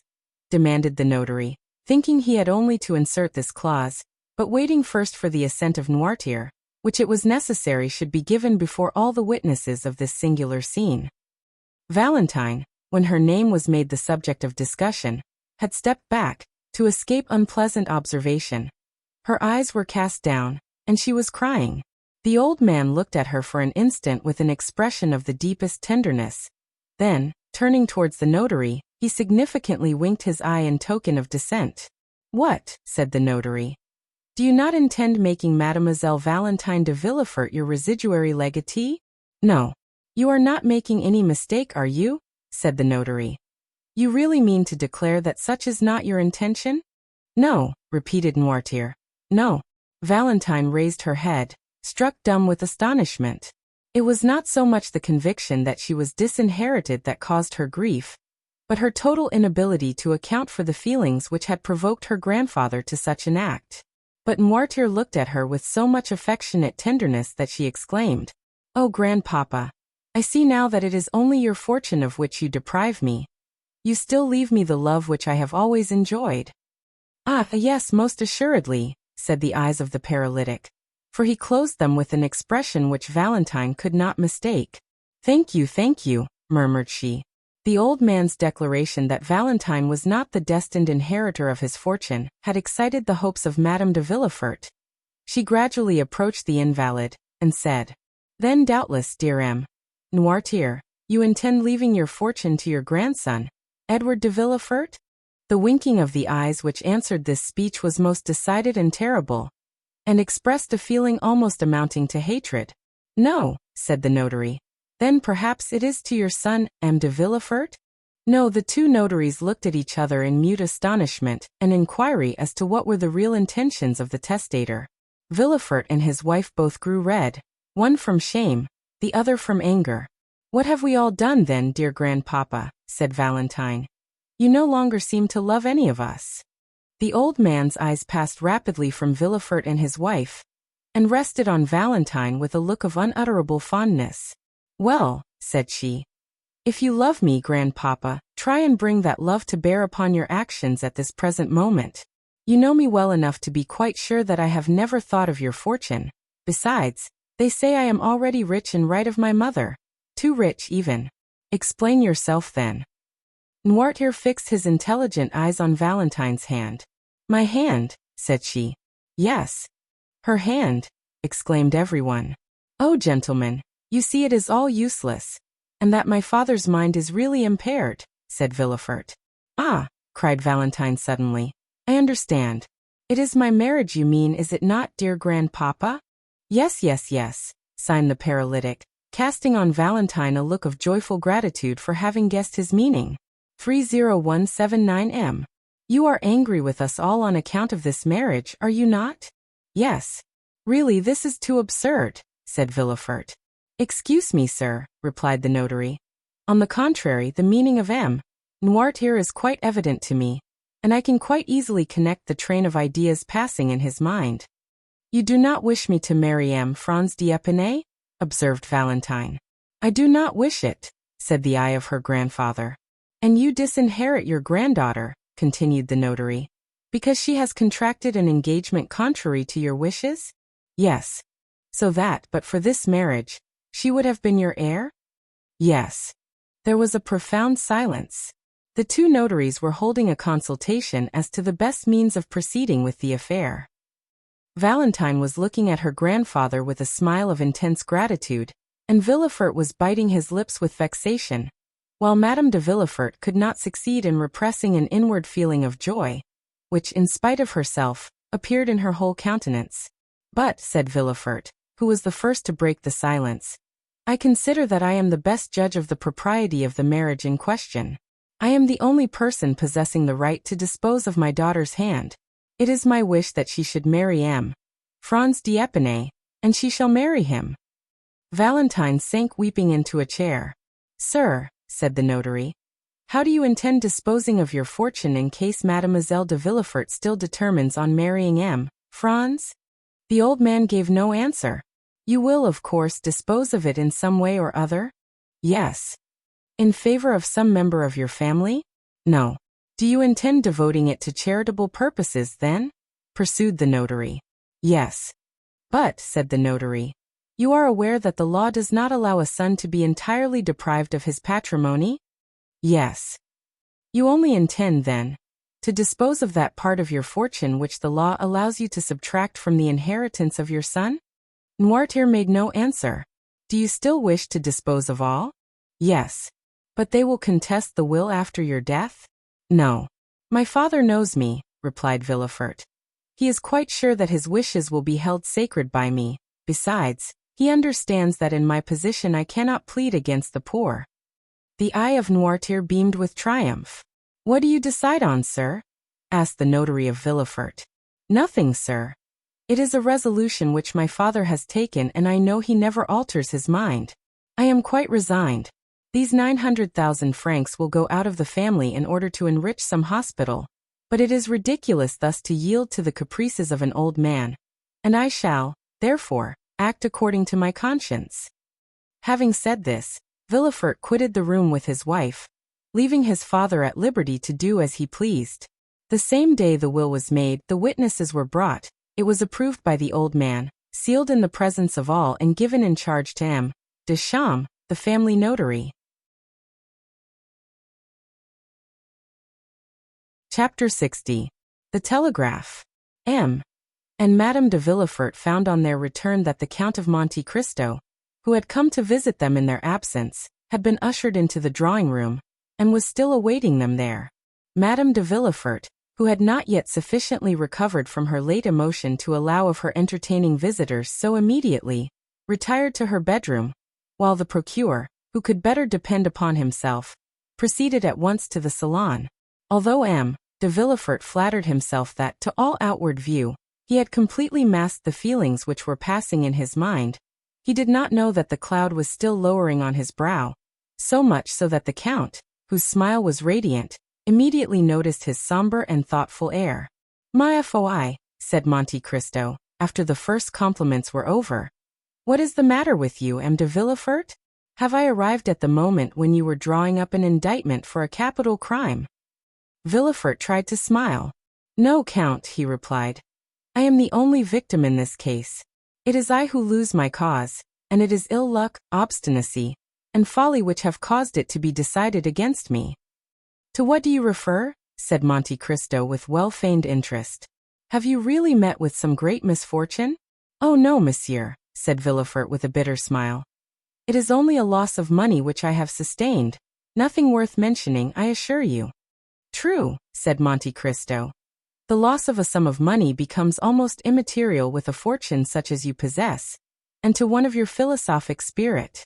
It is not so much the loss of the money that vexes me, said Villefort, though after all, 900,000 francs are worth regretting, but I am the more annoyed with this fate, chance, or whatever you please to call the power which has destroyed my hopes and my fortune, and may blast the prospects of my child also, as it is all occasioned by an old man relapsed into second childhood. 30183M. What do you say? Said the Count. 900,000 francs. It is indeed a sum which might be regretted even by a philosopher. And who is the cause of all this annoyance? My father, as I told you. M. Noirtier? But I thought you told me he had become entirely paralyzed, and that all his faculties were completely destroyed. Yes, his bodily faculties, for he can neither move nor speak. Nevertheless he thinks, acts, and wills in the manner I have described. I left him about 5 minutes ago, and he is now occupied in dictating his will to 2 notaries. But to do this he must have spoken? He has done better than that. He has made himself understood. How was such a thing possible? By the help of his eyes, which are still full of life, and as you perceive, possess the power of inflicting mortal injury. My dear, said Madame de Villefort, who had just entered the room, perhaps you exaggerate the evil. Good morning, madame, said the Count, bowing. Madame de Villefort acknowledged the salutation with one of her most gracious smiles. What is this that M. de Villefort has been telling me? Demanded Monte Cristo, and what incomprehensible misfortune? Incomprehensible is the word, interrupted the procureur, shrugging his shoulders. It is an old man's caprice. And is there no means of making him revoke his decision? Yes, said Madame de Villefort, and it is still entirely in the power of my husband to cause the will, which is now in prejudice of Valentine, to be altered in her favor. The Count, who perceived that M. and Madame de Villefort were beginning to speak in parables, appeared to pay no attention to the conversation, and feigned to be busily engaged in watching Edward, who was mischievously pouring some ink into the bird's water-glass. My dear, said Villefort, in answer to his wife, you know I have never been accustomed to play the patriarch in my family, nor have I ever considered that the fate of a universe was to be decided by my nod. Nevertheless, it is necessary that my will should be respected in my family, and that the folly of an old man and the caprice of a child should not be allowed to overturn a project which I have entertained for so many years. The Baron d'Épinay was my friend, as you know, and an alliance with his son is the most suitable thing that could possibly be arranged. Do you think, said Madame de Villefort, that Valentine is in league with him? She has always been opposed to this marriage, and I should not be at all surprised if what we have just seen and heard is nothing but the execution of a plan concerted between them. Madame, said Villefort, believe me, a fortune of 900,000 francs is not so easily renounced. She could, nevertheless, make up her mind to renounce the world, sir, since it is only about a year ago that she herself proposed entering a convent. Never mind, replied Villefort. I say that this marriage shall be consummated. Notwithstanding your father's wishes to the contrary? Said Madame de Villefort, selecting a new point of attack. That is a serious thing. Monte Cristo, who pretended not to be listening, heard, however, every word that was said. 30185M. Madame, replied Villefort, I can truly say that I have always entertained a high respect for my father, because to the natural feeling of relationship was added the consciousness of his moral superiority. The name of father is sacred in 2 senses. He should be reverenced as the author of our being, and as a master whom we ought to obey. But under the present circumstances, I am justified in doubting the wisdom of an old man who, because he hated the father, vents his anger on the son. It would be ridiculous in me to regulate my conduct by such caprices. I shall still continue to preserve the same respect toward M. Noirtier. I will suffer, without complaint, the pecuniary deprivation to which he has subjected me, but I shall remain firm in my determination, and the world shall see which party has reason on his side. Consequently, I shall marry my daughter to the Baron Franz d'Épinay, because I consider it would be a proper and eligible match for her to make, and in short, because I choose to bestow my daughter's hand on whomever I please. What? Said the Count, the approbation of whose eye Villefort had frequently solicited during this speech. What? Do you say that M. Noirtier disinherits Mademoiselle de Villefort because she is going to marry M. Le Baron Franz d'Épinay? Yes, sir, that is the reason, said Villefort, shrugging his shoulders. The apparent reason at least, said Madame de Villefort. The real reason, madame, I can assure you. I know my father. But I want to know in what way M. d'Épinay can have displeased your father more than any other person? I believe I know M. Franz d'Épinay, said the Count. Is he not the son of General de Canol, who was created Baron d'Épinay by Charles X? The same, said Villefort. Well, but he is a charming young man, according to my ideas. He is, which makes me believe that it is only an excuse of M. Noirtier to prevent his granddaughter marrying. Old men are always so selfish in their affection, said Madame de Villefort. But, said Monte Cristo, do you not know any cause for this hatred? Ah, ma foi. Who is to know? Perhaps it is some political difference? My father and the Baron d'Épinay lived in the stormy times of which I only saw the ending, said Villefort. Was not your father a Bonapartist? Asked Monte Cristo. I think I remember that you told me something of that kind. My father has been a Jacobin more than anything else, said Villefort, carried by his emotion beyond the bounds of prudence.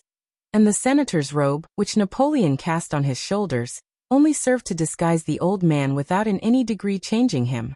When my father conspired, it was not for the emperor, it was against the Bourbons. For M. Noirtier possessed this peculiarity. He never projected any utopian schemes which could never be realized, but strove for possibilities, and he applied to the realization of these possibilities the terrible theories of the mountain. Theories that never shrank from any means that were deemed necessary to bring about the desired result. Well, said Monte Cristo, it is just as I thought. It was politics which brought Noirtier and M. d'Épinay into personal contact. Although General d'Épinay served under Napoleon, did he not still retain royalist sentiments? And was he not the person who was assassinated one evening on leaving a Bonapartist meeting, to which he had been invited on the supposition that he favored the cause of the emperor? Villefort looked at the Count almost with terror. Am I mistaken then? Said Monte Cristo. No, sir, the facts were precisely what you have stated, said Madame de Villefort. And it was to prevent the renewal of old feuds that M. de Villefort formed the idea of uniting in the bonds of affection the two children of these inveterate enemies. It was a sublime and charitable thought, said Monte Cristo, and the whole world should applaud it. It would be noble to see Mademoiselle Noirtier de Villefort assuming the title of Madame Franz d'Épinay. Villefort shuddered and looked at Monte Cristo as if he wished to read in his countenance the real feelings which had dictated the words he had just uttered. But the Count completely baffled the procureur, and prevented him from discovering anything beneath the never-varying smile he was so constantly in the habit of assuming. Although, said Villefort, it will be a serious thing for Valentine to lose her grandfather's fortune, I do not think that M. d'Épinay will be frightened at this pecuniary loss. He will perhaps hold me in greater esteem than the money itself, seeing that I sacrifice everything in order to keep my word with him. Besides, he knows that Valentine is rich in right of her mother, and that she will in all probability inherit the fortune of M. and Madame de Saint-Méran, her mother's parents, who both love her tenderly, and who are fully as well worth loving and tending as M. Noirtier, said Madame de Villefort.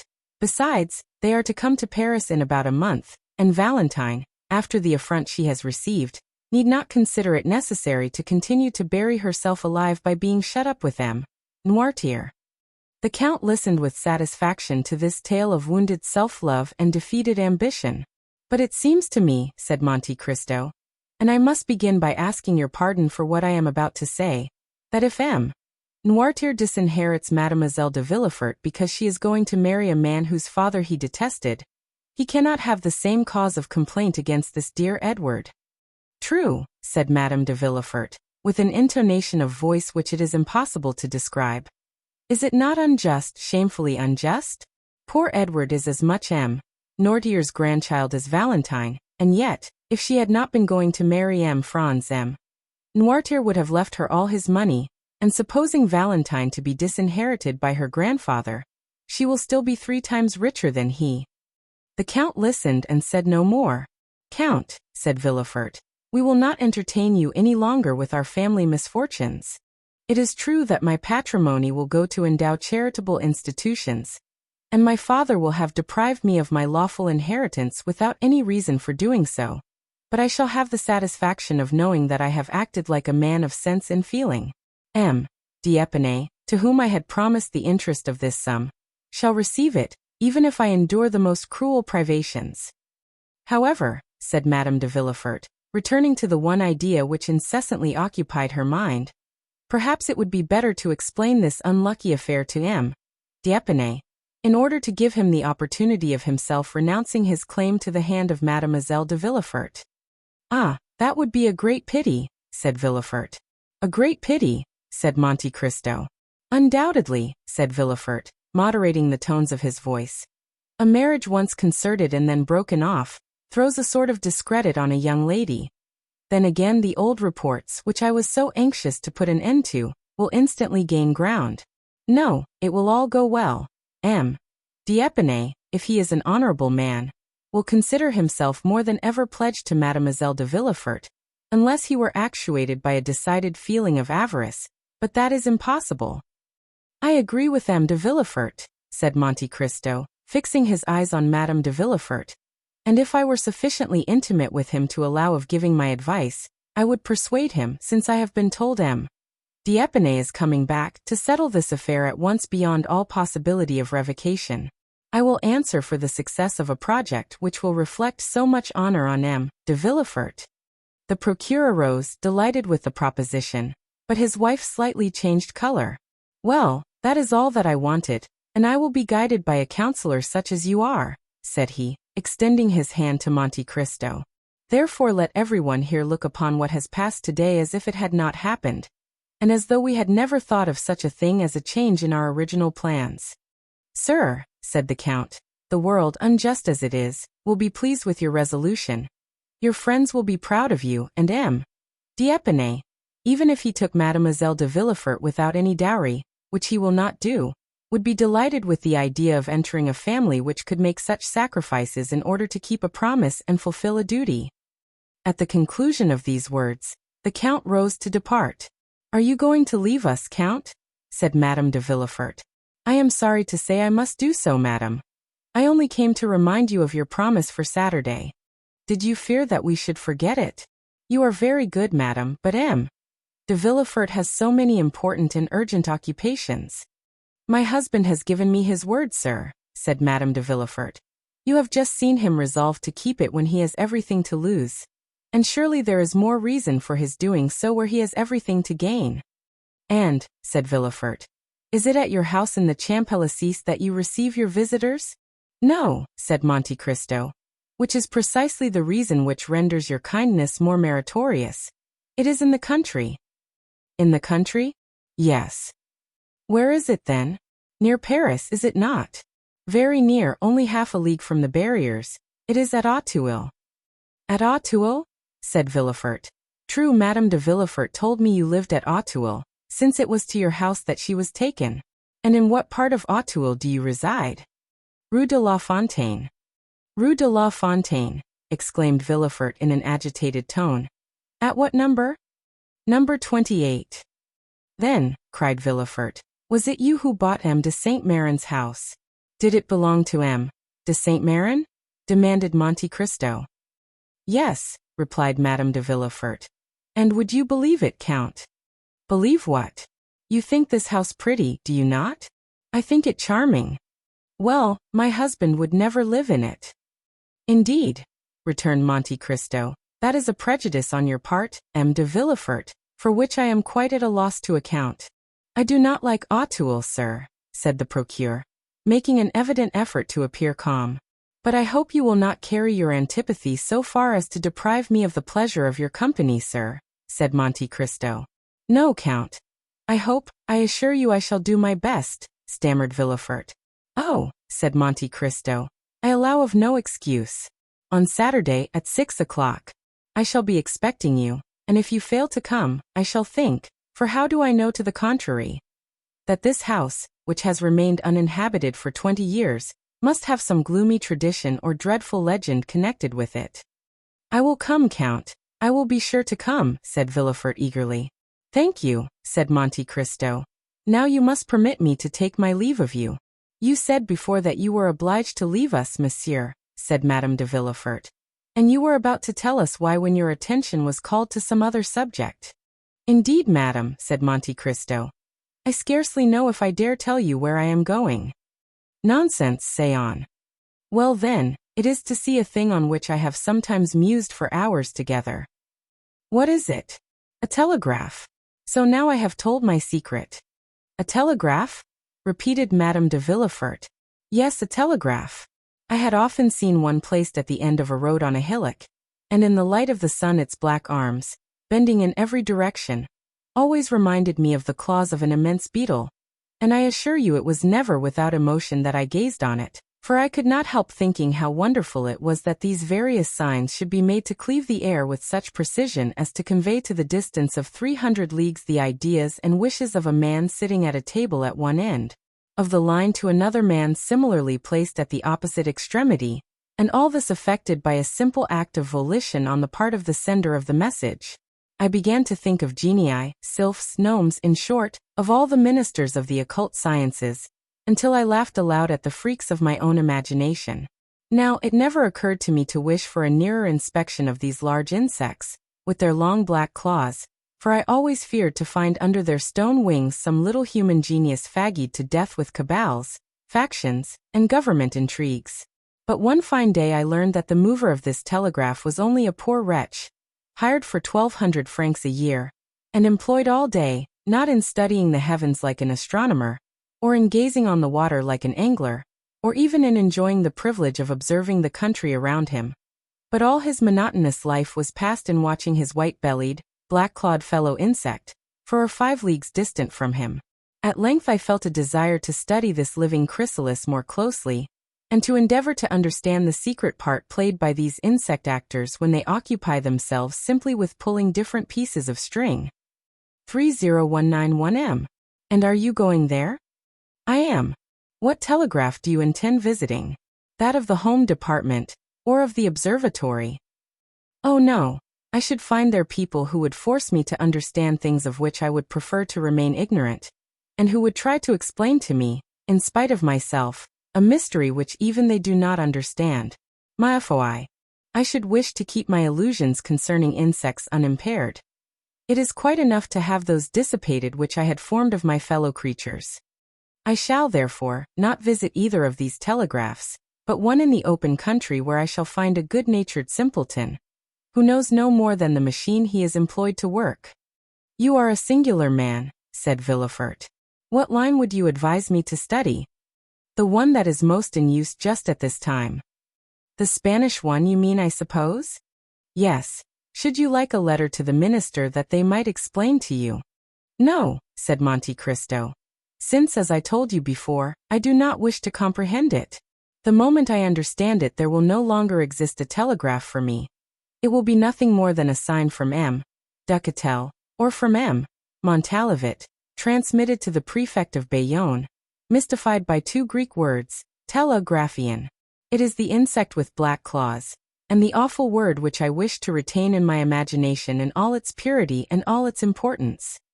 Go then, for in the course of 2 hours it will be dark, and you will not be able to see anything. Ma foi, you frighten me. Which is the nearest way? Bayonne. Yes, the road to Bayonne. And afterwards the road to Chatillon? Yes. By the Tower of Montelheri, you mean? Yes. Thank you. Goodbye. On Saturday I will tell you my impressions concerning the telegraph. At the door the Count was met by the 2 notaries, who had just completed the act which was to disinherit Valentine, and who were leaving under the conviction of having done a thing which could not fail of redounding considerably to their credit.